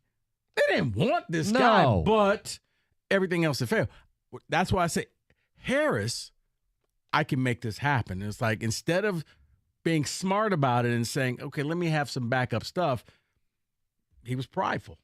Pride bit him in the ass. In none of the reporting that I've seen, Harris's comments from the man himself, Erod's comments yesterday after the game, comments from Eduardo's agent, reporting from Ken Rosenthal, none of it has changed my opinion that Scott Harris was in over his head and botched this.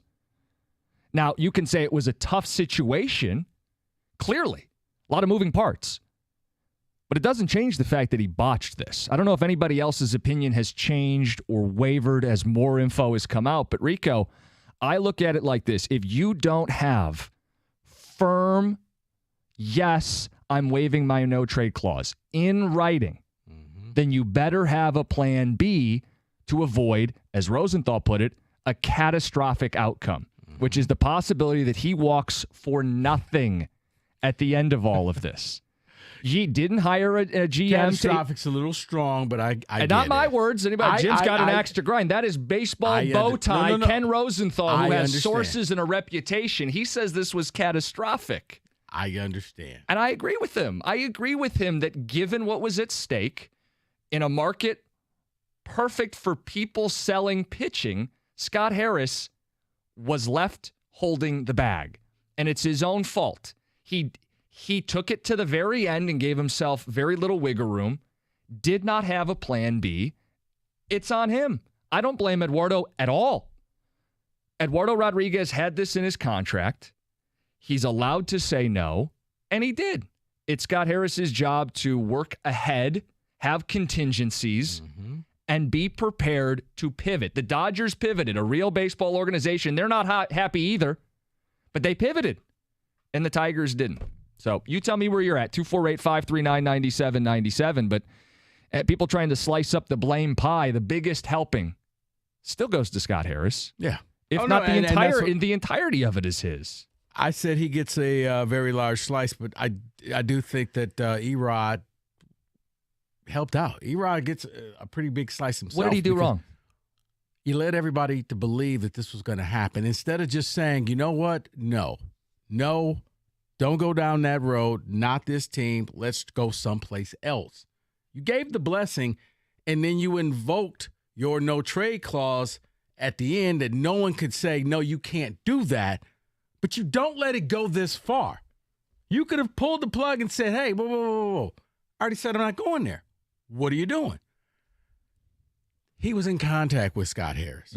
At any point, he could have said, Scott, no, I told you not this team. Try one of these teams right here. This wasn't a shock. This wasn't a surprise. Everybody knew Erod was on the block. So I don't sit here and say, well, he's just, it's not his fault. Yeah, you could have stopped all of this. You didn't have to let it go this far till where all of a sudden in the final hour, hey, guys, yep, I'm going to use my no trade. I don't want to do this.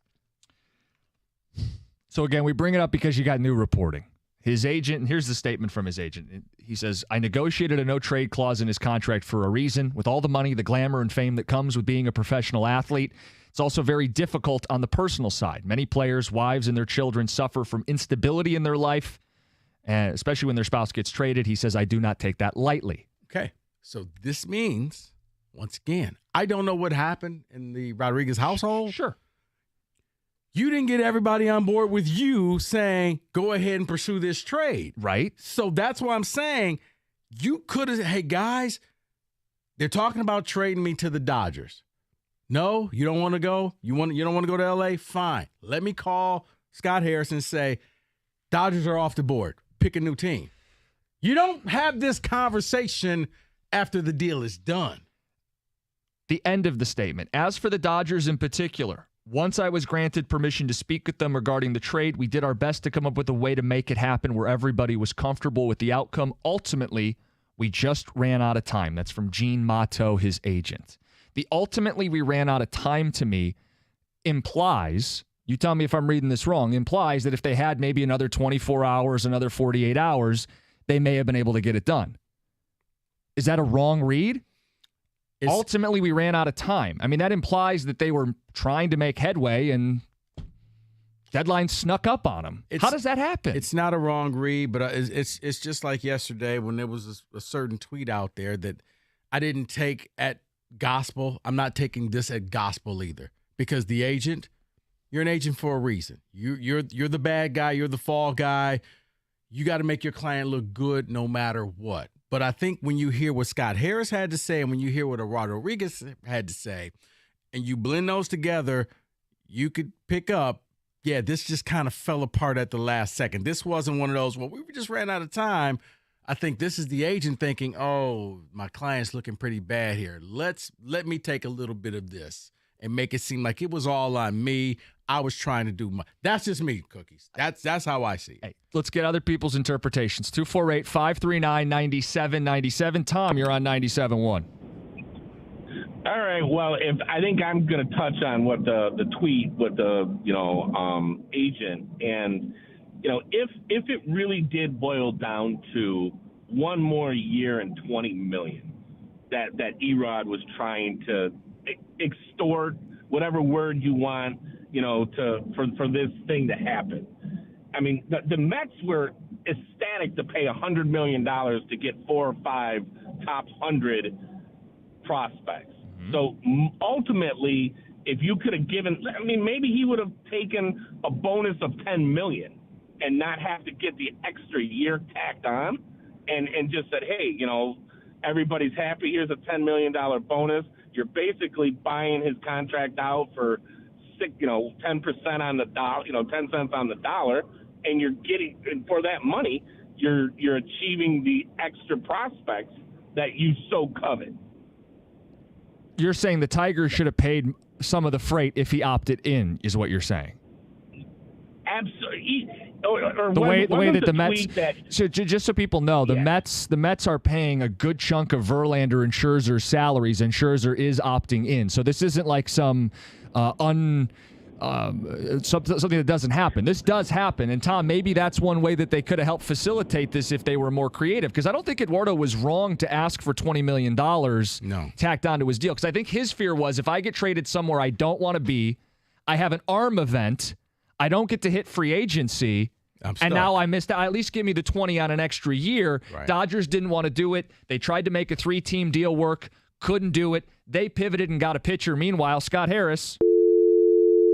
So, I think some people are trying to blame Eduardo. I'm not. The more I've seen, the more I've heard, Scott Harris was in over his head. He did make the mistake. And I'm not saying he should be fired. No. I'm just saying, guys, we can be critical of our first-time president of baseball ops when he didn't do his job. And if I had to put this blame, I would probably give Harris about 70. I would give Rodriguez the other 30. All right, we'll hear from people. 248-539-9797. A ton of football on the show today. Lions season tickets sold out. Never before in the history of the franchise. We will get to it at 3 o'clock. It's 97.1. We've all been there before, where you go online, you start searching for something, and the next thing you know, it pops up in your timeline. It's on your phone. It's like they're following you. Why? Because you got trackers following you. You really do. That's why you need DuckDuckGo, because it's private and it blocks trackers. It's very simple. You just simply download it free in your app store, or you just go online and visit DuckDuckGo.com and add it to your Mac or your PC or your phone, and then you block the trackers and you can go ahead and search in peace and not be followed. Go to DuckDuckGo.com.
Ken Rosenthal tweeted or wrote a story for The Athletic saying the pressure on buyers is mounting.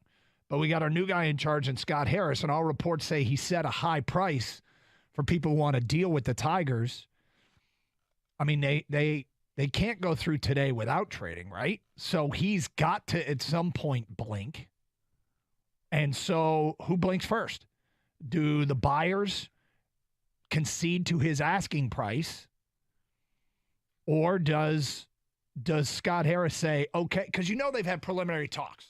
You know that he has talked to teams, and, the buyers being teams like Baltimore, the Reds, Atlanta, maybe, Miami, Houston, the Dodgers, whomever. I mean, not everybody's going to be interested in who you have to offer, but somebody is. And they've had preliminary talks and the outlines of deals, and Scott Harris says, I want A and B, and a team says, well, we'll give you B. And then you go, okay, maybe we'll circle back. But you kind of have an outline of what a team is willing to give up for your guys, and you know what you asked for your guys. And so does Scott Harris take this right down to 6 o'clock and eventually pick up the phone and call somebody and say, okay? Or does it go right down to 6 o'clock and that somebody says, okay, I'll do it for what you want? John, you always, in a weird way, have taught me, just let your play do the talking. Let your pad speak. Don't worry about the other stuff. And lately, especially this offseason, forgetting about the NCAA stuff, just the things coming from the coach of this football team, from Jim Harbaugh, it's not Michigan-like to me. Bragging about how many guys you think are going to be drafted. They have a Georgia drill, talking national championship. Well, there's no bragging about the Georgia drill. The Georgia drill is because they haven't beaten Georgia or anybody like Georgia. Okay, well, they only played Georgia once. Games. Right, all right, but they've lost to Alabama in a bowl game. They've lost to Florida in a bowl game. They've lost to Georgia in a bowl game. They lost to TCU in a bowl game. Okay. Oh, they get to the SEC and they're not ready to play. Because that's the counter to that. That's what we're going to hear next. When, they weren't focused on playing Georgia. And who knows if they're going to play Georgia? Who knows if they make the college football playoffs this year? There's a lot of people that are predicting that they will. Right. But I don't want to hear Michigan people brag about them right now. I mean, you don't want to hear Michigan people brag about their team? Their coach and their players. Just play it cool. Just go out and kick ass. Let's not celebrate. Sorry.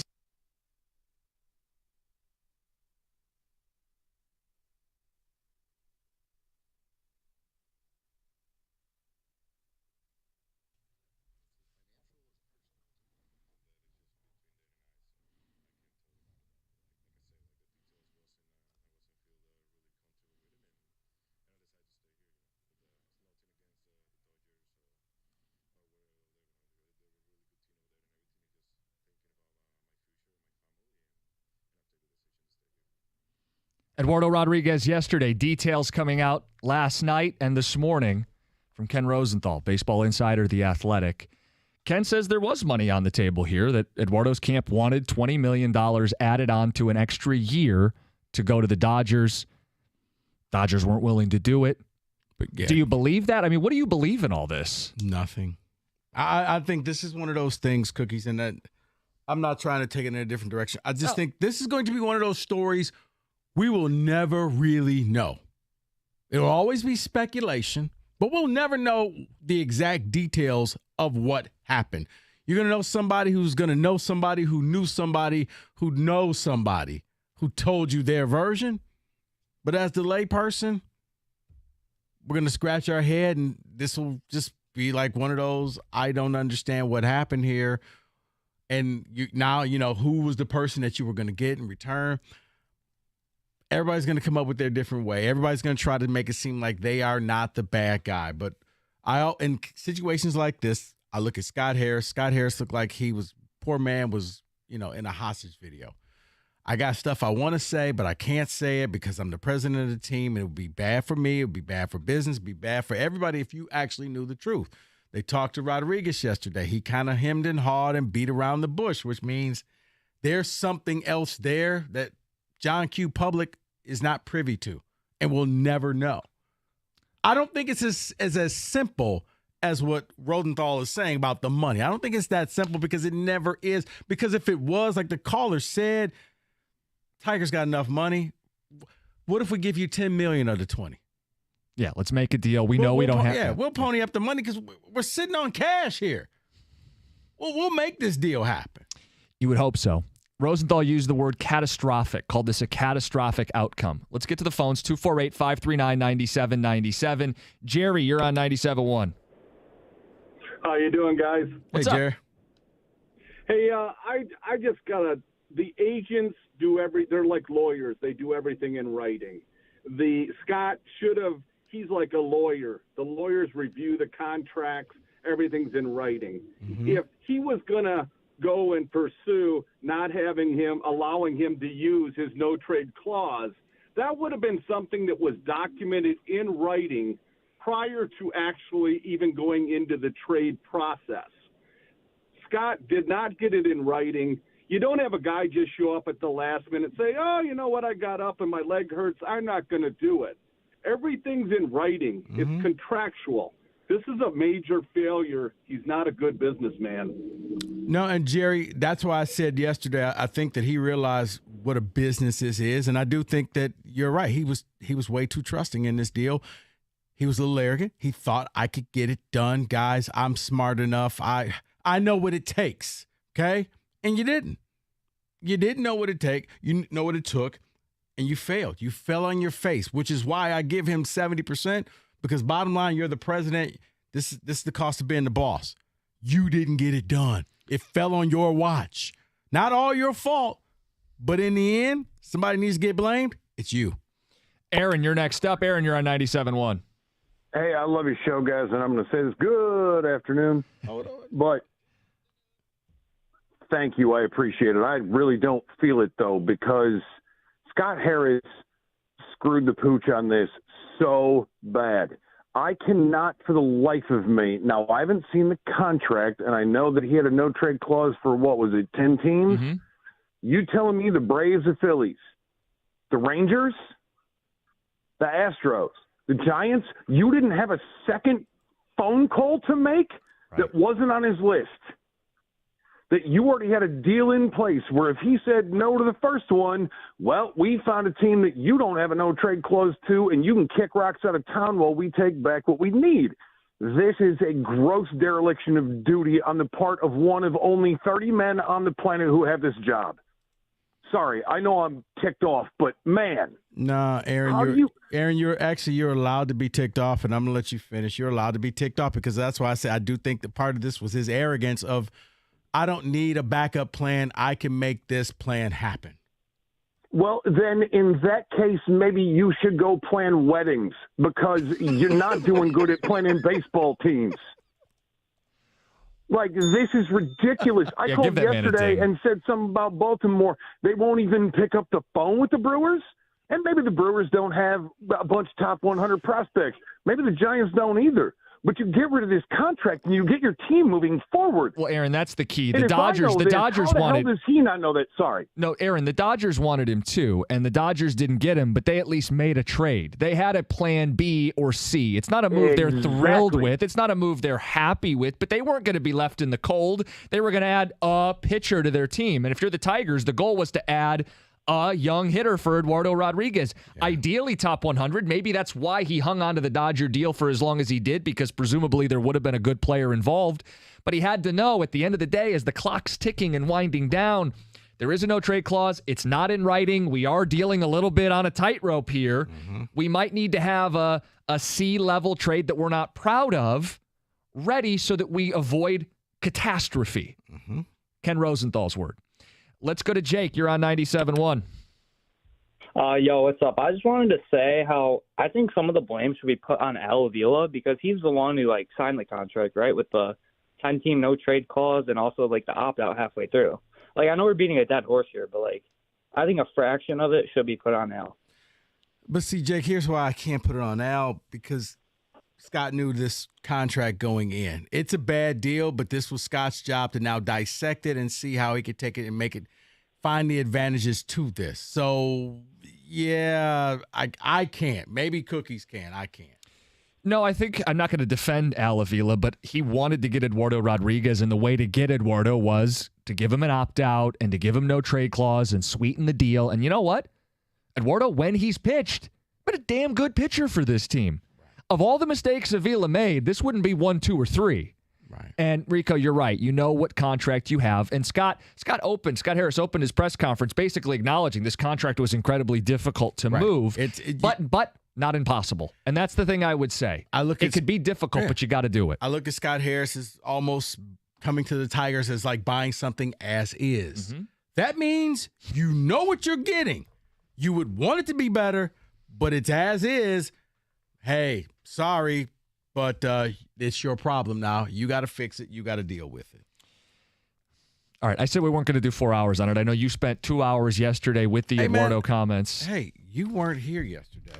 You had better things to do than join me yesterday. I was driving around. I listened to you. You were beautiful. David and Kenny were here, but you just said, nah, I'm done with you. Took a day off. Thank you guys for showing up.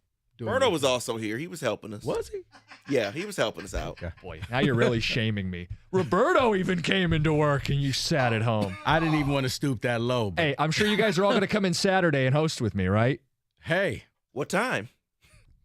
Shut up. You know what? Hey, David, I know somebody who walks out of Spartan Stadium to place phone calls to this man on every Saturday afternoon. Wow, Tucker joins your show? Close. The next best thing. The next best thing. All right, we do have a football today to get to. Big Lions story at 3 o'clock. It's 97.1.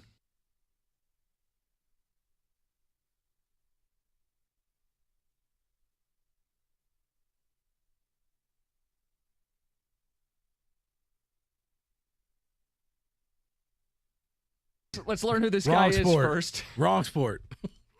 And wrong nation. This is not a Russian player. The Tigers have traded Michael Lorenzen by himself, no package, no sweetener. So Scott Harris was doing something. He doing something. Okay, just check. See if it's something Just good. wait till we get what he got.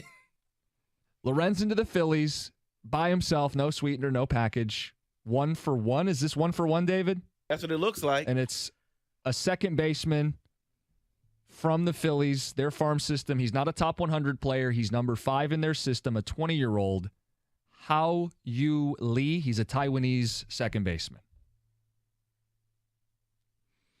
Your reaction? Well, looking at it, looks like he's projected to be at the big ball club now in 2 years, 2025. So he can play 3 positions in the infield.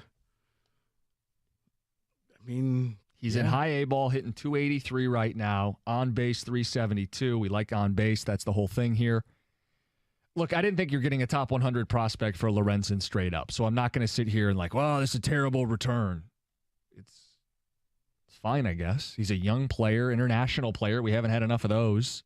International developed players. Right. He's 20. He's still going to have to develop. Your point, Rico, is he's not going to be here this year.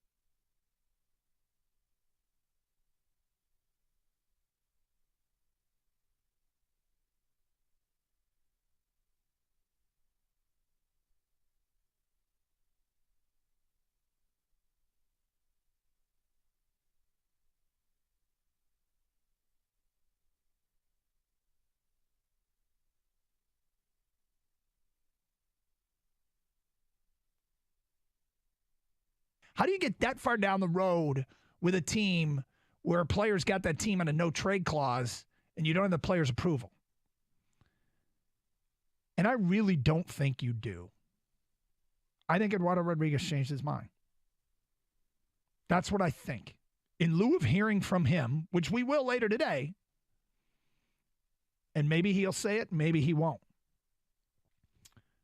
But if I watched that news conference today, went back and watched the whole thing, and the nonverbals from Scott Harris, the body language, made it pretty clear to me that Eduardo Rodriguez changed his mind. And I'm not reporting that. I'm not saying I know for a fact. That's what my gut tells me. So, Woj, I think if we play the blame game, there are plenty of people to blame, from Al Avila to Eduardo Rodriguez, but because he is the man in charge, no matter the reasons, and I'm sure there are some, and we will find out, and some we won't, Scott Harris has to take the hit for this. Well, yeah, of course. He's the guy in charge. And it does make you think a little bit if why he hasn't hired a GM yet, because it sounds like, I don't think necessarily things slip between the cracks here. But at the very end, with an hour to go, and you saw Scott Harris on the Zoom last night, he did look like a guy who got blindsided. And however it happens, for whatever reason, when you're the guy in charge, you can't get blindsided, because blindsided means you didn't account for. David, I'm not going to tell you how to do your job, but we better have something with the Hall of Fame game in football today. It's back. It sounds like he's trying to tell you how to do your job.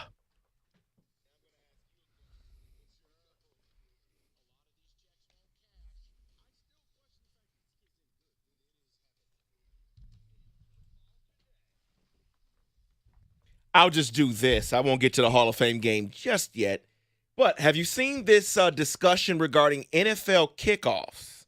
They're considering using the XFL kickoff rules, which is kicking the ball off at the 30-yard line, something regarding they just want to reduce the potential of concussions by shrinking the distance between opposing players. So my question to you is, they just get rid of the kickoffs then, right? You know what? You're not going to get rid of the kickoff. I wish you would, but I kind of like the XFL kickoff. I do. It's different, but if you're so worried about concussions, it's almost like you're in space. You're, I think, like 10 yards apart from each other. No one can move until the receiver gets the ball, the returner gets the ball in his hands, and then all of a sudden the chaos happens. But it's no 40 yards of full steam colliding into people. If you're going to water it down, this is probably the best of the watered down. You're right. But see, again, I'm the same person that said I think they should have it where, because I like the onside kick. So if you're not going to do an onside kick, a 4th and 15 from your own 30-yard line. 35-yard line, if you don't get it, the other team gets the ball right there. Right in the edge of field goal range. Yeah, because you need a workaround. If you ban the kickoff altogether, you do need a plan for the onside kick. Part of the reason to do away with kickoffs, reminder, what's the most annoying part of watching a football game? Touchdown, commercial, kickoff, commercial. If you do away with the kickoffs, who am I kidding? TV's going to squeeze in more commercials some way, somehow. But maybe we avoid the worst part of watching football, which is like 15 minutes of commercials. But the fact that you can't even do an onside kick anymore. Oh, yeah, right. They're null and void now. Like you can't move, can't do anything, because then what are we doing? Well, apparently this is what this kicker is doing. Iowa State backup kicker Aaron Bloom. He was accused of approximately 170 underage sports bets, including the under in the Cy-Hawk game. Wait.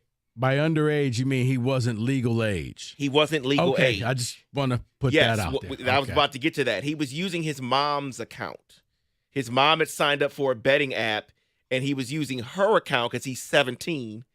Is he on the Iowa football team? He's on the Iowa football team. So this is double bad. He was. He's not anymore. Well. Yeah, he's charged with tampering with records and aggravated misdemeanor. It's part of the Iowa Division of Criminal Investigations. Yeah, what the heck is going on in Iowa? You know what? This is really nothing to do in Iowa. I don't know if you've ever been there. There's really nothing to do. You're not vacationing in Des Moines? No. I will say Literally is this. cornfield after cornfield after corn. It is the most boring drive ever. Guy's a hell of a handicapper. Under on Iowa, smart man. Just Yeah, say the game that. was a 27-17, so it did in fact go under. I mean, I used to make money off of that, but I'm not on the team. Right, there's a This is every sports purist nightmare. What if the players start betting on themselves and betting on the teams? Yeah, because you had that. You had the Iowa State. Was a quarterback on Iowa State was betting, and you found out he used the parents' account. Now, this wasn't for some astronomical figures that they were betting. Yeah, this is like I think the total for this individual was 4,400. Right, and the other So guy I 100 think was bets. like Yeah. 5,000. So it sounds big, but really it's not. And it's like, come on, really? Yeah, what's interesting, the other part of the story, because there's a lot of players, as you mentioned, one of the, I believe, Iowa State defensive lineman, former Iowa State defensive lineman, was now suspended. He did this, and he's also suspended for the Broncos for the next coming year. So he continued his betting ways and went to the NFL and said, yeah, I'm going to keep doing this. Guys, I mean, you're chasing after pennies instead of picking up dollars. So let's get to Nathaniel Hackett for a second. He responded to what Sean Payton said. He says, quote, I've been involved in this business my whole life, 43 years, and as a coach and as a coach's kid, we live in a glass house. We know that, and it's one of those things that there's a code, there's a way things are done in that house. Well, then my question would be, well, did you abide by the code by coaching so poorly for the Denver Broncos? You know, I don't like this code where guys can't call out other coaches. I liked what Sean Payton did. He was right. They were atrocious. It's why you get fired in your first season. Yeah, but I really didn't know what Sean Payton's end game was. Like, he just went full scorched earth. Like, what are we? I simply said, what did you want to eat? And he just was and this guy was bad, and this guy, and what about the Jets? And it's like, where's Sean? I mean, that's what, Cookies, you've been at the press conference. You're like, where is this coach going with this? Like, why is he this angry? He said he put on his Fox hat, not his coaching hat. Nah, he Give me wouldn't have said more of all that, though. stuff on Fox. I mean, it's good, but no, he would have been on Fox. Oh, both teams played hard. Yucking it up. Right. No, I hate when they yuck it up. I like when they mix it up. Yeah, Hey, Hackett, if you don't like it, coach better. I think we need to hear more of that, don't we? Yeah, I still don't even know what Hackett was, especially early in the season, those first couple games. Like, are you trying to lose?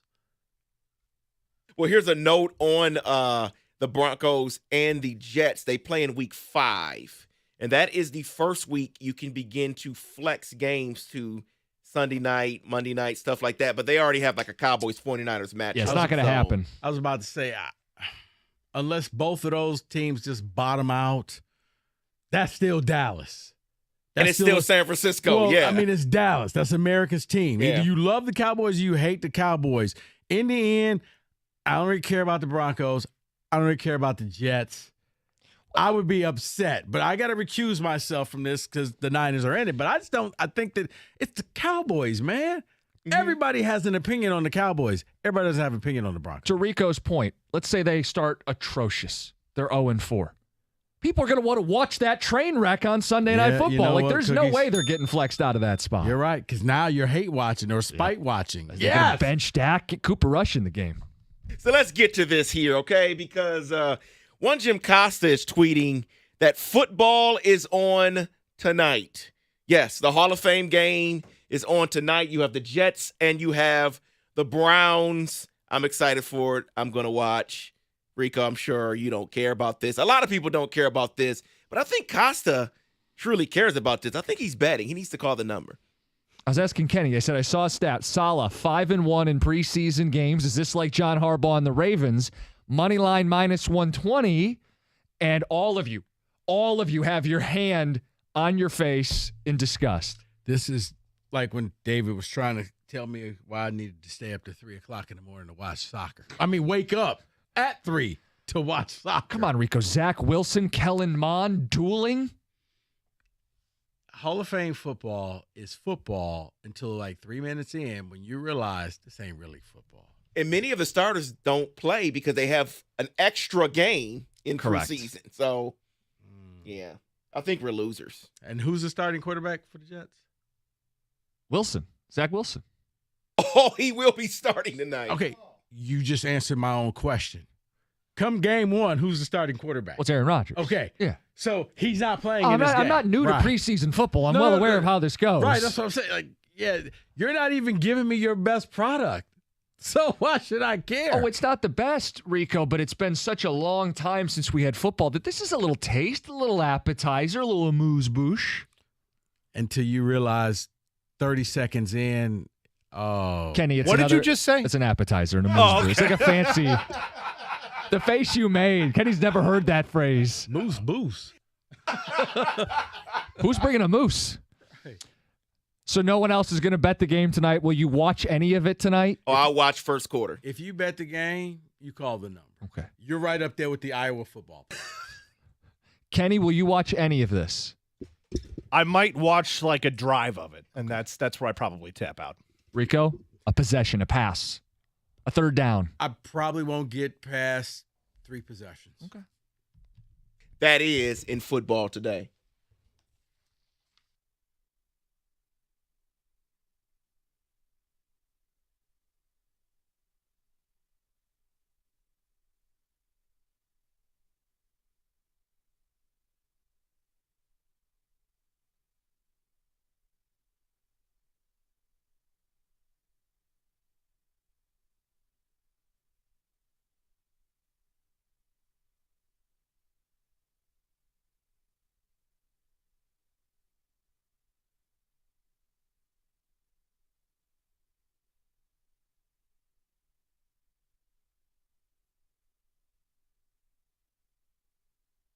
Every possibility, everything that could have happened.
Come on, guys. Kellen Mond. Look up and down that depth chart. Dorian Thompson-Robinson played probably the whole second half today. Rookie out of UCLA. Come on, Rico. 3 possessions get you to a 4th possession. I'm tapping out. He's not serious about this, is he? Breaking down who's playing? Look up and down the depth chart. The 2s and the 3s, baby. Preseason game number 1, Hall of Fame game. You know what? I'm just going to remain quiet because I don't think you get to ask, is he being serious? Why? Why don't I get to ask? Can you swing that mic over? Because I watched an actual great international event, an international tournament. I don't think you can throw a flag at a man for watching the World Cup. I'm glad you did. We were all sleeping. It's an international event. Okay. All right. Ticket text. What do we have? And then we'll get and Lions you bet in on it. WNBA games. Yeah, then and I won. First time with football. The CFL has been on since June. Oh, sorry. When's the Grey Cup? Cookies over and under 700.5 fantasy football teams this fall. Stellan Kenny coming up to triple digits here probably by the end of the week. I think Sean Payton was trying to cover for Russ, trying to give his quarterback an excuse for his horrible play all year coming up. Oh, my. I don't see how. I've seen that theory, and I don't understand that. Why would he be softening the blow for this year? Because if Sean Payton's right that last year's Broncos team was so poorly coached, then by default, they should be much better this year, right? I don't think he's softening the blow, right? I mean, if everything was in place, if the players are good, the quarterback's steady, and now they're going to have a real coaching staff, I don't think he's lying down and putting the bar on the ground. I think he's saying, no, we should be much better this year. Or maybe if things don't turn out quite as fast, well, I had to break him of the old habits and tendencies from last year's regime and that coaching staff because, well, he was an idiot.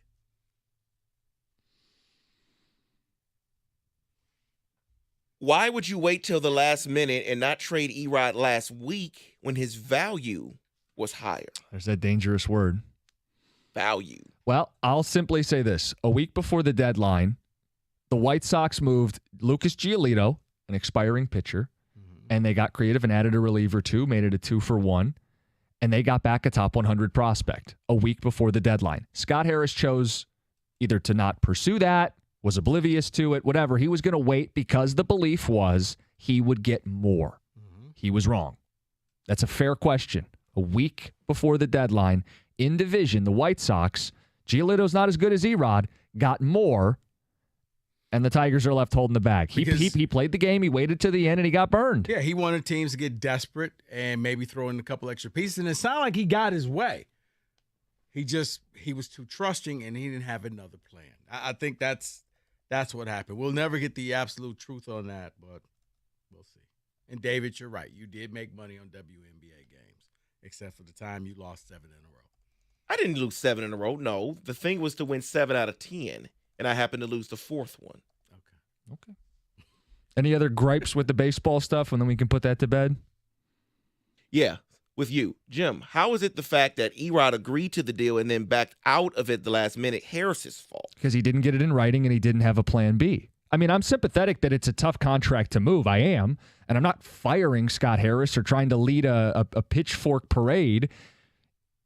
But you have to have a plan B if you don't have it in writing. If your guy doesn't sign off on it in writing, you have to know, hey, this is how the deadline works. And for a guy who's never been a president of baseball ops, who refused to hire a general manager, something slipped through the cracks. That's on him. No, that's it right there. Way too trusting. Should have known better. I'm hoping this was a unfortunate teaching moment for Scott Harris that he'll look back for future years and remember every time he thinks he's got a deal done, whoa, put that in writing, and then we can move forward. Yeah. And I've had people say, well, what's the big deal? If Erod just stays with the Tigers, who cares? Well, they were trying to trade Erod for a reason, because the belief is he's not going to opt in because he's pitching so well. If you were actively shopping him, You can't then turn around and go, we love him. We're so happy to have him. Why would anybody try to trade him? This is like draft day logic where you didn't get the guy you wanted, so now you got to wait to see years from now if you could point the finger like, see, said you should have drafted this guy instead. Or like recruiting, when you don't get your guy, we didn't want him anyway. We weren't trying to. We found a better person. It's fine. He couldn't have qualified. He was too stupid anyway. He wasn't our type of guy. Come on, guys. I'm with you. It's the revisionist history leading up, and that's why I did that with you to start the show on deadline day. I said, what do we want back? We gave different answers, and we had different expectations, but no one said keep him. No one said keep him. They weren't and now they kept him, and people are going, well, it's not that bad. Well, he's going to stick around and stay. It's like, if that makes you feel better. Whatever you got to tell yourself. Nobody wants to say, we got worked, we got had, and nobody wants to sit in that seat. They don't. So you got to justify it. That's the world we live in. That's what it is. Only a loser would watch the Hall of Fame game. It's fake football. Half the guys will be working at your local grocery store in a couple weeks from Mike. So let me put it this way. I am not going to sell you that tonight is a good brand of football. Some people would say it's not real football. I wouldn't fight you on it. My point is this. I will turn it on because I miss football. Yeah. I will turn it on because I want to see something that kind of resembles football. You know what By it the is? second and third preseason game, I'm like everybody else. Just get me to the real thing. But the first game, the first taste, I'm a sucker for it. As you can be. And all serious, it's like when people get excited because pitchers and catchers are now showing up. And first exhibition game, it's a split squad. Right. You're playing college teams. It's like, it's not real baseball. NBA Summer League. It's not real basketball. You just go up and down watching.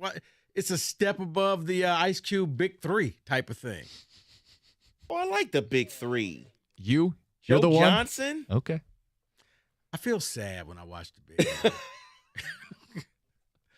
It's just like, oh, I remember you used to be good. Is the Big Three like actually still around?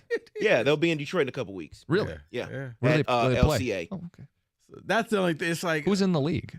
I'm serious. I'm not. This is not a bit. Like, who's in the league? You have Joe Johnson. Yep. Okay. Think of every guy that you're like wondering, whatever happened to? Gennaro Pargo, I believe, is in the league. Jermaine O'Neal suiting up? I don't think anymore, no. Okay. Not anymore. Okay. Barbosa. Leandro Barbosa. I believe he's still in the league this year, yeah. In the league. I mean, now there's a throwback. Yeah. Little Suns days. Yeah. It's like, wow. So basically that's the appeal of it. Right. You watching your uncles get drunk, and now we're going to challenge each other in the basketball hoop in the backyard, and you're like, no, guys, they're good. They are. It's just they're not at the level they can't play NBA anymore. But that's summer preseason. That's what I mean. It's just like, you guys used to be good. Just give it up. Now this is a little sad. But that's summer preseason. Rico, you probably appreciate this. It's like some throwback guys from the Big Ten that aren't going to make it, or some guys from college football that aren't going to make it. And you're once like, again, there he is. I'll watch him. Once again, that makes me sad. It's like XFL, like, this is where you ended up? Oh, honey. Save your money. You don't want to see Dr. J coaching. Right. Lisa Leslie coaching. No, I don't. All right. It's something to watch on Saturdays. I'm sorry. It is. David, you're right. You're right. Wait, why are you watching TV anyway? Don't you got something to do on Saturdays? It's usually on when I'm at the barbershop on Saturdays. Okay. I'm just like, you got places to be. I do. You baseball dad. You watching TV? Oh, that means you're not hustling enough. I got to Your sell son the TV. doesn't want the game enough. I need a baseball bat, not the TV. Right. You got to be studying maps and the quickest ways to get there. Hotels to stay at. Wait, this is a 5-star hotel, but I don't know. These kids ain't winning that much. Put them in a 3-star hotel. Teach them a lesson. And by the way, go 0 for 4 in this series and bring your camping bag. Oh, so it's like that. Oh, that's how I imagine David with the kids. You think David's like tough love? Like no, there's no way. Oh yeah. I don't think he has it in him. Oh, I think he does. Oh, David is what I you like. Think he's a disciplinarian? What I like about David, he is a strict disciplinarian. Okay. I mean, kids are well behaved, which normally means you're a disciplinarian. I joke But whenever I see you out with them, they are well behaved, David, which is I'm glad somebody can see that they're listening. I don't know sometimes, half the time. But it's a product of you and your wife, which means there's discipline in the house. Which means you know who's disciplining the kids. It's not me. They listen to her. Well, I mean, I figure you do fake discipline. Okay. I guess you're the I'm going to turn this car around, Dad. I swear to God, one more person does this, I'm turning this car around. Car has never been turned around, ever. Has anybody ever turned the car around? No. Ever. No. Right. You don't want to do that. That threat. You don't want to deal with that. You're 100 miles in. I'll turn this car around if you guys don't stop acting up. Go ahead with your bad self. Turn it around. Coming up next, Lions have sold out season tickets. First time in the history of Ford Field. What got you to buy in? Like, actually, buy in with your hard-earned money. What's the biggest reason you bought in? You've been waiting, you wait, and you wait. This is the year. It's coming up next, 97.1.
Ken Rosenthal tweeted or wrote a story for The Athletic saying the pressure on buyers is mounting. But we got our new guy in charge in Scott Harris, and all reports say he set a high price for people who want to deal with the Tigers. I mean, they can't go through today without trading, right? So he's got to, at some point, blink. And so who blinks first? Do the buyers concede to his asking price? Or does Scott Harris say, okay, because you know they've had preliminary talks. You know that he has talked to teams, and you know the buyers being teams like Baltimore, the Reds, Atlanta, maybe Miami, Houston, the Dodgers, whomever. I mean, not everybody's going to be interested in who you have to offer, but somebody is. And they've had preliminary talks and the outlines of deals. And Scott Harris says, I want A and B. And a team says, well, we'll give you B.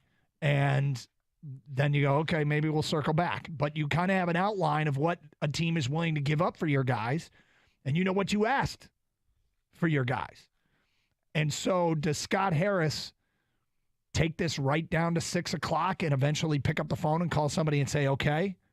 Or does it go right down to 6 o'clock and that somebody says, okay, I'll do it for what you want? You know, John, you always, in a weird way, have taught me, you know, just let your play do the talking. Let your pad speak. You know, don't worry about the other stuff.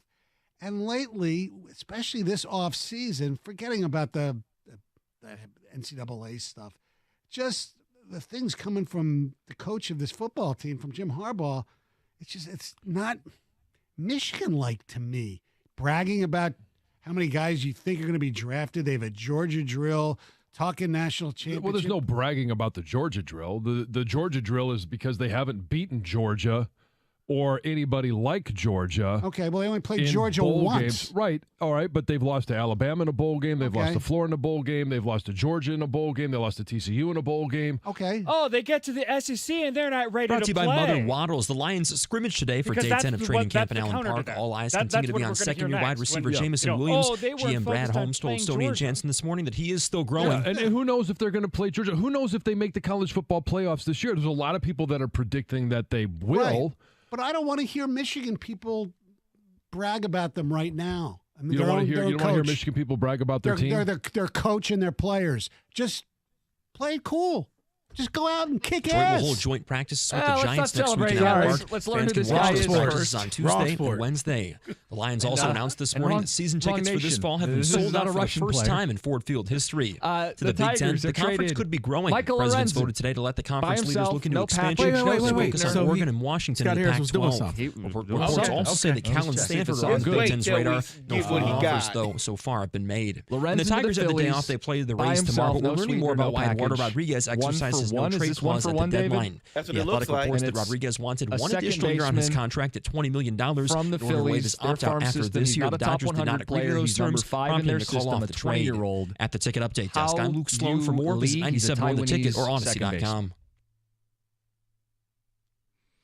Your reaction? Well, looking at it, looks like he's projected to be at the big ball club now in 2 years, 2025. Yep. So he could play 3 positions in the infield. I mean, He's in high A ball, hitting 283 right now. On base, 372. We like on base. That's the whole thing here. Look, I didn't think you're getting a top 100 prospect for Lorenzen straight up. So I'm not going to sit here and like, well.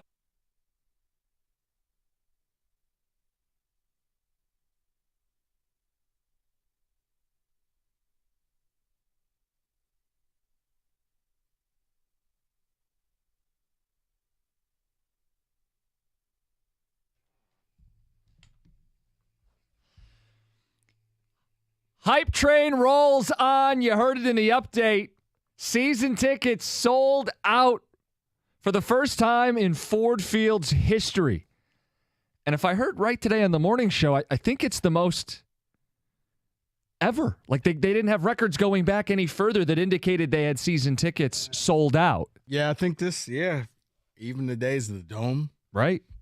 Because I remember it was plenty of games where, thank God, Art Van bought up tickets so we could watch it on TV, or Elias Big Boy, or somebody bought up the tickets. There's a throwback. Rico, it's a simple question. We don't have to overcomplicate this. Why now? What's the biggest reason people are buying in, literally? Why is this the first year the Lions have sold out season tickets? Give me the biggest reason. 248-539-9797. Because as you point out quite often, they haven't won a playoff game. They didn't make the playoffs a year ago. Now, I'm not trying to tell you the hype isn't justified because I'm on board. But I want to know the biggest reason, because someone listening to this right now bought season tickets for the first time ever. Mm-hmm. What was the driving force behind that? 248-539-9797. Yeah, I was trying to see if it was on the board, but I think it's now off the board. So I'm just going to say it's Dan Campbell. Dan Campbell is the polarizing figure. Dan Campbell is the guy that this town can wrap their arms around. He embraces and embodies Detroit. He is a guy that he wasn't the one coach that everybody wanted, but he kind of rose up. And then all of a sudden he was failing, and now he's being successful. And throughout the entire time, he's about the toughness and the grit. There's people walking around wearing grit hats. I want a Lion. Like, he's everything that you want your Lions coach to be. Tough guy. He's not trying to be the smartest guy in the room. He's not trying to be super cerebral. He looks like the guy that you can have the beer with and hang out with and invite over to the barbecue. It's Dan Campbell. That's why people have this figure. They like what he's doing. They like what he goes for it on fourth down. That's everybody in their living room. I swear to God, if I was the coach, I'd be going for it. 4th and 1, got to go for it here. It's 4th and 15. Doesn't matter. We're going for it. He is the everyman that Detroit loves. But when you say that, wasn't Jim Schwartz kind of like that? No. Fiery, feisty defense. They won 10 games, made a playoff game, and they didn't sell out season tickets the very next year. So how is Campbell that much different? I think what is it about him? I think Campbell's personality seems legit, or Schwartz kind of seemed forced. Okay. Dan Campbell seems like if he were to be fired tomorrow, he would still be the same person. Whereas Schwartz has kind of gone away. You haven't heard from him. Campbell's just over the top. Certain people just have that it factor, and Campbell has it. And that's why he has people believe. Look, I'm not trying to. You know who else had it? Who? It's Matt Millen. Oh, no. When no. You don't need to bring him up. Why'd you do that? It just feels unnecessary. No. The type when you walk into the room, everybody wants to come and shake your hand. Everybody wants to talk to you. Everybody wants to take a picture. Charisma. Yeah. Or as the kids say, Riz. Right. He's got the drip. Okay. Dan Campbell, you think the biggest reason why season tickets sold out for the first time in the history of Ford Field and potentially the history of the organization? You feel confident that this team finally has a coach and they're in good hands. And you've now bought in because he's young, he's aggressive, he's fiery, he does the up-downs in practice. Like, he is the everyman's coach. Well, I was trying to think of the difference because I was going back through different moments where we've believed in this team. And I go back to the Schwartz 10-6. I think Stafford threw for 5,000 yards. They had Calvin Johnson and Ndamukong Suh. Like, why that next year weren't there season ticket? You know what? But I think part of it is the Lions played that playoff game that year against the Saints, and their defense was tore up. They got run up and down. Drew Brees outclassed them. The Lions ended this last season on a win. They ended the season in Lambeau with a win against Aaron Rodgers. So you end with a good feeling, an invincibility that now you walk into this season with. And unlike that 2010-2011 team, it was 2011, you feel like you might have a defense here. They didn't play defense in 2011, but it feels like at the end of last season, they had put together a strong defensive performance. Here's the other thing, too, that to add on to the Dan Campbell, I think Lions fans feel for the first time ever that you have the perfect trifecta: coach, GM, owner, all in unison. Yeah. Whereas before, no matter how high they got, it was like, yeah, but the old man's going to screw this up. He's cheap. He's not going to pay people. Where Sheila came in and said, hey, I'm going to be different. And she's showing she actually is different. I saw something on social media. Just a quick aside. People were trying to get her autograph. Oh, yes. Did anybody else see that? Hey, I'm not trying to shame the fan who wanted the autograph because she's clearly done a good job since she took over. But I could never imagine going up to an owner and asking for an autograph. But it shows you how differently things are. In this town, you couldn't put her near the people because she would be getting booed. Things would be getting thrown at her. They would be securities pointing out people in the crowd. It was him and it was him. Go get them. Go arrest them. But you win. You're all on the same page. She's stepping back. She's letting her GM and her coach really be the face. And it's different. Okay, so you could answer this a million different ways, and we'll get some phone calls mixed in here. But now I'm thinking about it. You say Campbell. You could say Sheila. Because it's a break from what ownership has been. Trifecta, really. Right. Well, you could say Holmes because I don't think anybody ever truly believed in Bob Quinn. There may have been a move you liked, but no one really bought into Bob Quinn. Or Mayhew because he was a Millen disciple. Maybe it is the trifecta. I've said it's the defense, and if I had to put someone kind of responsible, when did the defense turn around? When Aiden Hutchinson got comfortable. When Aiden went to the 2-point stance.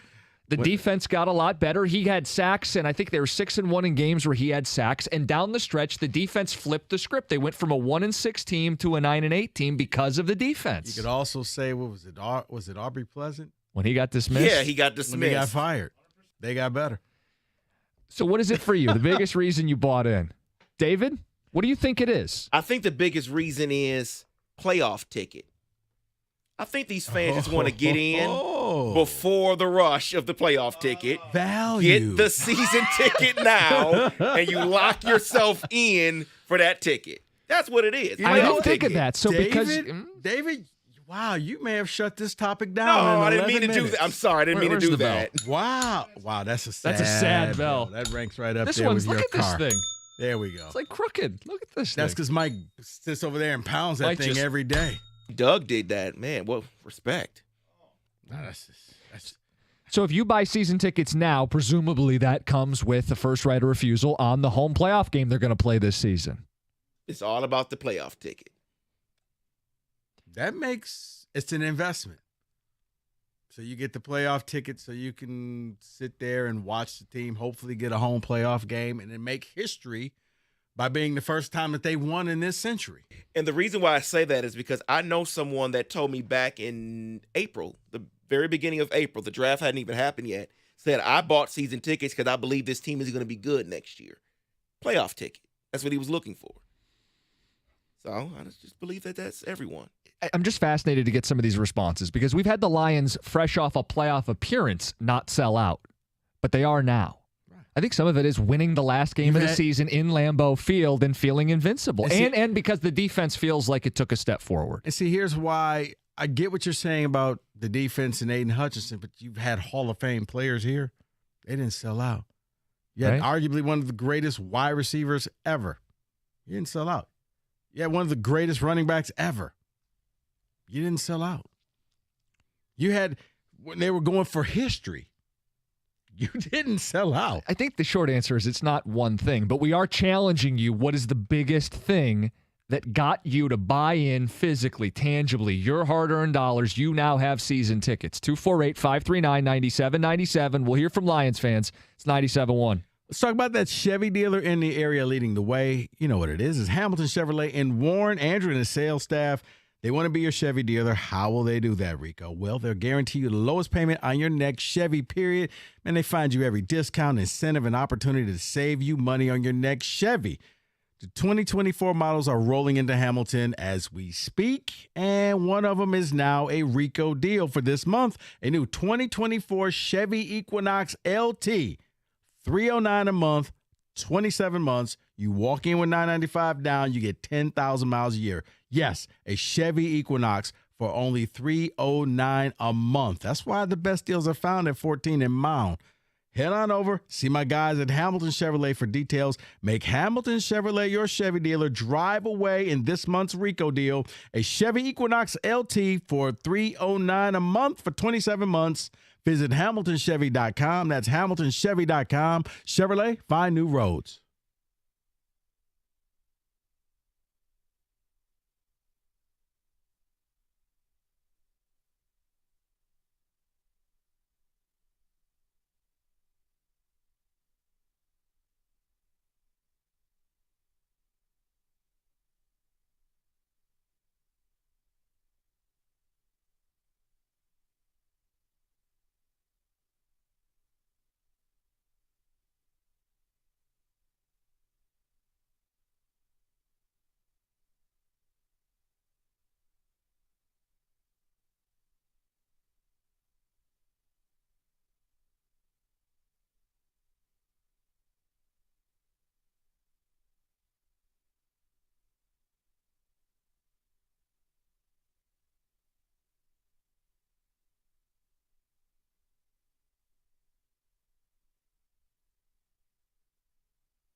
Yeah, you want the biggest sign that things have changed?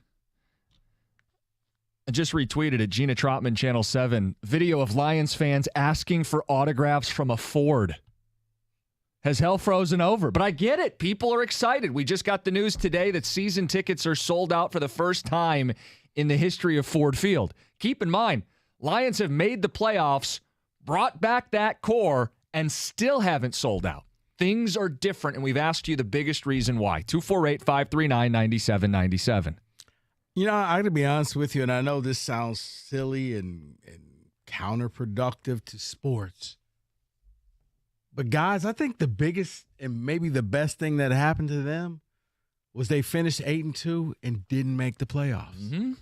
Because if you make the playoffs, now you got to go on the road and you probably lose a game and you're feeling like, oh, same old Lions. You couldn't win a playoff game. I don't think it would have been SOL, Rico. No, because you would have ended the year on a loss. But you ended the year. You ended Aaron Rodgers' stay in the NFC North because it was so positive. There was nothing negative to me. Where if you go to the playoffs, you know, maybe you expended all your energy going 8-2 on that just to make it, and then you fall flat on your face.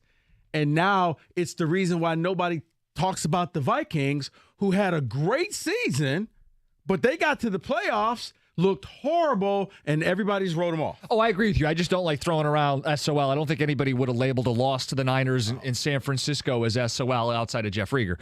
But I think the rest of us would have seen it for what it was. The part I agree with you, though, is if you lose, you're mortal. You have weaknesses. When you win on Sunday Night Football, prime time against Rodgers, you're immortal. You're invincible. You're like a teenager. Nothing bad can happen to you.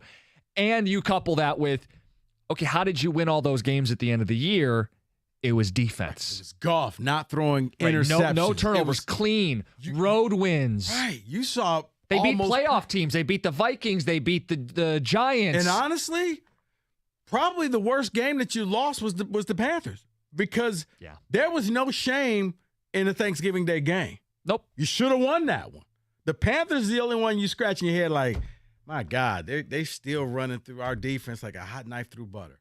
Other than that, that helps you. So you feel good about yourself. You feel good about this team. And I do think that Dan Campbell is the main reason. He's the ring-leader. He is what, Lambeer Mahorn was for the Bad Boys. He's that you embody the city of Detroit. Grit. He's the Ben and Rasheed Wallace, the toughness. Grit and balls, man. All right, let's go to the phones. We've got Wilson. You're on 97.1. Hey, how you doing? What's up? Hey. I think this season is exciting because the fans have expectation for the Lions for about 10 to 11 wins. Have a great coach, great defense, a solid offense, expecting something great. So it's the expectations coming off of last season. People are just high from the final game in Green Bay. Yes, that's it. Yep. They high. Yes, it's excitement in the city and the suburbs. Everybody's talking about it. There's expectation. I just hope they don't let us down. There's always that backdrop, right? David? But hasn't there been expectations before? Well, that's the point I made, is they made the playoffs 3 different times in the last 12 years. Right. And coming off those playoff appearances, they didn't sell out season tickets, yet this year they did. And not even that, but usually other teams, Trevor Lawrence gets drafted by the Jags. Guess what happens? They sell out season tickets. Matthew Stafford got here, they didn't sell out season tickets. So something's weird about this now. I think it was last year, the ending was the perfect storm. But it were from, like I said, Campbell, from Brad Holmes, and all the moves that he made seemed to work. They worked so well that he did something, David, what you don't do? You don't draft running backs in the first round. But he did. And he paid one, too. And nobody's saying anything about it. You're right. They won games. Aaron Rodgers, who has been haunting this team for years, loses not once, but twice, and then leaves. It was like everything happened perfectly. I know people say, well, the Vikings had all those close games. Look at everything that happened for the Lions. I don't know if that can get replicated, but Lions fans don't care. Go ahead, Kenny. No, I was just thinking, I'm not sure if this is as big of a deal as we maybe think it is, because I'm looking at the numbers here. 24 teams in the league have a waiting list for their season tickets. See, there you go being a hater. 24. I'm not being a hater. It ain't me. It's Kenny. I'm just saying I'm on the hype train, by the way. They're going to win the division. They're going to win at least 10 games. I'm not being a hater. I'm just wondering, is this the biggest deal that we think it is? Because I think we're just one in the crowd. We're one of many right now. We're not. This isn't just us. But it's a big deal for us. It is a big deal for us, but it's not for anybody else. If the Ravens sell out their season tickets, I don't give a damn if the Packers have a wait list. For us in Detroit, this is uncharted territory. And the question is, what changed? Kenny, you're right. This is what you do when you're good. You sell out. But should this not be the expectation, Yes. though, is to be on a waiting list? it's To baby be amongst steps. the 24 It's other baby steps. teams. You know what it is? We got our membership card. We are an NFL team. We got our membership card.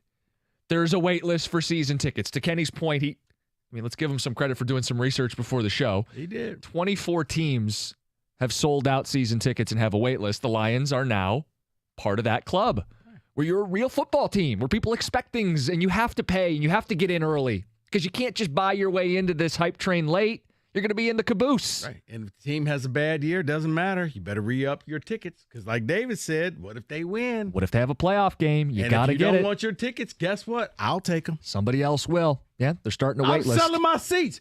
Thank you, because I've been waiting. I'll take your seats. It's uncharted territory. What's the biggest reason?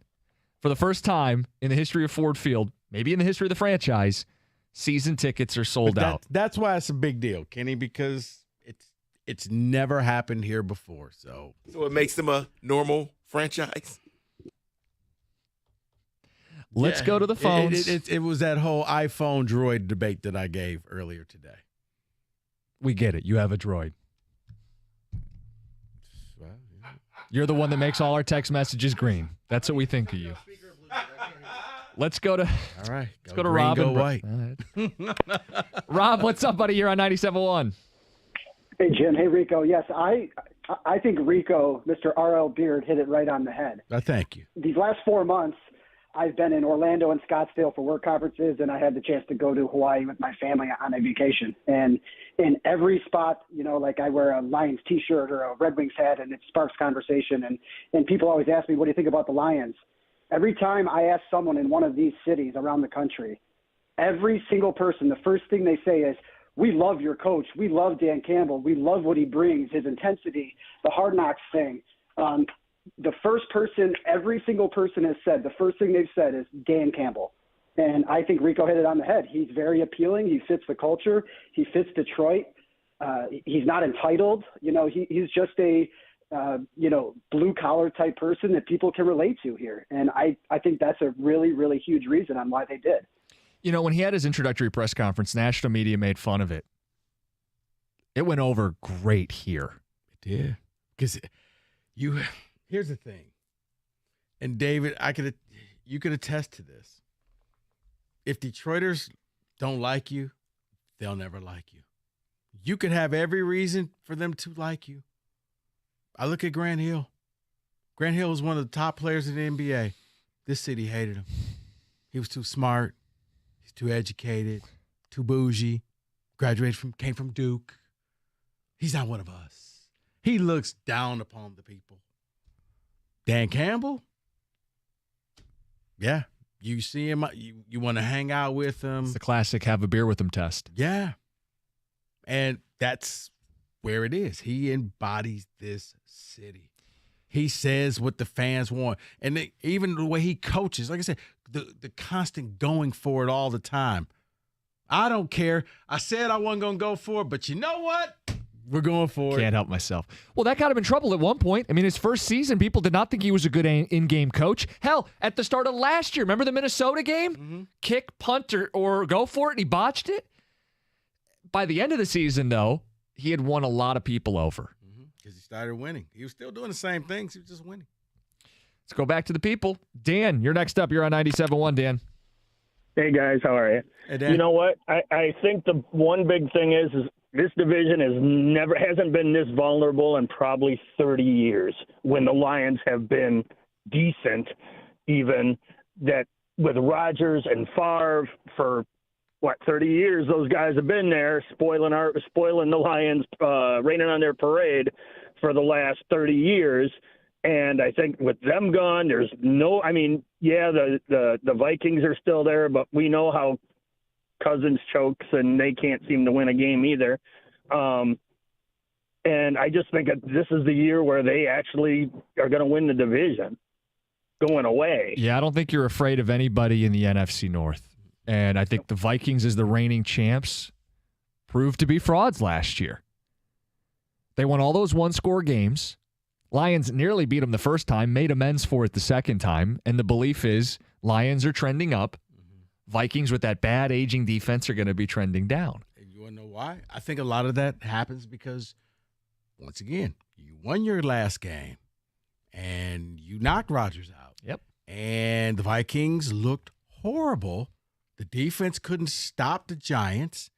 So you think, oh, well, we're better than them now. We should have been there. That's why. Right. There is an alternate reality where the Lions get in, play the Niners, get bullied and beat up, and it takes some of the edge off of the excitement. Do you realize, we've had the therapy session for the Scott Harris screw up. Can you imagine if this goes the other way? Don't even put that out there. We'll get more phone calls in 248-539-9797. Why does he say that? You wanted to paint Kenny as the bad guy, and then you got to just, could you imagine? Could you imagine? I'm in the interesting business. Could you imagine? No, I'm It's not going to imagine. It's just one of those things. Blinders on. Okay. Let's give him an alternate universe. We're all aboard. All right. Bally Sports joins you next. Stop it. 97.1.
Brought to you by National Benefit Plans. The Lions held scrimmages for day 10 of training camp this morning in Allen Park. Detroit has also made some history. President Rod Wood broke the news this morning with Stoney and Jansen.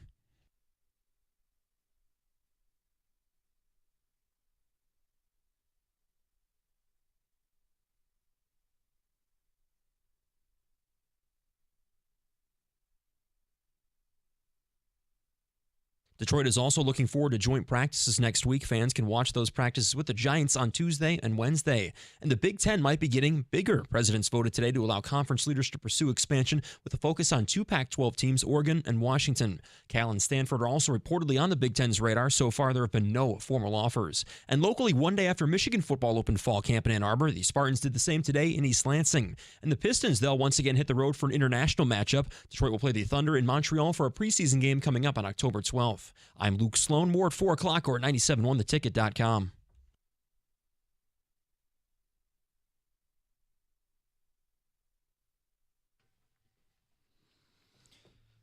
You heard it. First time ever. Sold out season tickets for the Lions. What's the biggest reason you bought in? Because, Rico, people listening may have bought in for the very first time this year. I mean, that's how records happen. Yeah. Lions fans are like,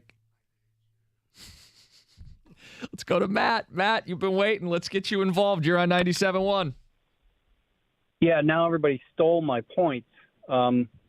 I agree with Rob. I think it was that Hard Knocks had a huge effect. I mean, nationwide, people were watching that show and loving our guys. And who doesn't love, pun intended, Hard Knocks story?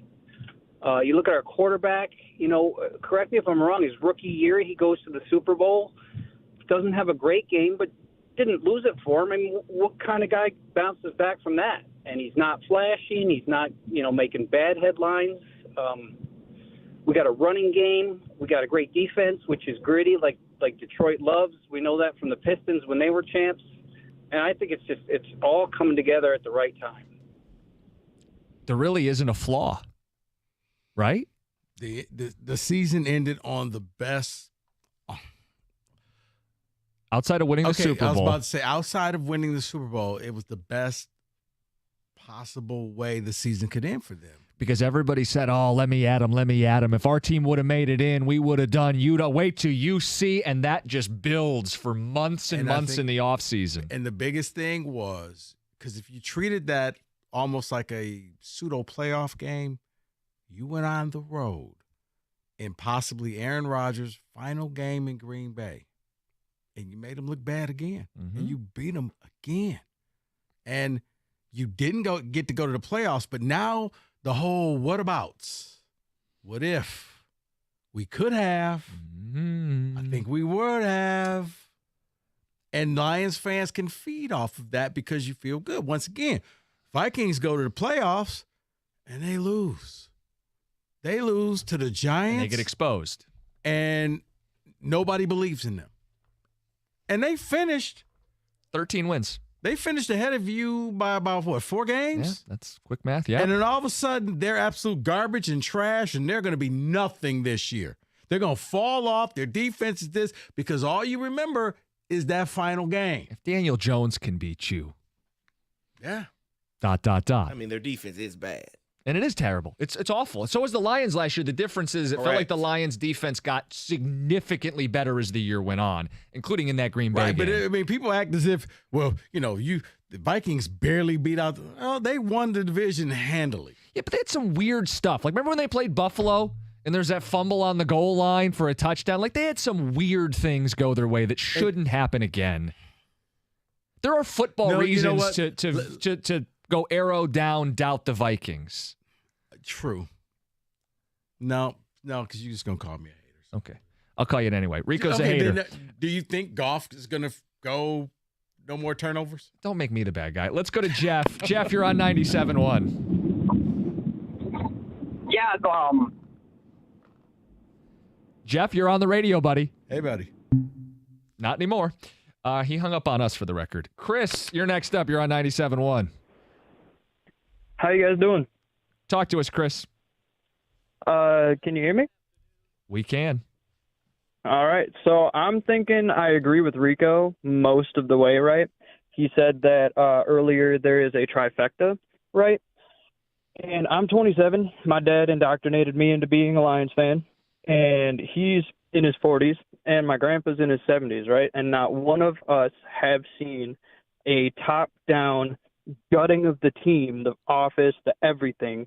And for the first 3 years that we've had it, first one was a fluke. It seems to be working, right? Mm-hmm. It does. So, like, we've got the best offense any of us have seen since Stafford, the good years, right? We've got purportedly one of the greatest secondary improvements we've ever seen after an atrocious defensive first half of the season, right? Mm-hmm. So it's hard for me to see anyone not buying in at this point unless you're just an outright hater. Or right? incredibly jaded. I mean, I think for some people, the fact that the team hurt their feelings when they were a kid, they'll just never get over it and never believe. But, Chris, you've identified it. Like, there isn't a glaring weakness to this team. No, it doesn't mean they have a Super Bowl roster, but there's not one area that you look to and go, that could be their Achilles heel. Because the secondary did bring in 4 of 5 new faces, and the 5th is Tracy Walker coming back from the Achilles injury. So essentially 5 new faces, but your front, your defensive line, they stopped the run really well with the exception of the Carolina game at the end of last season. And then offensively, they have a great O-line. They ran the ball like they haven't since Barry was here. Say what you want about Goff. He orchestrated well. He got the ball out quick, and they were one of the best offenses statistically in football. So, you know, some people are waiting for the other shoe to drop, but you can't show me an inherent weakness that this team has. And some of that is they didn't play a playoff game. But what is it to you? 248-539-9797. You're not baiting me into this. We're staying positive. We'll stay positive. But it caught me off guard. We've seen Lions teams win 9 games before. We've seen Lions teams win 10 and 11 games but before. Here's the thing. Like, it's the trifecta. It's management. It's ownership. It's the coach. Because normally when they won that much, well, it's still owned by the Fords, and they never win with the Fords. Or, but it was smoke and mirrors and the coach is an idiot, whatever. Or the general manager, you didn't really believe in it because Millen stripped his team down to nothing and we still don't have this. Where they came out, because I was listening to Holmes today, and they stripped this team down and rebuilt it. And so far, aside from the love affair with Trinity Benson, most of their pickups have worked. Most of their trades have worked. Most of their draft picks. Because for the first time ever, the draft is not the Super Bowl. The draft is you go out and 5 or 6 people from the draft, here's a shocker, make the team and contribute. That normally, it never happens here. It's the first rounder makes the team. Second rounder, you didn't want to get drafted by the Lions in the second round because it means your career, you'd be bagging groceries at Kroger in 2 years. But now you're getting 5th, 6th. Rodrigo is out there starting. 6th-round pick. This is what I'm saying. It's a different mentality. Looks like everybody's on the same page. You start stacking a couple good drafts together, you become a real team. Now, I know here it's new, but like Kenny said, it's like the season. When you do this types of stuff, this is what other football teams do. It's the basic course in the NFL. Uncharted territory. We've never seen this before. People have been excited about the Lions a time or two and gotten their feelings hurt, but we've never seen buy-in like this. Season tickets sold out. What's the biggest reason for you? It's 97.1. Oh, this is a terrible return. It's fine, I guess. He's a young player. Okay. We all know somebody that thinks they know the best life hacks, like opening up a can with a spoon or using your wireless hotspot for your internet at home. Well, that's silly. But those hotspotters, there's a better way to do this. See, Xfinity gives you a 99.9 reliable internet, so you don't have to settle for using your phone for home internet. It means you get more gaming, more streaming, and looking up other life hacks that really will work other than using your phone for home internet. That's silly. It's time for real home internet, the next generation Xfinity 10G network. The future starts now. And now through September 21st, New customers can get a 75 megabit internet and one line of unlimited mobile together for just $50 a month for 12 months with no annual contract. Only from Xfinity, home of the 10G network. Go to Xfinity.com, call 1-800-XFINITY, or just simply stop by a local store today. Requires paperless billing and auto pay with a store bank account. Restrictions apply. Taxes and fees extra. Xfinity Mobile requires Xfinity Internet. After promo, regular rates apply to internet service. Actual speeds vary.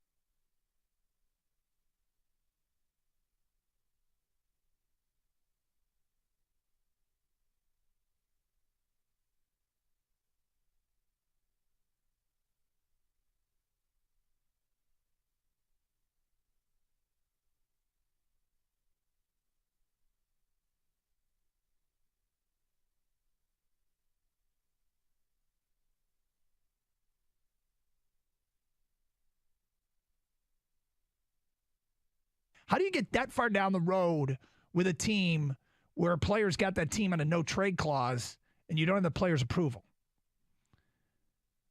And I really don't think you do. I think Eduardo Rodriguez changed his mind. That's what I think. In lieu of hearing from him, which we will later today, and maybe he'll say it, maybe he won't. But if I watched that news conference today, went back and watched the whole thing. And the nonverbals from Scott Harris, the body language, made it pretty clear to me that Eduardo Rodriguez changed his mind. And I'm not reporting that. I'm not saying I know for a fact. That's what my gut tells me. So, Woj, I think if we play the blame game, there are plenty of people to blame, from Al Avila to Eduardo Rodriguez, but because he is the man in charge, no matter the reasons, and I'm sure there are some, and we will find out, and some we won't, Scott Harris has to take the hit for this. Well, yeah, of course. He's the guy in charge, and it does make you think a little bit if why he hasn't hired a GM yet, because it sounds like, I don't think necessarily things slip between the cracks here, but at the very end, with an hour to go, and you saw Scott Harris on the Zoom last night, he did look like a guy who got blindsided. And however it happens, for whatever reason, when you're the guy in charge, you can't get blindsided, because blindsided means you didn't account for every possibility, everything that could have happened.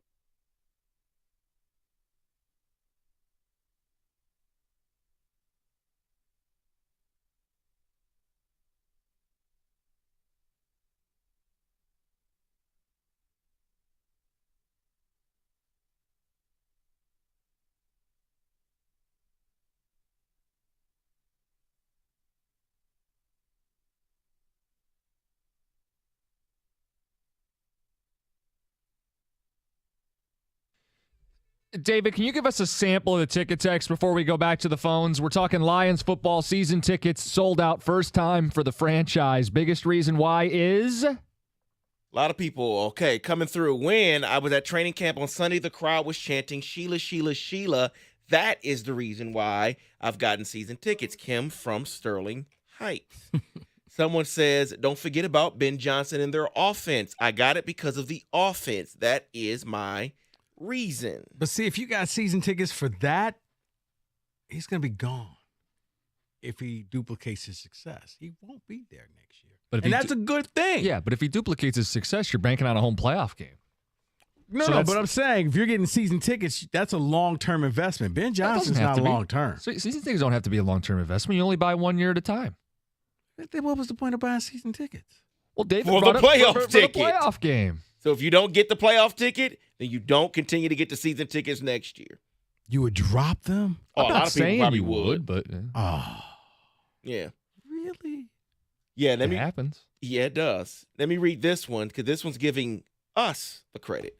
It says the hype from this radio station pushed me to get season tickets. Well, you're welcome. You mean the hype from you, Kenny, and Mike? While you don't believe they'll win the division, you don't believe in the hype, I think you've said some things that are positive about the Lions. Oh, no. Well, I've always said, if the Lions give me positive things to say, I will say positive things. I don't hate the Lions. Now, unlike everybody else who thinks it's a foregone conclusion, I think the NFL agrees with me. The final 3 games are going to be like playoff games. 2 of them are against the Vikings. That was done on purpose. I think those 2 are going to go neck and neck. The good news is in week, 17, it'll be at Ford Field or 18, whatever. And the final game of the season is a home game. It's a home pseudo playoff game. It's a dress rehearsal for the real deal. You get the crowd behind you. That place is going to be loud. I had to go down there last year because of the job. I was impressed. Like, this place is loud. Like, there's actually an advantage at playing at Ford Field. It is. Normally, the opposing team comes in and kind of takes it over. No, wasn't any of that. My wife and I bought season tickets for the first time ever simply because this is the first time that I expect the Lions to be a playoff team, Rob, at work. Another person completely agrees with you, Rico, says 100% I agree with Rico. It is Dan Campbell. That's why I bought the season tickets. Because he doesn't seem fake. Because at first I thought, like, oh, my God, it's another act. It's really him. He's his personality. And I've seen him at a Tiger game. And he's just Dan Campbell at a Tiger game. He's as likable a coach in any sport that we've ever had. And it's why, like, as a fan, you want to see him succeed, but also as a person, you want to see him succeed. And I think that's been a big reason why people have stuck up for him even when things were ugly early. And now things are starting to look good and people they don't know what to do with themselves. Let's go back to the phones. We got Steve next up. You're on 97.1, Steve. Yeah, hey, fellas. How you doing? Hey, Steve.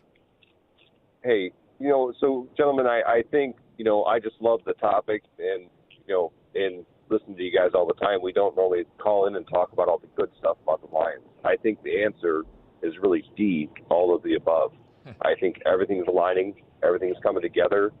And, dare I say it, as a longtime Lions fan, it's the first time I can say that, in a way, hope is starting to turn to believe. I'm actually starting to believe in, it's the first time I have an owner that I haven't, despised that's actually making good decisions. Brad Holmes, incredibly intelligent, wonderful general manager, the best I can ever remember having. Dan Campbell, amazing coach, putting a spirit into the team. Ben Johnson, him just staying with the team is an indicator that he sees amazing things are going to happen. I think the offense and defense have actually overperformed for their talent. We don't have the Barry or the Calvin, but I would rather see this team.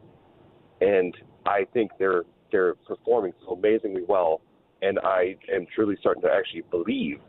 And I feel like, people are buying these tickets now, and I'm actually bummed because I was just telling my wife I needed to buy them, and now I can't get them. You missed out. But yeah, I did. I missed out, right? I'm going to get in the waiting list right away. But at the end of the day, it's absolutely fantastic. And, people are realizing that they're going to consistently get better, and they better get their tickets now because, if we keep on the upswing, they're not going to be able to get them.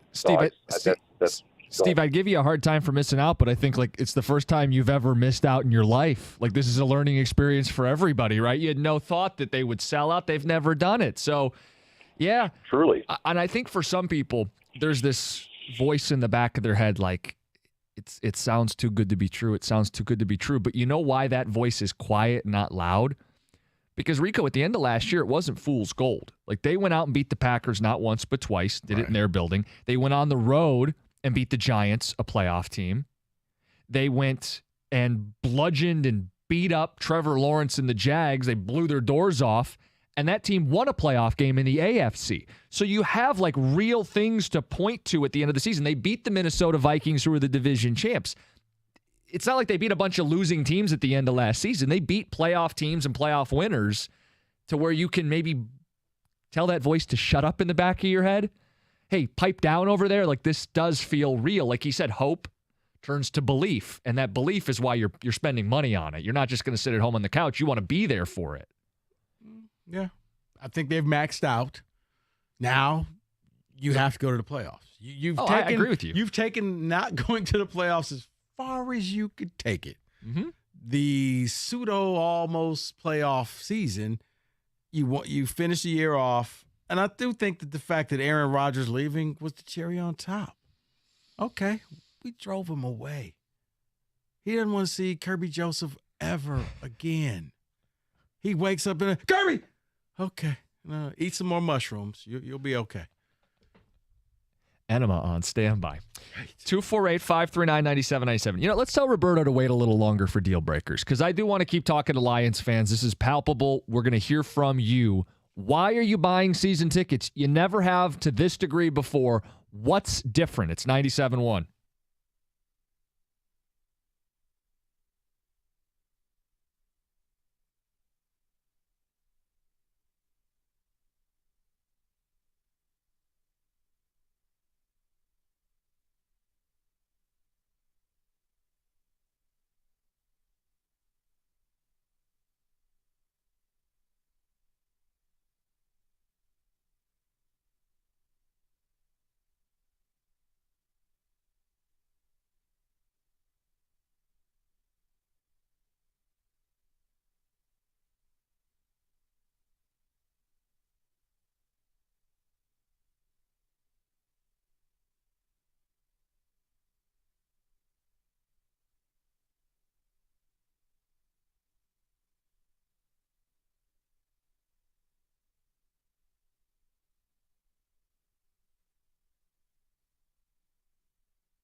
Brought to you by 24 Seconds Bar and Grill. It was day 10 of training camp for the Lions in Allen Park this morning. The Lions scrimmaged today, but head coach Dan Campbell says they're ready to hit some opposing teams when joint practices come up next week.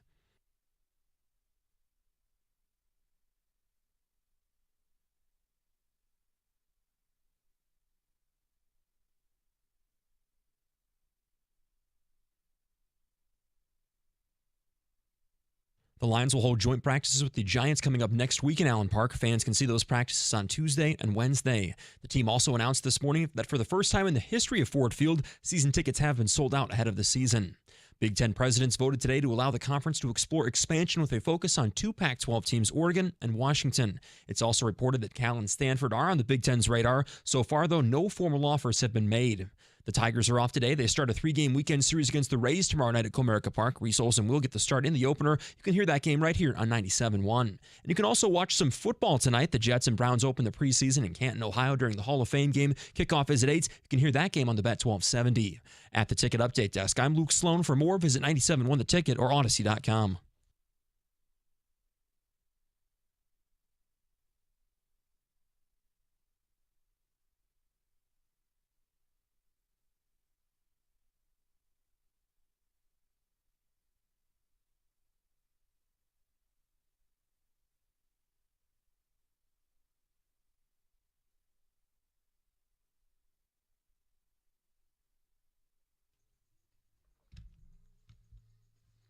Head on a swivel, 97.1.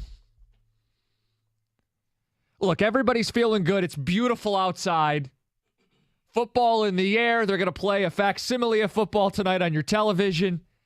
Lions fans. Waiting for the Sheila Lions fans. We're not booing anymore. We're not booing anymore.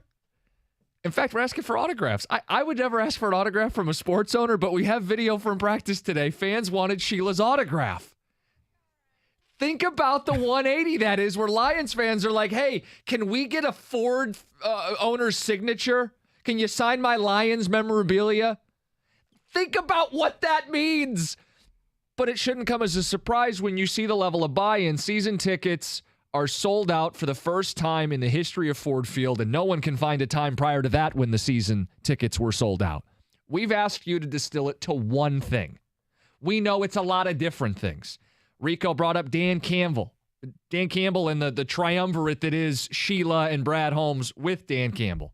We've brought up the defensive improvement at the end of last season. We brought up the final game of last season and ending the season with a victory against Aaron Rodgers, your nemesis, on primetime. Yep. But you have to decide the one thing that tops it all for you that's got you bought in. Yeah, why did you guys go out and spend your hard-earned money on season tickets to go and see the Lions? What's different? You've had Barry. You've had Matthew Stafford, the number 1 overall pick as a quarterback. You had Calvin Johnson. You've had years where you came off of going to the playoffs. And none of this ended with this type of excitement. So what changed? What's different? 248-539-9797. Let's get Rick involved. Rick, you're on 97.1. Hey, guys. How's it going? Good. Hey, it's the offense, man. It's the offense. I've been a Lions fan for more than 40 years, and that was the best Lions offense I've seen in the last 30. Goff made some nice throws, didn't he? Sure did. So, we had a 100-yard rusher against the Jets. We won that game, and people are like, wow, the Jets got a winning record, and we beat them? Yeah. Because we got blocking up front now. Nobody wants to see defenses. I mean, defense is imperative, but nobody wants to see a 9-6 game. We want to see some scoring. And from the Lions, they looked real good last year. I was real happy with Goff. Even in the Green Bay game, he don't think he threw a touchdown, but he had the one beautiful throw to Khalif Raymond. And it's like, hey, if you could hit the 1 or 2 throws you have to hit in the game and you play defense and you run the ball, you can go into Lambeau Field on primetime and win it. Yeah, I think that won a lot of people over. Oh, it sure did. It sure did. And, the defense, if they would have played a little bit better at the first half of the season, maybe it would have been different. But I think it's the offense. I was really happy with what those guys were doing, running the football. If you can run the football successfully, you can open up a lot. Rick, that's the key, right? Is Stafford could throw the ball around a little bit, but they never ran the ball. And prior to Stafford, you had Barry in the 90s. You could always run the ball, but it was musical chairs at quarterback, right? The 1 year of Scott Mitchell being the exception. They never put the two together. And to add to what Rick said, and this is why this is going for most of the people who have common sense, not for the myopic listener out there who hears what they want to hear. The offense is the reason why it's the frustration with Jameson. Because Jameson is the one thing you don't have. That guy, the young guy who could stretch the field, who could become that guy, who could become your Chase, who could become your Jefferson in Honolulu blue and silver. That adds to what you saw in the offense, is the guy who could take the top off. So that's why the frustration is like, dude, you already had to sit out. Please stop doing dumb things and just go out there, play for this team, go win games, because the offense is exciting, and they did that without you. Now imagine what's going to happen when you incorporate him into this offense. Did you see the day after we did something or nothing? He had like his best practice, and he was popping off and big play after big play. Like, more please. Right. Thank you, sir. Can we have another? Like, right, I mean, that's, we don't. Come on. Right. We're not sitting here getting, he had another bad. He dropped a pass. No, it's not what you want. I want to see him go out there. I want to see him do well. That's why I'm like, dude, I need you to let go of some of the extracurricular things and just focus on the field for right now. Isn't his skill set the final frontier of this offense? Because they already got the power run game down. Jonah Jackson pulling guard, 2 great tackles, Ragnow in the middle. They can play pass. They can roll out. Cookies, I want to have the conversation of why can't Goff throw the ball deep enough to hit him in stride. That's what I want to talk about, where he's beating his guy and Goff just can't get him the ball. That means that's first world problems right there. Exactly. Yeah, that's a good way of putting it. First world problems, where you're like, we're only winning by touchdown. I want to win by 2 touchdowns. Right. Let's get to that point, and Jameson Williams unlocks something that they don't have otherwise. Right. Then I'll be calling you guys privileged. Hank in Westland. Buddy, what's the biggest reason for you? Man, I think it's Brad Holmes, dude. Like, we've always wanted to have a line to block for very years. And then he's versatile on the defensive side on the line. I mean, each player can probably play defensive tackle, defensive end. And it's crazy. I've never seen this. Everybody I talk to at work, everybody are feeling the same way. We've never seen a general manager do things the right way.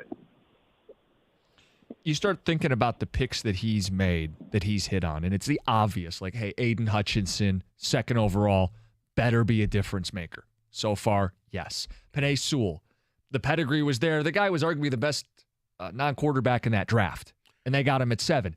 Great. But can you hit a little later in the draft, too, and he has as well. See, this is the year with Gibbs, shows me, because those two kind of fell in his lap. Sure. They were right there. There were no brainers. But taking Gibbs is going to show me, you know what? You are legit. You know what you're doing, and we're never going to question you again. If this works out, great. You drafted an offensive weapon. You got another piece to the puzzle, and whether you re-sign Goff or not, that offense is going to be idiot-proof for whatever quarterback you stick in there. That if all of a sudden Goff goes down, you could put Sudfeld back there and not miss a beat. That's what good teams can do, and that's what they look like they're trying to be, because the offensive line still there. All your weapons are still there. You simply tell Nate, just don't do anything stupid. Throw it out of bounds. Take the sack. Just don't throw a pick. Don't fumble the ball. We'll win this game. You know, in that way, this draft may be the biggest reason why people are buying in. And what I mean by that is they bypassed more long-term positions like a pass rusher or an interior defensive lineman and took more instantaneous plug-and-play guys. And I know Brad Holmes' whole thing is we draft players, not positions, so maybe he wouldn't read into this way, but I am. They took guys who have shorter shelf lives, running back at 12, right? Not a lot of Mike linebackers. Yeah. But he said 2 dying positions in the NFL. Right. And to an extent, we've often said don't draft tight ends early, and he took one at the top of the 2nd. Now, no one's offered those criticisms, and I think the explanation is this. We're ready to win now. We don't care if those guys don't make it to their 2nd contract. We don't care if they're not 10-year pros. We have a chance to win right now, and that message gets passed along to the fans who have showed up with money in hand, ready to be at the games. See, that's why that was the only flaw that I thought was with the draft. If you're in the win now, go get a receiver early. Mm-hmm. Go get somebody that can help you out, especially because you already knew that your number one receiver is not going to be there for a while. So you're kind of hedging your bets. So when he comes back, you now have two guys that could go out there, stretch field, that big play guy. That's what I was hoping for. That's, because I think with St. Brown, you kind of have that with Gibbs. I think you already have that with St. Brown, I should say, where you can move them all around. Same things they're going to do with Gibbs. So occasionally you got to get the teams back playing, too high safety because they're so worried and not playing, sneaking their safeties up to the line. It feels like they have a ton of yak guys, yards after catch. So someone like St. Brown is an underneath guy who runs hard, gets a little more. Laporta did that a ton at Iowa. If you watched him, I know it was painful to watch Iowa football, but offensively, he was the dude who was like bowling ball and just kept running. They scored their touchdown a game. Yeah, he was the guy driving the bus. And Jahmyr Gibbs, he was their number one receiver at Alabama in terms of receptions, and he is a guy with the ball in space, yards after the catch. You got a lot of those guys. J-Mo's different, to take it back to him.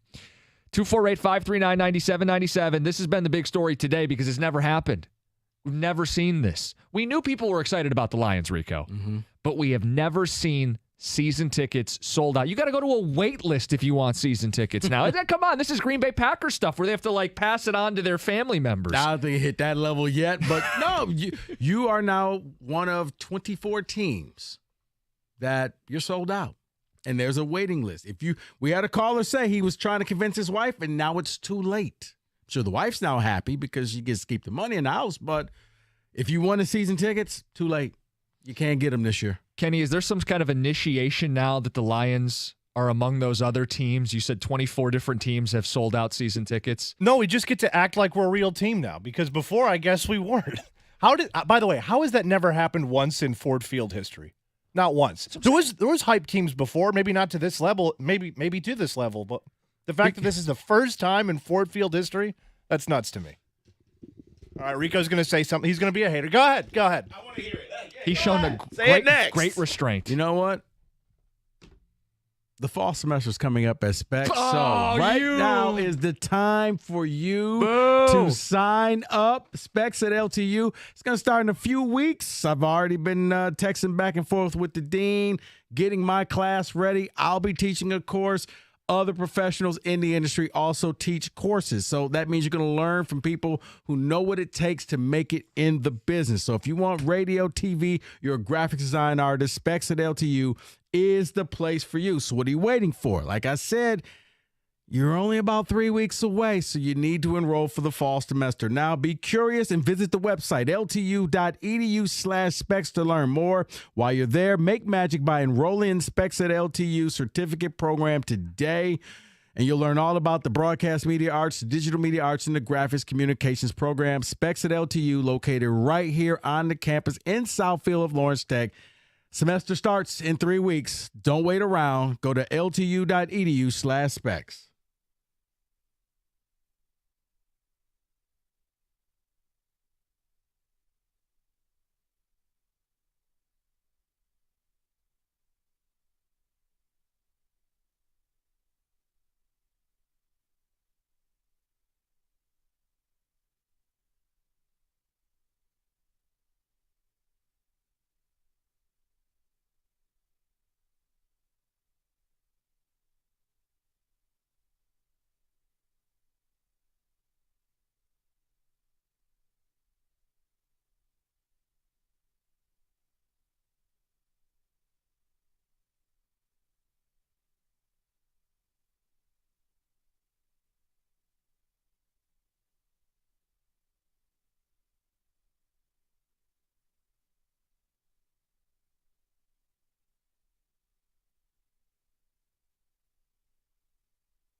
Ken Rosenthal tweeted or wrote a story for The Athletic saying the pressure on buyers is mounting.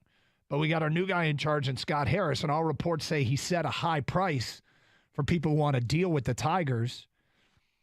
I mean, they can't go through today without trading, right? So he's got to, at some point, blink. And so who blinks first? Do the buyers concede to his asking price? Or does Scott Harris say, okay, because they've had preliminary talks. You know that he has talked to teams, and the buyers being teams like Baltimore, the Reds, Atlanta, maybe Miami, Houston, the Dodgers, whomever. I mean, not everybody's going to be interested in who you have to offer, but somebody is. And they've had preliminary talks and the outlines of deals. And Scott Harris says, I want A and B. And a team says, well, we'll give you B. And to Kenny's point about, hey, Lions have had some good seasons every once in a while. An outline of what a team. But we've never seen season tickets sell out. I went back and looked it up. The 2011 Detroit Lions, 10-6, breakthrough year, postseason berth, first time in forever that they had made the playoffs. Full turnaround from the 0-16, breakthrough young quarterback, throws for 5,000 yards, feisty head coach Jim Schwartz, and that team didn't sell out season tickets the very next season. So they've tapped into something here with Dan Campbell and Brad Holmes and Jared Goff and Amon-Ra St. Brown and Aiden Hutchinson and Penei Sewell. You know what? And you realize it's a real foundation. And I think you hit upon it. I think for the first time ever, Lions fans don't feel like they don't feel like this is fool's gold. Yeah. As if they don't think Lucy's going to pull the football. Yeah, we did, but they can't sustain it. Lions fans are fully bought in.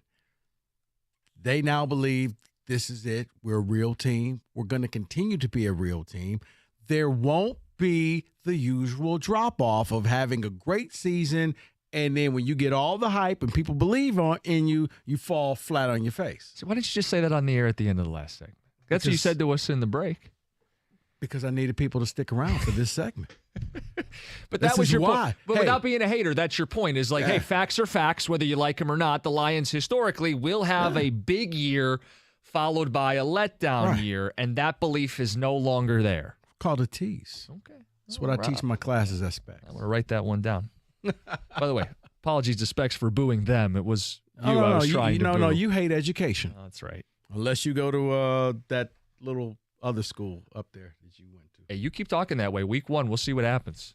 You're right. The Steelers will beat the 49ers. And the Chips beat the Spartans. Let's build a parlay, That's going to David. be a sad weekend, little Rico. parlay action. Let's do it. Well, that just lets me know that you two have no idea because those are two separate weekends. I know they are. You can build parlays over multiple weekends. Let's go to Steve. Steve, enlighten us. You're on 97.1. Hey, I just wanted to talk a little bit about the Lions and, saying why we aren't confident that they're going to do what everybody's predicting that they're going to do is because everyone's looking at that small snapshot from the end of the year. Yeah, they did beat some playoff teams, but as everyone knows in sports, when the lights are the brightest, the players that aren't used to those bright lights are going to shrink. They have no experience at doing this. And then we think they're just going to go out and not only win the division, but win a home playoff game. That's a lot of expectations on a very young team, a team that's never proven anything. Yeah, they had a good run at the end of the year, but there was no expectation. So everybody was playing loose and free. Now there's expectations. Everybody's talking about the Lions. Oh, you think they don't listen to the radio shows and talking about this sold out and people are asking Sheila for autographs? This is added pressure to a team that's never dealt well with pressure. It's historically bad when we go in big games or expectations are high. The history of it is just horrible. And this is the reason why we don't have confidence. It's not that we don't see the team getting better and that Dan Campbell is not maybe the answer at coach, because I'm still not convinced of that either. But they've made some good draft choices, and their draft choices are working out. So this is all new to us. So we got to get used to this.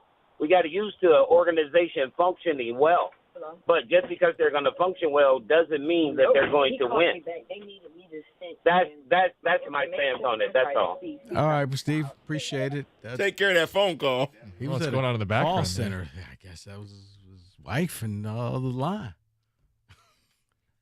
Different, but hey. Had to sneak his call in. All right. His point is pressure. They've never had to deal with this level of pressure. That's true. This has never happened before. This is one of those where if you keep telling me that things have changed, things are different, you want to get rid of that moniker, it's this year. Show me. And Yes. Yes. I there was I hope it's different results. It's that same thing that I gave Scott Harris at the beginning of the day on Tuesday. You haven't screwed things up yet, so I'm not going to sit here and act like you did.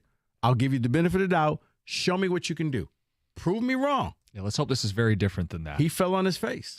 We opened the show with it. If you missed it, Odyssey Rewind. Scott Harris. More information on the trade that wasn't. If you missed it, reports from Ken Rosenthal, reports from Eduardo Rodriguez's agent, and some audio from yesterday that I know you guys had already hit on. Rico, this infighting between the Lions fan base about like what's real and what's not, I felt that a lot last year, right? Because when they started to win at the midpoint, late in the season, November, December, it was, is this real? Is this not real? And I think the last game, we put an emphasis on it because if there was ever a true test, it was Lambeau Field, Packers playing to be coronated, to advance to the postseason. The Lions, of course, are going to lie down here. They're not nearly, a match for Aaron Rodgers. Rodgers isn't going to lose to that team twice. I think that was a real litmus test for people. It was because you had nothing to play for. Right. You already knew. The air was out of the sails. Seattle beat the Rams. All you people wearing your Detroit Rams shirts didn't work. And can Dan Campbell motivate a bunch of guys to go on the road in Green Bay and play as if they are still in the playoffs? Because you would like to think I can keep them in the bubble. Man, these players got phones. They got family. Hey, give me the thumbs up or thumbs down if we can win this game and go to the playoffs. Nah, it's over. Your season's done. Enjoy your day. They did. They didn't miss a beat. They played hard. That takes a lot to motivate teams knowing this is it, guys. This is our last game of the year. We're going to pack up, and we're not flying out to San Francisco. We're flying back to Detroit, and then you clean out your lockers. Season's over. Listen, the last guy would probably argue there's no pressure on them, and that's how they won, and they played loose. They beat Green Bay earlier in the year, too. I just think they were a better team. And I think that you would feel even better if, like, Jamal Williams was still here because after he cried, and I'm so Detroit, this man could have ran for mayor in the town until he realized, I got disrespected, so I got to go down to New Orleans. Well, enjoy those beignets. By the way, do you see he was talking down to beignets? Who? Jamal Williams. Really? Yeah. Well, I mean, he's weird. He was like, I don't get what the big deal with these beignets are. I'm like, oh, no, Jamal, that's like, come on. He wears ridiculous hats. By the way. Yeah, he has no taste. A Steelers chips parlay plus 1,200. David, file it away. You guys hate me that much. Despite Rico parlay. We believe in our teams that much. You believe in the Chippewas? No, I'm on board with him just because I want to put my team. Because they hate the screw Rico. Kenny, you parlay. in on this bet too? Well, there are other Spartan fans. You're not the only Spartan and fan. You really believe in the Steelers that much? In week Kenny one, Pickett yes. showed real moxie at the end of last season. Did you see what the Niners did in week 1 last year? They lost to the Bears. Yeah, they played in a monsoon. Okay, well, then I'll take a monsoon to win the game. Yeah. David, talk to your God. See what we can do. Open the skies. Make it happen. Can George Pickett make a catch without pass interference? Look, Michigan State didn't look that great in their opener last year. I was there. Did they win? Yes, they did. Okay. Chips are playing defense so this year. This a money line? Yeah, money line plus 1,200. Okay. Now maybe we get point spread if we back up a little bit, but anyway, the hate is real. The hate is real. But I'm the hater of the show. No, where are you? Of course I hate. Let's get Roberto involved. This is normally his hour. Deal breakers. That's coming up next. It's a Thursday tradition, 97.1.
Brought to you by National Benefit Plans. The Lions scrimmage today for day 10 of training camp at Allen Park. All eyes continue to be on second-year wide receiver Jamison Williams. GM Brad Holmes told Stoney and Jansen this morning that he is still growing.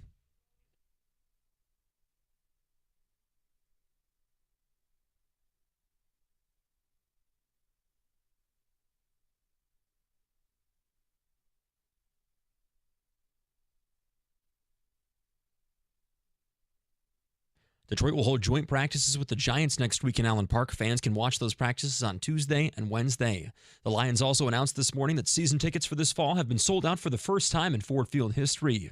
The Big Ten could be growing. Presidents voted today to let the conference leaders look into expansion with a focus on Oregon and Washington in the Pac-12. Reports also say that Cal and Stanford are on the Big Ten's radar. No formal offers have been made so far. And the Tigers have the day off. They play the Rays tomorrow night, but we're learning more about why Eduardo Rodriguez exercised his no-trade clause at the deadline. The Athletic reports that Rodriguez wanted an additional year on his contract at $20 million in order to waive his opt-out after this year. The Dodgers did not agree to those terms, prompting him to call off the trade. I'm Luke Sloan. More at 5 o'clock or at 97ontheticket.com.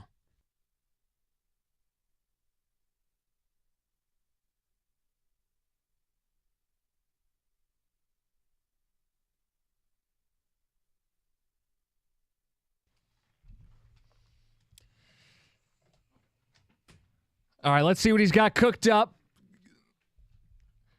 Thursday, 4 o'clock hour. Roberto in studio, ready for Deal Breakers.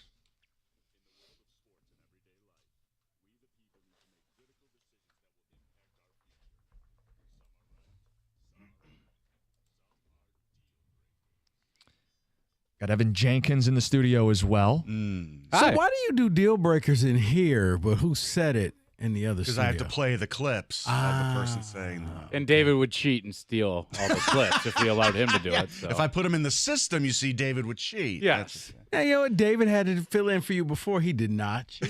That we know of. Yeah, I didn't play. The only I time just read it. The only time you got one right. Keep talking, All right. Roberto. All right, here's our first one today. Now, you guys all know the concept of a work wife, right? Mm-hmm. You know, just someone at work that, you know, you Yeah, talk to a someone lot. you never mind. Yeah. Okay. That Right. you leave work with and go to the park and do weird stuff, Right. right? Right. Oh, No, I was going to say right no. now my work wife is on vacation. Yeah. Right. Yeah. Okay. No, Yeah. he said, he was like, you realize I see you more than my actual Yeah, he's wife. like married And to I'm all like, of us. Yeah, You that's know crazy. what? You're We're right. all like, she's out of town. Poor guy. Mike's Mormon? Essentially. He builds us all a house separately. Text us all on the side. Well, this is kind of like, so this is from a male-female standpoint, okay? Your wife suggests that your relationship with your work wife is going too far. Even though nothing physical has ever gone on between you, you text with her a lot and you talk on the phone with her a lot. You don't think you are doing anything wrong, but do you respect your wife's wishes and back off on the communication? I mean, I'm going to let the married people speak. Kenny, maybe we should sit this one out. I guess it would all depend on when you met the wife and when that lady started. I mean, Yeah, let's Good say you've point. known her longer. we don't have that problem here, but I think you kind of got to be like, hey, work wife, you're out. And Ooh. if it's getting too close, there's probably something going on. Let's be honest. Why are you guys texting after hours? Right. Well, you know how it goes. Like I don't know how it goes. Why don't you inside tell me? jokes or, you know. I don't know. Yeah, tell Evan, us how it goes, Roberto. Evan, I don't know. I think that you hit upon something. If work wife is new, It's problem. yeah. If work wife is somebody that Before you've you, known right. for 20 years and you've only been married for 5, yes, you have inside jokes because you've known that person 4 That's times a as long long. time friend at this point. And so at that point, I think that your real wife and your work wife have already met, and women know there's nothing going on here. She's safe. You're good.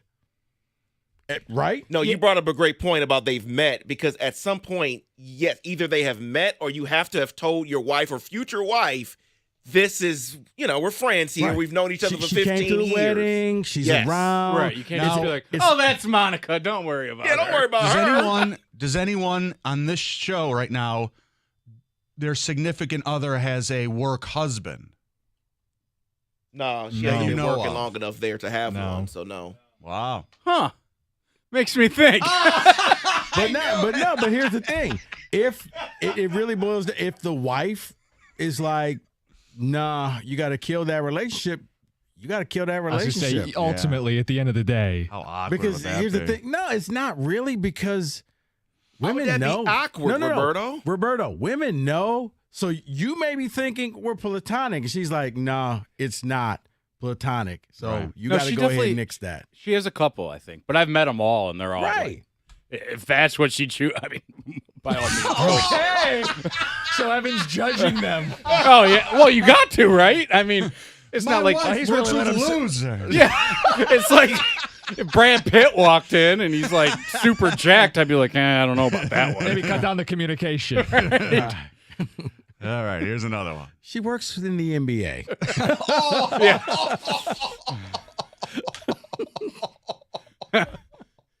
She would have already left me at that Yeah, point. right. Let's be honest. All right, here you go. You're renting an apartment.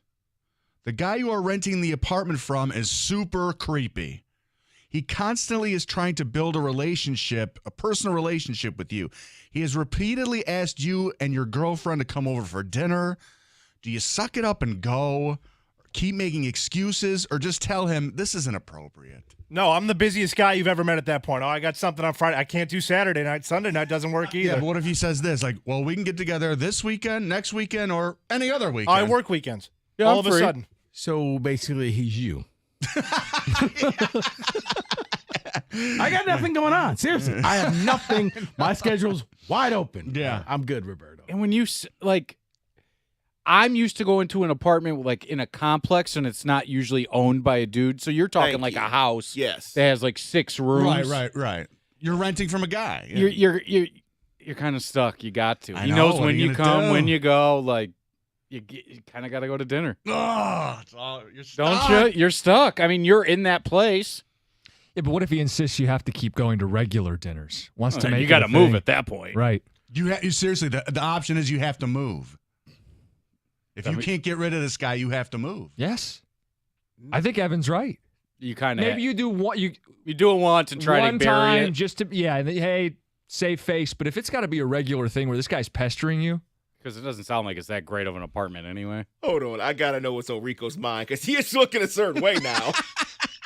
Or you just, after the first time, hey, we got to do this again. Actually, that's not my speed. I'm not really into this. So, Yeah, but he has like a key to your place and stuff. Like, Well, then he's a stalker at and that he's point. creepy. That was And in the he's description. creepy. That was in Roberto's description. at that point, you can change the locks and you no, start you can't looking because for- you're in his place.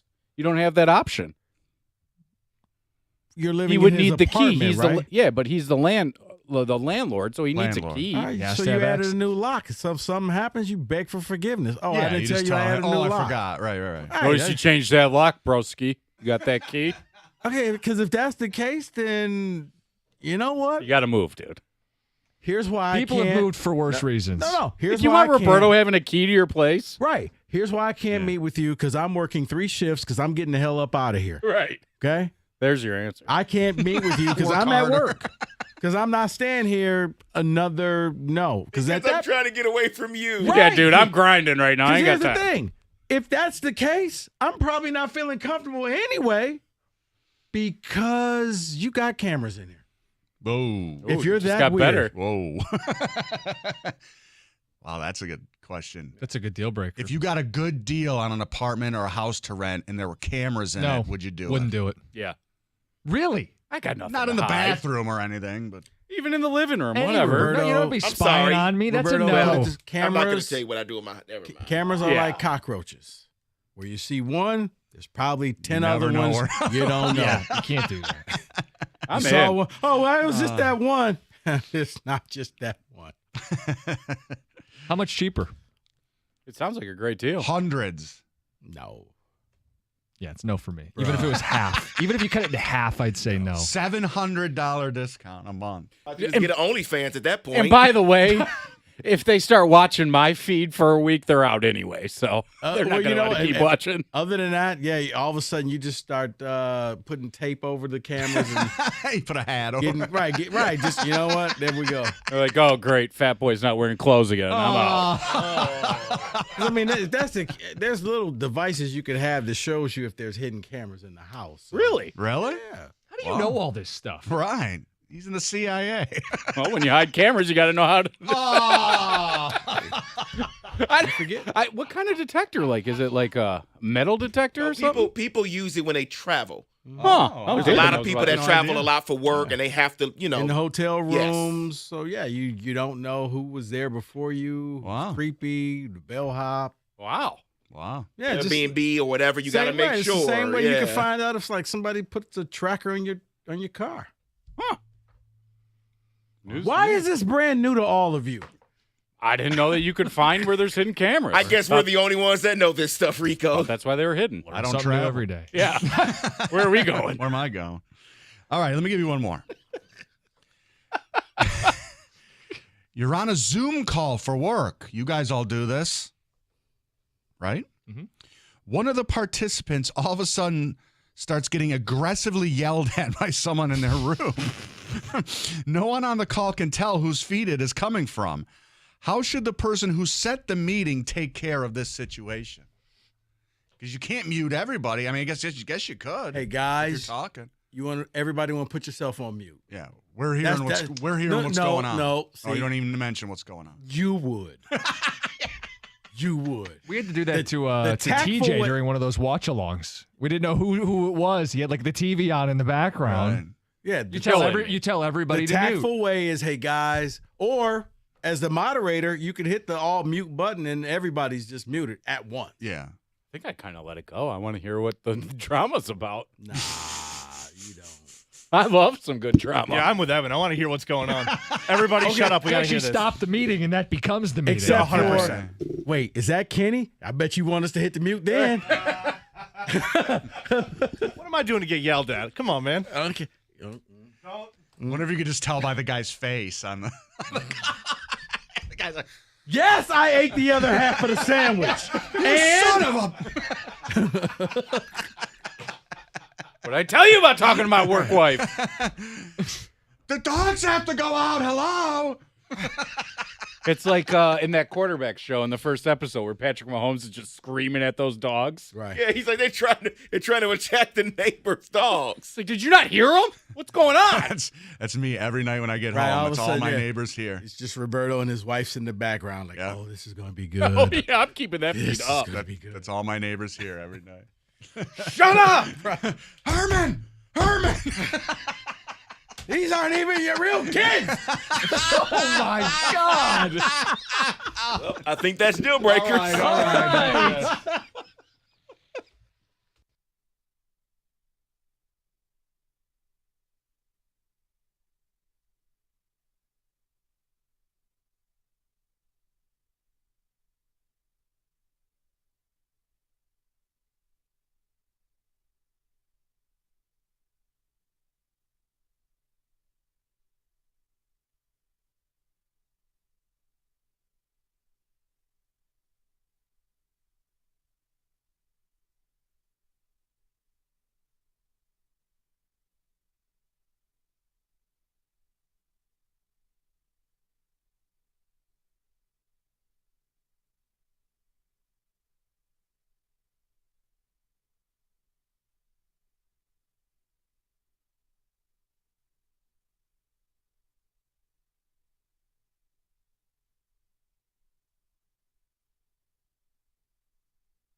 David, let's check the ticket text, and then what? You've got an Irsay killer whale story?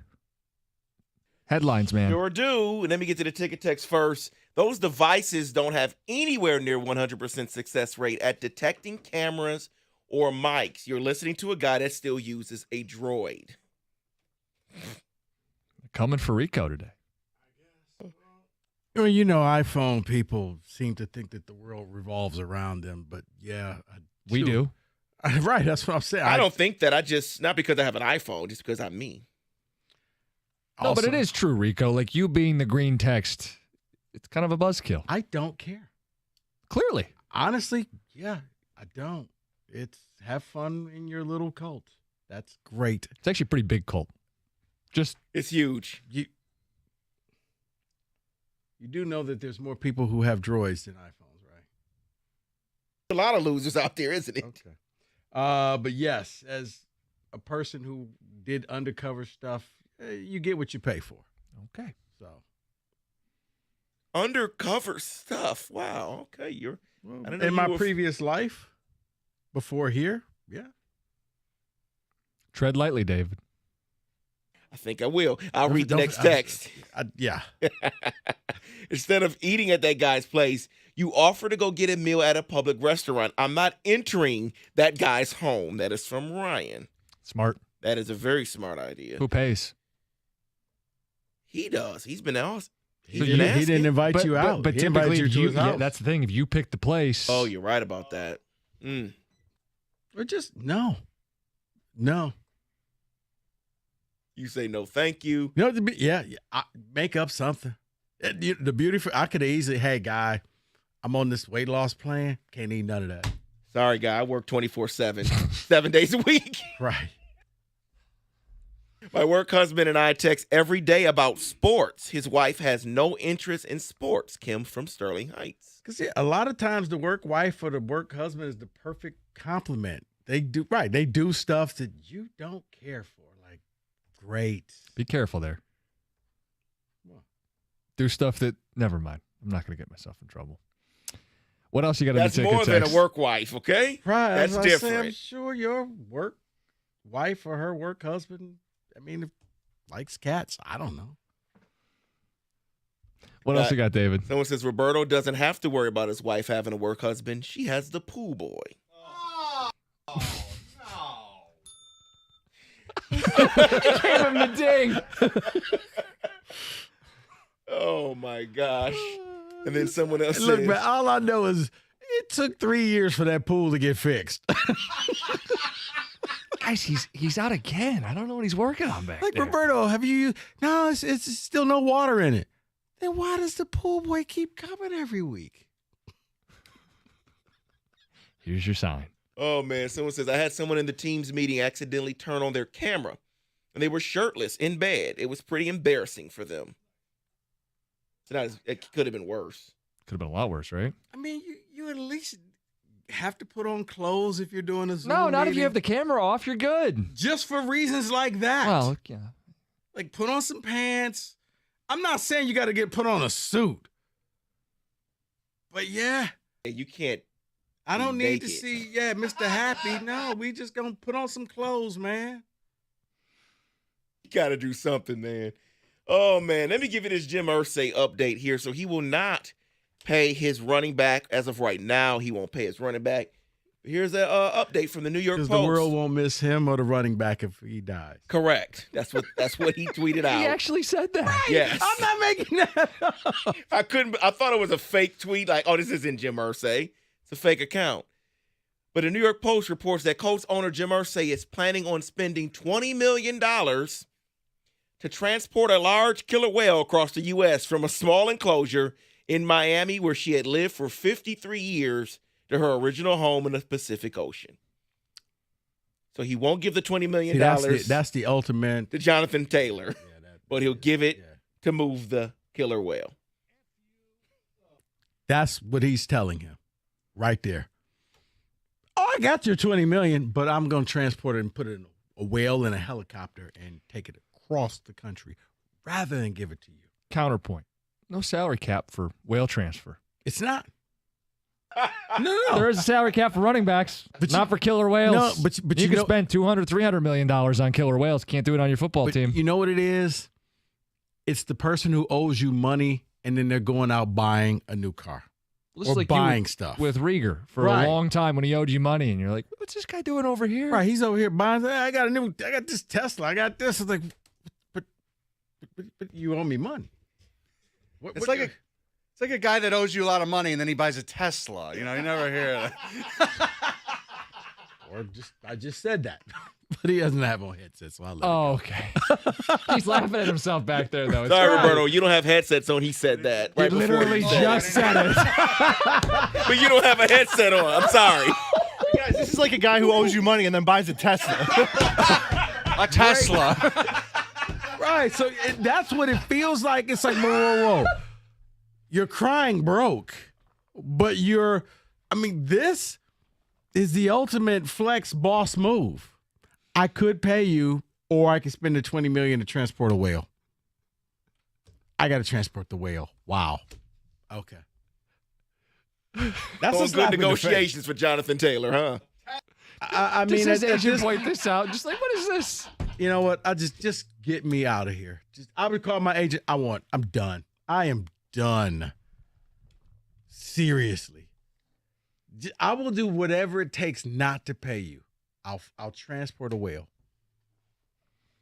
If anybody needs $20 million from Irsay, if your name is not Jonathan Right. Taylor, you could probably get it right now. Right. How does it end? I got this screen door submarine. Well, you know what? Great investment. There you go. $20 million. Sold. How does it end for Jonathan Taylor? He play this year in Indy? I think he has to. He's not going to be happy. And then beyond? I got a feeling, and these guys made fun of me. You can see a lot of these running backs that when they do get injured, they're going to milk that injury a lot longer because you're not going to take care of me, so I'm just going to steal your money. And it's like, oh, but that's not football. Guys, yeah, that's real life. It's not football, but when you know you've been devalued, okay, I'm not going to get as much next year, so I'm just going to, oh, wait, I'm hurt. Yeah, I'm going to be pulling a Michael Thomas where you're never going to see that person again for the rest of the year. Because if you're Taylor, it goes this way. You have a great season. They're going to franchise tag you, and it's year to year. They're waiting for you to break. And if you break this year, they're going to say, you're broke. See, We're not paying you. I don't Hit even the think, road, Jack. I don't even think with this owner, I don't think you're going to get franchised. I spent all my money on, you know what? It was a sick kangaroo. So, stuff happens. Had to get Shamu home. Right. I invested in the Costa Catios. They're all across the country. Sweeping the nation. Ever heard of ShamWow? I've invested in them, not you. All right, busy. Jim Irsay does. All right, here we are. Busy, exciting day for the Lions. We'll get to it 97-1. Is willing to give up for your guys, and you know what you asked for your guys. And so does Scott Harris take this right down to 6 o'clock and eventually pick up the phone and call somebody and say, okay? Or does it go right down to 6 o'clock and that somebody says, okay, I'll do it for what you want? You know, John, you always, in a weird way, have taught me, just let your play do the talking. Let your pad speak. Don't worry about the other stuff. And lately, especially this off season, forgetting about the NCAA stuff, just the things coming from the coach of this football team, from Jim Harbaugh, it's not Michigan-like to me. Bragging about how many guys you think are going to be drafted. They have a Georgia drill, talking national championship. Well, there's no bragging about the Georgia drill. The Georgia drill is because they haven't beaten Georgia or anybody like Georgia. Okay, well, they only played in Georgia bowl once. games. Right, all right, but they've lost to Alabama in a bowl game. They've lost to Florida in a bowl game. They've lost to Georgia in a bowl game. They lost to TCU in a bowl game. Okay. Oh, they get to the SEC and they're not ready to play. Because that's the counter to that. That's what we're going to hear next. When they weren't focused on playing Georgia. And who knows if they're going to play Georgia? Who knows if they make the college football playoffs this year? There's a lot of people that are predicting that they will. Right. But I don't want to hear Michigan people brag about them right now. I mean, You don't want to their hear coach. Michigan people brag about their team. They're their coach and their players. Just play it cool. Just go out and kick ass. Let's not celebrate. Sorry. Yeah, let's learn who this Wrong guy sport. is first. Wrong sport. And wrong nation. This is not a Russian player. The Tigers have traded Michael Lorenzen by himself, no package, no sweetener. So Scott Harris was doing something. He doing something. Okay, Well, just check. let's see if it's something Just good. wait till we get what he got. Lorenzen to the Phillies by himself, no sweetener, no package. 1 for 1. Is this 1 for 1, David? That's what it looks like. And it's a second baseman from the Phillies, their farm system. He's not a top 100 player. He's number 5 in their system, a 20-year-old. Hao Yu Lee. He's a Taiwanese second baseman. Your reaction? Well, looking at it, looks like he won't. He's projected to be at the big ball club now in 2 years, 2025. So he could play 3 positions in the infield. I mean, He's in high A ball, hitting 283 right now. On base, 372. We like on base. That's the whole thing here. Look, I didn't think you're getting a top 100 prospect for Lorenzen straight up. So I'm not going to sit here and well, this is a terrible return.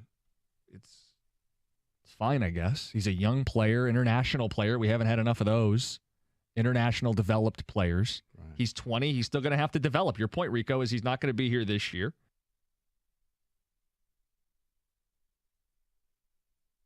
Brought to you by DuckDuckGo. The Lions held scrimmages for day 10 of training camp this morning in Allen Park. Detroit also made some history. President Rod Wood broke the news this morning with Stoney and Jansen.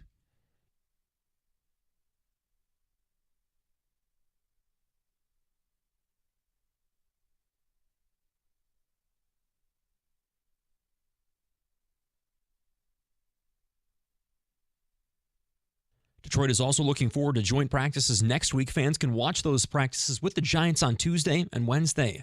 The Big Ten might be getting bigger. Presidents voted today to allow conference leaders to pursue expansion with a focus on 2 Pac-12 teams, Oregon and Washington. Cal and Stanford are also reportedly on the Big Ten's radar. So far, though, no formal offers. And locally, one day after Michigan football opened fall camp in Ann Arbor, the Spartans did the same today in East Lansing. And the Tigers are off today. They start a 3-game weekend series tomorrow against the Rays at Comerica Park. Reese Olson will start the opener for Detroit, and believe it or not, with the Twins losers of 6 of their last 7, the Tigers still just 6.5 games out of first place. At the Ticket Update Desk, I'm Luke Sloan. For more, visit 97.1 The Ticket or Odyssey.com. And I really don't think you do. I think Eduardo Rodriguez changed his mind. That's what I think. In lieu of hearing from him, which we will later today, and maybe he'll say it, maybe he won't.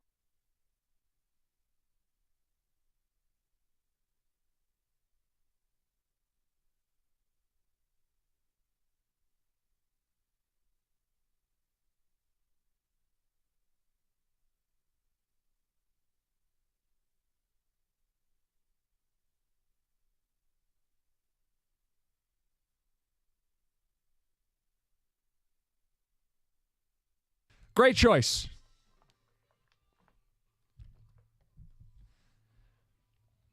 You may have heard, you just heard, season tickets sold out first time in Lions franchise history. They don't have records going back far enough that would indicate they've ever had season tickets sold out for this football team.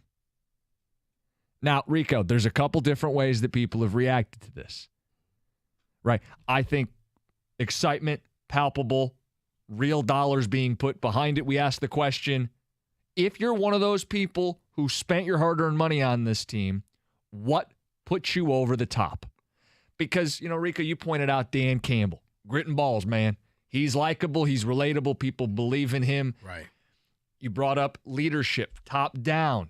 Sheila, Brad, and Dan Campbell all together as this trinity, the 3 of them together. Leadership. Did leadership put you in a position to buy these tickets? David pointed out you get playoff priority if you get season tickets. So if you were on the fence, but you don't want to be the guy who misses out on the big party at Ford Field for a home playoff win, maybe that pushed you over the edge and got you to spend on season tickets. Right. But we've seen the Lions win 9, 10, 11 games, have top 5 offenses and top 5 defenses, have seemingly the right combination of people only to have it fizzle. And we never saw buy-in the way we see it today. So I want to know what puts you over the top if you're a Lions fan, but I also want to hear from people who are skeptical, who see this news and think, I don't like all this hype. Yeah. Does the hype make you nervous? Does the hype, is it unwanted? Do you just, you feel uncomfortable with all the focus and the patting on the back and all the attention that they're getting? Would you rather it not be that way? Would you like to fly under the radar? Because you're not. You're not flying under the radar. When the coach is coming out saying, I don't like this hype train and I'm trying to tell the players don't believe in it, he sees it. He hears it. The fact that they're saying, hey, they're downplaying the hype train, but then they also pump up the fact that we sold out the joint, though. There's a lot of hype. There's a lot of expectation. Does it make you uncomfortable? Or if you're a Lion fan, are you okay with this? Rico, I've been waiting my whole life for this. I'm not afraid of this. Some people are uncomfortable. But get used to it. Like, this is part of what being a good team is. It's expectations. It's the idea that you might fail. Like, with good football comes pressure. Correct. I'm signing up for that because the opposite is what I've lived with for most of my life. Correct. I welcome this. When the whole rumor they might get on Hard Knocks for a second time, I'm like, bring it. Let's take advantage of this moment. Let's enjoy this moment as Lions fans because we're not often here. But the question with the pressure is, do you have the psyche to handle when things go the other way? We don't have a ton of experience with this going the right way. Correct. That's what I'm saying. With the expectations and the pressure, if it goes the wrong way, can you shrug it off? All right, no big deal. On to next year, or is it, oh my God, the NFL hates us, Roger Goodell hates us, the referees hate us, everybody hates us, everybody makes up rules against us, or can you just handle it in stride? Rico, calluses, we've all got them. This wouldn't be the first time the Lions ripped your heart out. It wouldn't be the first time they disappointed you. Like, I just don't buy that. I mean, I'd love to hear from somebody, but like the idea that you're not going to buy in because the Lions might hurt your feelings, because you might get let down. But, like, you see how silly that sounds? Oh, I'm not going to buy in because what if they're bad? You've gone through this a few times. No, I didn't say. You've gotten yourself up from the deathbed time after time after time, and I don't think they're going to let us down. But if they do, I'll find a way to muster up the strength to get right back on the horse. 248-539-9797. I'm not saying you're afraid of it. I'm saying, does it make you uncomfortable? That so many people are telling you how great this team is going to be that you're almost feeling like, okay, there's another shoe that's going to fall. Things are going too well. Something's bound to happen. You're superstitious. You just want people to be quiet and let the season start. So that's what we're asking. 248-539-9797. Are you uncomfortable with the fact that everybody thinks you're going to be so good? Betting favorite to win the division. Sold out season tickets. Training camp is jam-packed full of Lions fans. We have never, and we can say that confidently after the news today, never had this level of buy-in and excitement around the Detroit Lions. Uncomfortable. That's the word you ask people. Are you uncomfortable with this? Right. The alternative would be, well, they kind of botched the draft and they have a couple positions of weakness, or they kind of screwed something up, or they have a major injury and now they have a weakness to knock things down. I'd rather not have that. I'd rather have a strong finish, a good draft, because quality free agents. Rico, the only thing that would slow down this locomotive would be bad news. I don't want bad news. Here's the thing. If you're considering yourself to be a good team, a constant playoff team, and I know you haven't made the playoffs in a while, you got to be comfortable being uncomfortable because everybody's going to have question marks.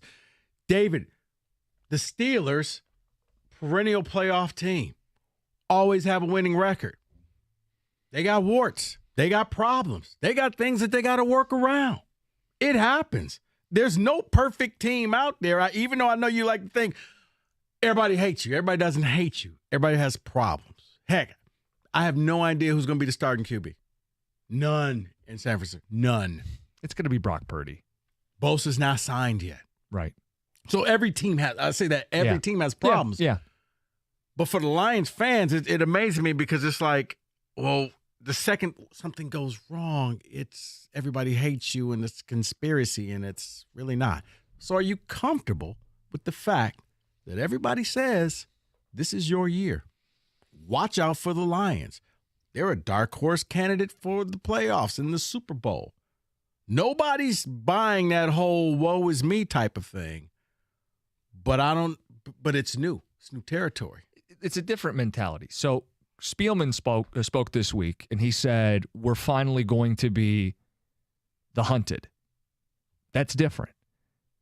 And he loves it because he's like, I hated, and I'm paraphrasing, but he basically said, I hated being the team that everyone said, at least they try hard. Mm-hmm. He likes being a team that's the bare minimum, and now there are expectations.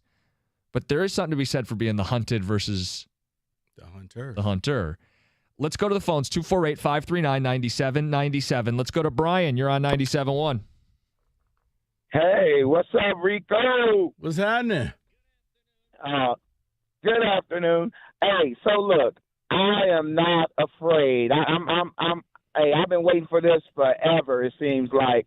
But, I don't think that the pressure is really on us, Rico. I really believe the pressure is on the NFL because now every bozo penalty, every bozo call that tries to change the outcome of a game, guess what? Airlines going to be looking for it because they know that we're not this team that's just an easy win for everybody. You know what I'm saying? So now the expectation level, it goes up for our team, but guess what? It also goes up for the refs to get it right. It goes up for the right, NFL. But, okay, what but do Brian, if they don't get it right? Brian, what happens if the refs get it wrong and you lose a game because they got it wrong? I really think it'll buy into us even more. It'll be like, see, they've been screwing the Lions all the time. Look at this. No, Brian, the difference is we don't get to do that anymore. If you're a good team, the Lions don't screw you because you overcome a bad call or two. And I'll give you an example last year. Lions shot themselves in the foot a couple times against the Jets, found themselves trailing late on the road in less than stellar conditions. Found a way to win. You find a way. You don't sit there and lick your wounds and say, well, we would have won. That's if the refs biggest just difference. would have done this. No, you know what, guys, it happened. That play's over. Now what? Right. That's the difference. You don't get to blame the – like if you're a good team, it's not to say calls aren't going to get blown. You have to step above and rise above Defense, go get us the ball back. The perfect example of that, I know people want to say they got lucky, was the Vikings. Cousins didn't get in on that sneak play. Defense said, we'll get you the ball back. And they did. And they won. You don't sit there and, if you didn't do this, we would have lost. 248-539-9797. We spent a good chunk of the show talking about the excitement, the buzz, season tickets sold out, what puts you over the top. But now, 5 o'clock hour, we want to know if all this is making you uncomfortable. It's 97.1. Xfinity connects me to more of the great games that I love. We got baseball right now. We had the NHL finals and NBA finals. That's all done and bare. We got NFL coming up, college football all coming up. You need Xfinity. It gives you the internet, gives you the speed you need at a great price. You can get the speed you need at a great price thanks to the fastest internet on the largest Geek Speed network, delivering to more homes than any other network. So enjoy all your favorite apps all in one place with a Flex 4K streaming box, all with Xfinity Internet. It allows you to stream all your favorite shows and all your favorite games without interruption. Heck, I was just telling Cookies about some stuff on Apple TV. Man knows what he's talking about. Telling him to watch After Party and Hijack. I'm not saying I know for it means a you can get the latest scores as they happen, latest injury updates, fantasy stats coming up soon. Choose from a variety of speeds depending on your needs, including Geek speeds up to 1.2 gigabits per second, and enjoy reliable internet on all your devices. To get started, it's simple. Call 1-800-XFINITY. Visit Xfinity.com or drop into an Xfinity store today for more details. Maximum download speed of 940 megabits per second when hardwired via Ethernet. Actual speeds vary and not guaranteed based on Xfinity's fastest available download speed. I think a little bit if why he hasn't hired a GM yet, because it sounds like I don't think necessarily things slip between the cracks here, but at the very end, with an hour to go, and you saw Scott Harris on the Zoom last night, he did look like a guy who got blindsided. And however it happens, for whatever reason, when you're the guy in charge, you can't get blindsided, because blindsided means you didn't account for every possibility, everything that could have happened.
All aboard! Hype train rolls on for the Lions. Beautiful day. Everybody's in a great mood. Season tickets sold out. We had a guy calling earlier. He's like, I was excited. I missed the boat. He was going to get it. Told his wife. Found out. Too late. It's over. And I tried to defend him. Like, it's the first time this has ever happened. He probably thought he could have waited. Well, not the case. So we asked you, what's the thing that puts you over the top to get you to buy season tickets? Campbell, Holmes, is it Sheila? People are getting her autograph today at training camp, which is crazy to me. Crazy. She is a celebrity now. I know. Used to be the Ford family would only come out on the field when no one from the crowd could actually physically be around them, touch them, or throw anything at them. And now she's walking up to people. And I know it sounds like I'm being funny, but you're really not. Well, they're chanting her name. They're getting autographs. The average fan wants her autograph, wants to talk to her, wants to thank her for what they're seeing. It is the oldest bit in Detroit sports radio. The whole sell the team, the Fords suck, it'll never improve until they sell the team. She's getting autograph requests from fans, and they're chanting her name. You want to see things have changed? Maybe there's no better example of anything than that. So is it Sheila? Is it Campbell? Is it Holmes? Is it the fact that you're securing your playoff tickets and you want to lock that in? Is it how they ended the season? Because that's the thing I brought up, Rico, is if you go out with a win, you don't get exposed in the playoffs, you build up all the goodwill, you feel invincible, then you stack on top of it. Good free agency. Good draft, ready to win, ready to go. Believe it or not, if you can finish the year off with a win, you feel good about yourself. But when you lose, it brings in doubt and question. And can you get over the hump? I mean, you saw the college teams here. One loses, didn't even make a bowl game. Oh my God, you suck. Things may have been different if they would have won the whatever the bowl game is at Ford Field. You feel a little better about yourself. For Michigan, you saw what happened there. You beat TCU and you lose to Georgia, you feel a little better about yourself. With them, it was the best case scenario ever. You beat Green Bay, at night, everybody's watching, ended Aaron Rodgers' tenure in Green Bay. And now everybody looks back and says, look at how this team finished at 8-2. My God, is Cookies, we could get to this tomorrow, or we're going to talk about it some. Is Jared Goff the guy? Is Jared Goff the leader that we've been waiting for years, for decades? Is it Goff? Is it the guy we made fun of when he came from L.A. because he had little hands? Is this the guy? I had forgotten all about the tiny hand Goff thing. But it has people talking about Jared Goff. Tell them Jared Goff's not a top 10 quarterback, and Detroiters will fight you. Oh, they absolutely. Trust me, I'm aware they will fight you over that fact. So you've got all this, and Rico, it's not just fans talking. That last game of the season is also a big reason why Detroit's going to start the season in Arrowhead in prime time against the Kansas City Chiefs. That's why they're going to end the season, I think, in prime time at home against the Minnesota Vikings. With all this talk, we want to hear from you, but we also want to talk to the fans who are a little uncomfortable hearing all this, who are like, hey, slow down. I don't know about all this, because they're out there. So 248-539-9797. Let's go to John. You're on 97.1. Hey, how you guys doing today? Good, John. Good, first-time caller. So here's how I see it. If it's not going to happen now, when is it going to happen, right? Most of us have been waiting for decades. The other part of it is that wins, losses last year, sure, take that into consideration, but you got to admit they were fun as hell to watch.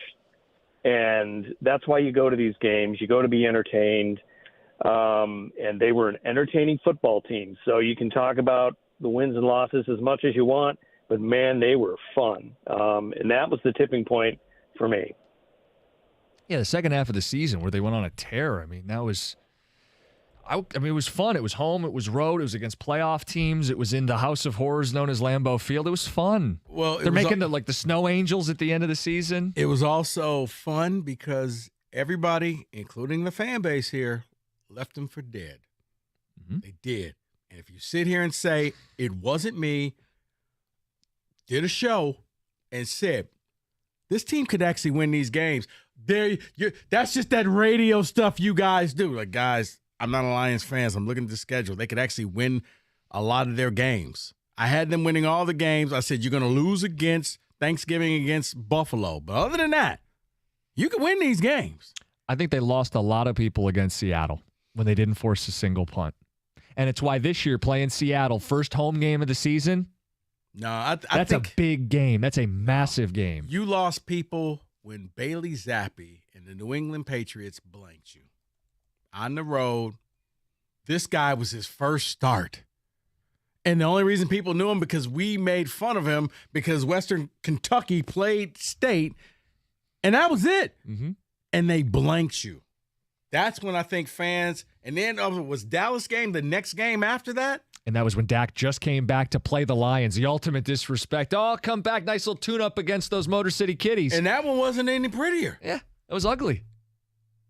So that's when I think Seattle. It snowballed. Seattle hurt. But they didn't get a single stop. No forced punt. Seattle hurt, but you had the referee. Remember, it was that fourth down play that the referee screwed the Lions over. They had to stop, and then the ref said, no, thank you. Ref screwed the Lions. You know, that the New England game, there was nothing that you could say except for, my God, we're awful.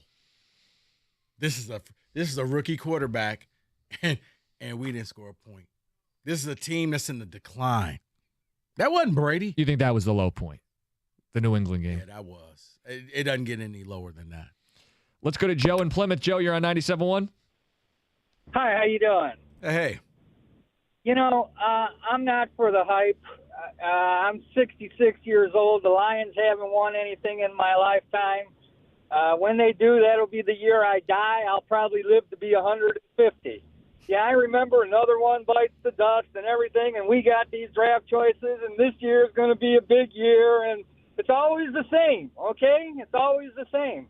Prove it to me. Show me something. I need more than, okay, we won our last 8 games, but you didn't make the playoffs. I mean, Joe, I hear what you're saying. Joe's not buying into the hype, and Joe is just like, yeah, I'll die when they win. Well, it was brought up. So Rod Wood was on the morning show today, and that's when he made the announcement that they sold out season tickets. I don't know if it was before or after that question, but Jansen said, he goes, I'm not trying to be disrespectful, but that's after you guys missed the playoffs. Right. That's the thing. They didn't make the playoffs a year ago. So someone like Joe says, I've seen this before. I've seen them make the playoffs before, and I have it not lead to anything. The problem with this team has always been consistency. They'll make the playoffs, they'll rise up, they'll do whatever. But most of the time, they can't follow it up with another season where they either it's the exact same thing or they exceed where they were the year before. Well, some of that is the league is designed to uplift bad teams and push down the good teams. When you have a team as bad as Detroit, you get a last place schedule. Then you go out and beat some people.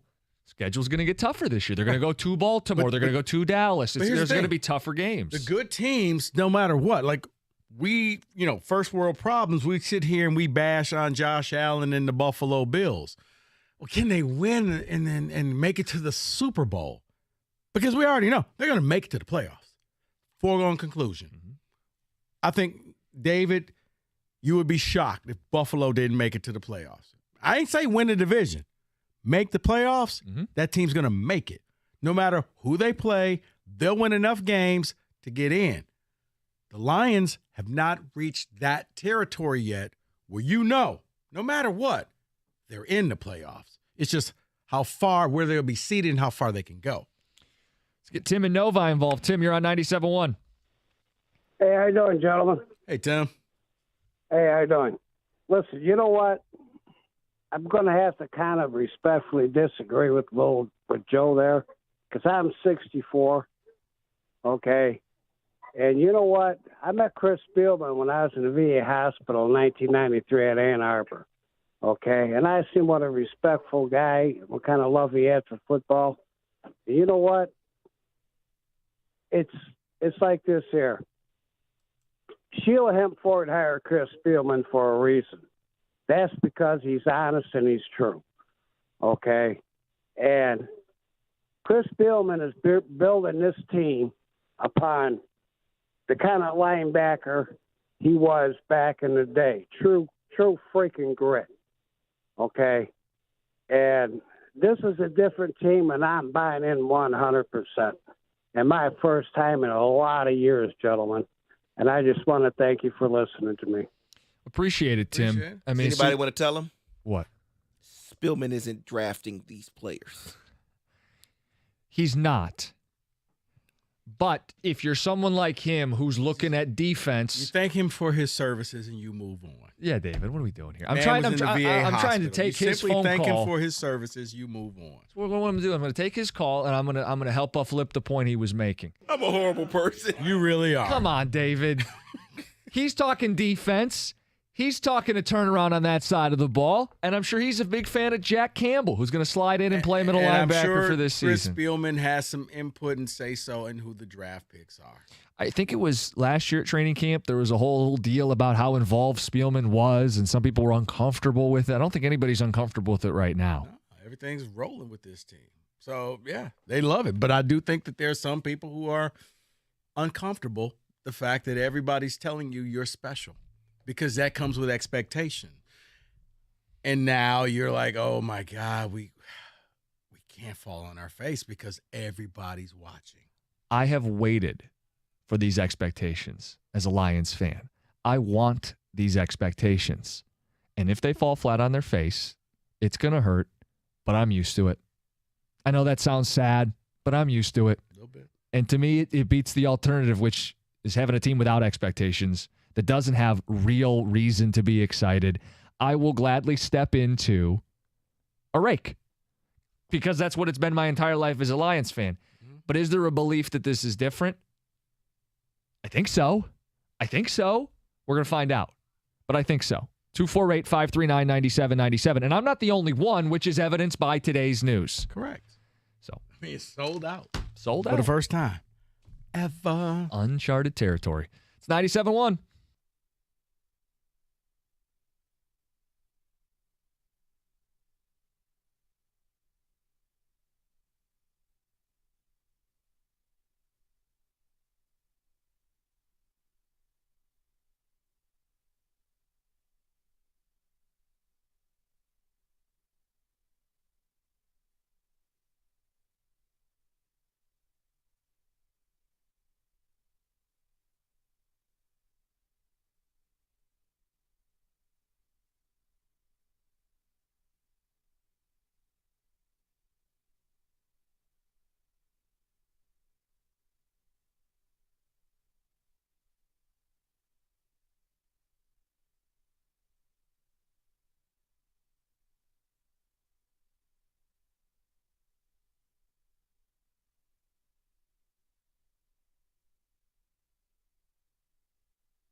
Ken Rosenthal tweeted or wrote a story for The Athletic saying the pressure on buyers is mounting. But we got our new guy in charge in Scott Harris, and all reports say he set a high price for people who want to deal with the Tigers. I mean, they can't go through today without trading, right? So he's got to, at some point, blink. And so who blinks first? Do the buyers concede to his asking price? Or does Scott Harris say, okay, because they've had preliminary talks. You know that he has talked to teams, and the buyers being teams like Baltimore, the Reds, Atlanta, maybe Miami, Houston, the Dodgers, whomever. I mean, not everybody's going to be interested in who you have to offer, but somebody is. And they've had preliminary talks and the outlines of deals. And Scott Harris says, I want A and B. And a team says, well, we'll give you B. And then you go, okay, maybe we'll circle back. But you kind of have an outline of what a team is willing to give up for your guys. And you know what you asked for your guys. And so does Scott Harris take this right down to 6 o'clock and eventually pick up the phone and call somebody and say, okay? Or does it go right down to 6 o'clock and that somebody says, okay, I'll do it for what you want? John, you always, in a weird way, have taught me, just let your play do the talking. Let your pad speak. Don't worry about the other stuff. And lately, especially this off season, forgetting about the NCAA stuff, just the things coming from the coach of this football team, from Jim Harbaugh, it's not Michigan-like to me. Bragging about how many guys you think are going to be drafted. They have a Georgia drill, talking national championship. Well, there's no bragging about the Georgia drill. The Georgia drill is because they haven't beaten Georgia or anybody like Georgia. Okay, well, they only played Georgia bowl once. Games. Right, all right, but they've lost to Alabama in a bowl game. They've lost to Florida in a bowl game. They've lost to Georgia in a bowl game. They lost to TCU in a bowl game. Okay. Oh, they get to the SEC and they're not ready to play. Because that's the counter to that. That's what we're going to hear next. When they weren't focused on playing Georgia. And who knows if they're going to play Georgia? Who knows if they make the college football playoffs this Brought year? to you by There's a lot of Michigan people that are Lottery. It was day predicting 10 of that they training camp for the will. Lions in Allen Park this morning. The Lions scrimmage today, but head coach Dan Campbell says they're ready to hit some opposing teams with joint practices coming up. Brag about their team. Their coach and their players. Just play it cool. Just go out and kick ass. Let's not celebrate. Sorry. Yeah, let's learn who this guy is first. Wrong sport. And wrong nation. This is not a Russian player. The Lions will hold joint practices with the Giants coming up next week in Allen Park. Fans can see those practices on Tuesday and Wednesday. Wait. The team also announced this morning that for the first time in the history of Ford Field, season tickets have been sold out ahead of the season. You can watch some football tonight if you'd like. The Jets and Browns open the preseason in Canton, Ohio. During the Hall of Fame game, kickoff is at 8 o'clock. You can hear that game on our sister station, the Bet 1270. That's what it looks like. And Sloan Moore at 6 o'clock or 97ontheticket.com.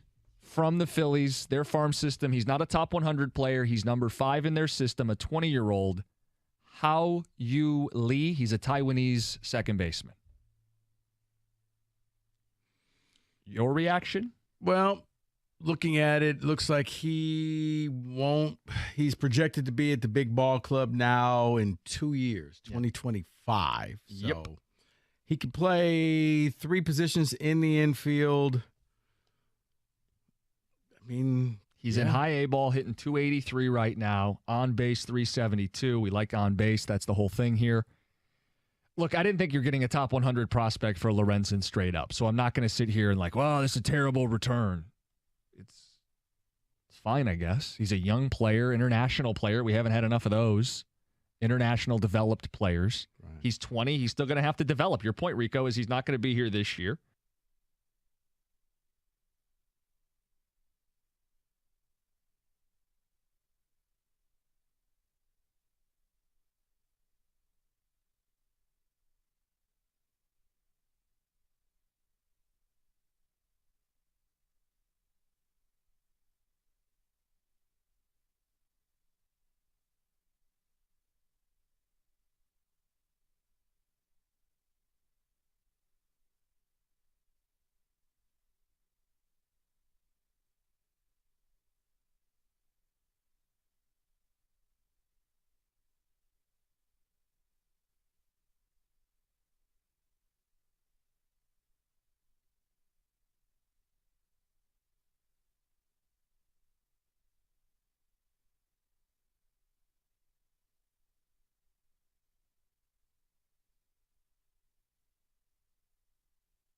How do you get that far down the road with a team where a player's got that team on a no-trade clause and you don't have the player's approval? And I really don't think you do. I think Eduardo Rodriguez changed his mind.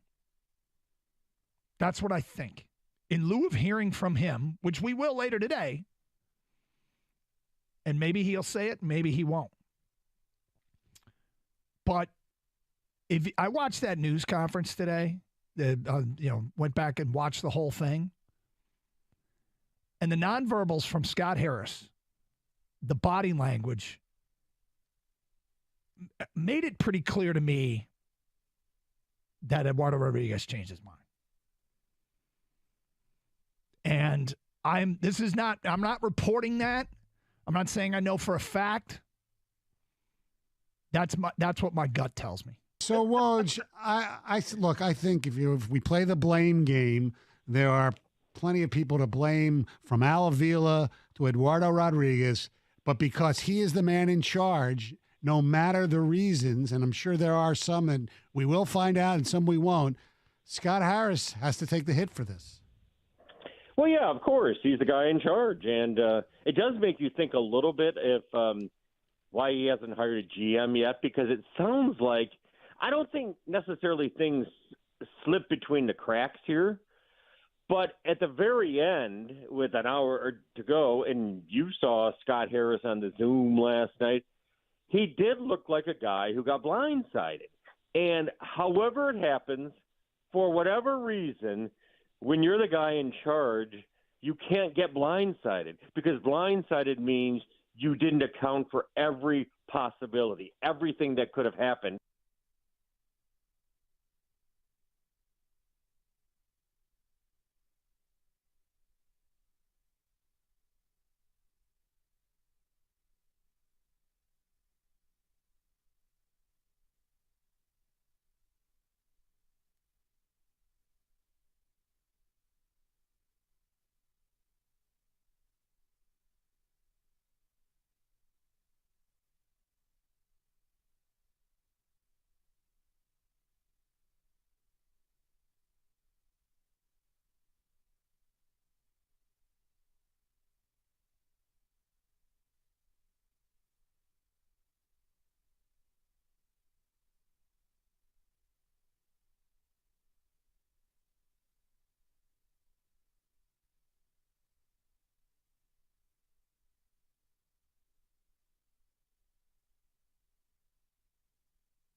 Ken Rosenthal tweeted or wrote a story for The Athletic saying the pressure on buyers is mounting.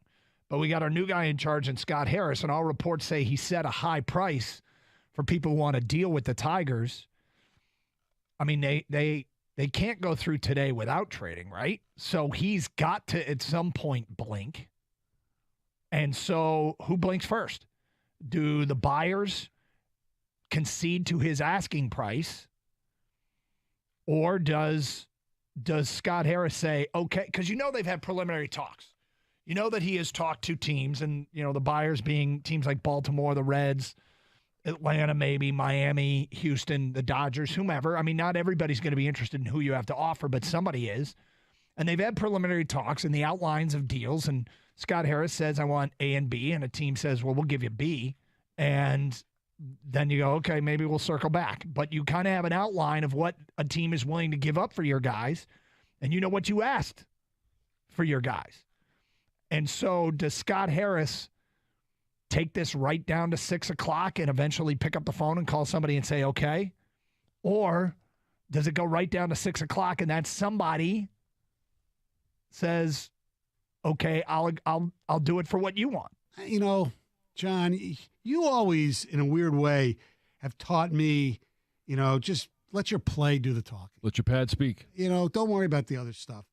And lately, especially this off season, forgetting about the NCAA stuff, just the things coming from the coach of this football team, from Jim Harbaugh, it's not Michigan-like to me.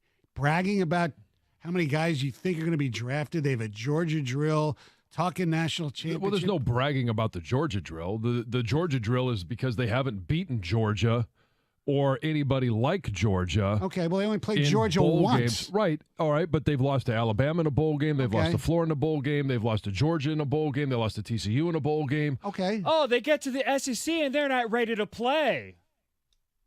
Because that's the counter to that. That's what we're going to hear next. When, they weren't focused on playing Georgia. And who knows if they're going to play Georgia? Who knows if they make the college football playoffs this year? There's a lot of people that are predicting that they will. Right.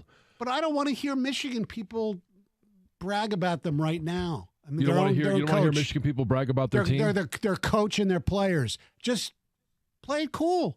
Just go out and kick ass. Let's not celebrate. Sorry. Yeah, let's learn who this Wrong guy sport. is first. Wrong sport. And wrong nation. This is not a Russian player.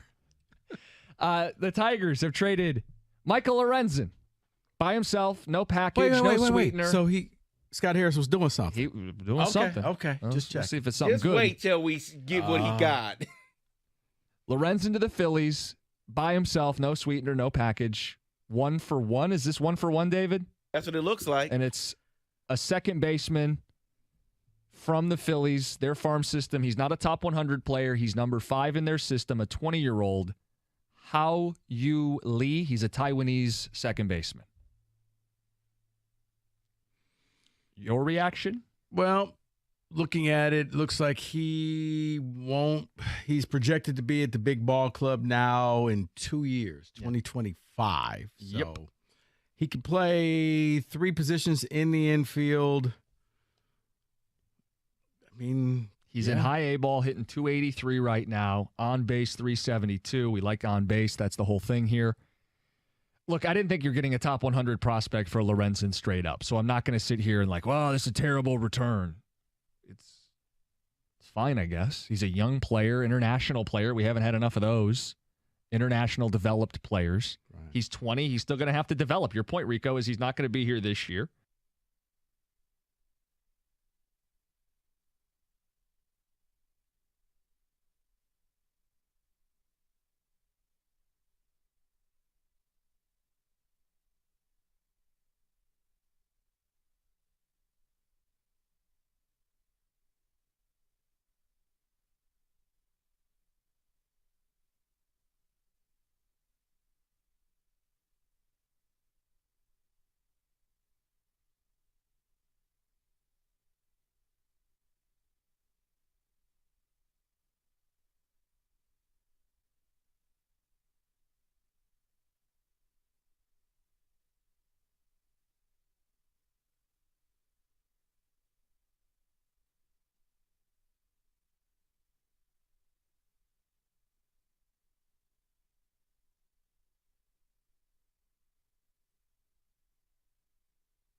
It's a little different now, doesn't it?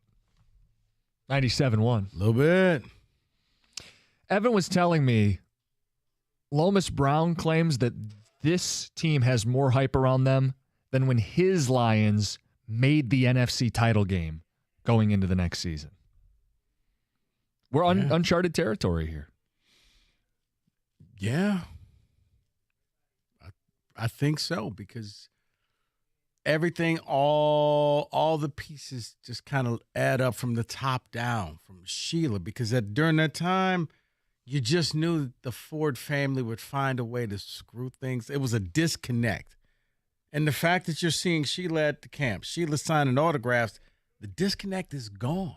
Think about this. They booed her when she was there to introduce Calvin Johnson, a franchise icon.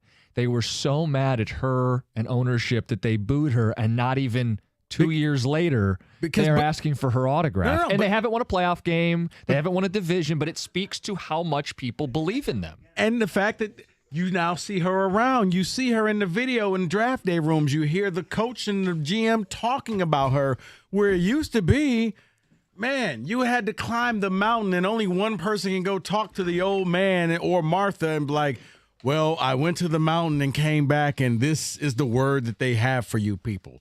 Well, with Sheila, she's at the camp. She's signing the stuff. She's at the games. She realizes I need to be more visual. People need to see me along with everything else that she's a part of this, but she's not, Jim Irsay, where she's out there just trying to tear this thing apart. Did you guys see that with Irsay, by the way? Yeah, what did he do again? He bought a whale? No, he's transferring a whale. Oh. $20 million to transfer the whale, and people pointing out he's being cheap about his running back, but he'll pay $20 million to move a whale. Wait, a dead whale or a live whale? I believe the whale's alive.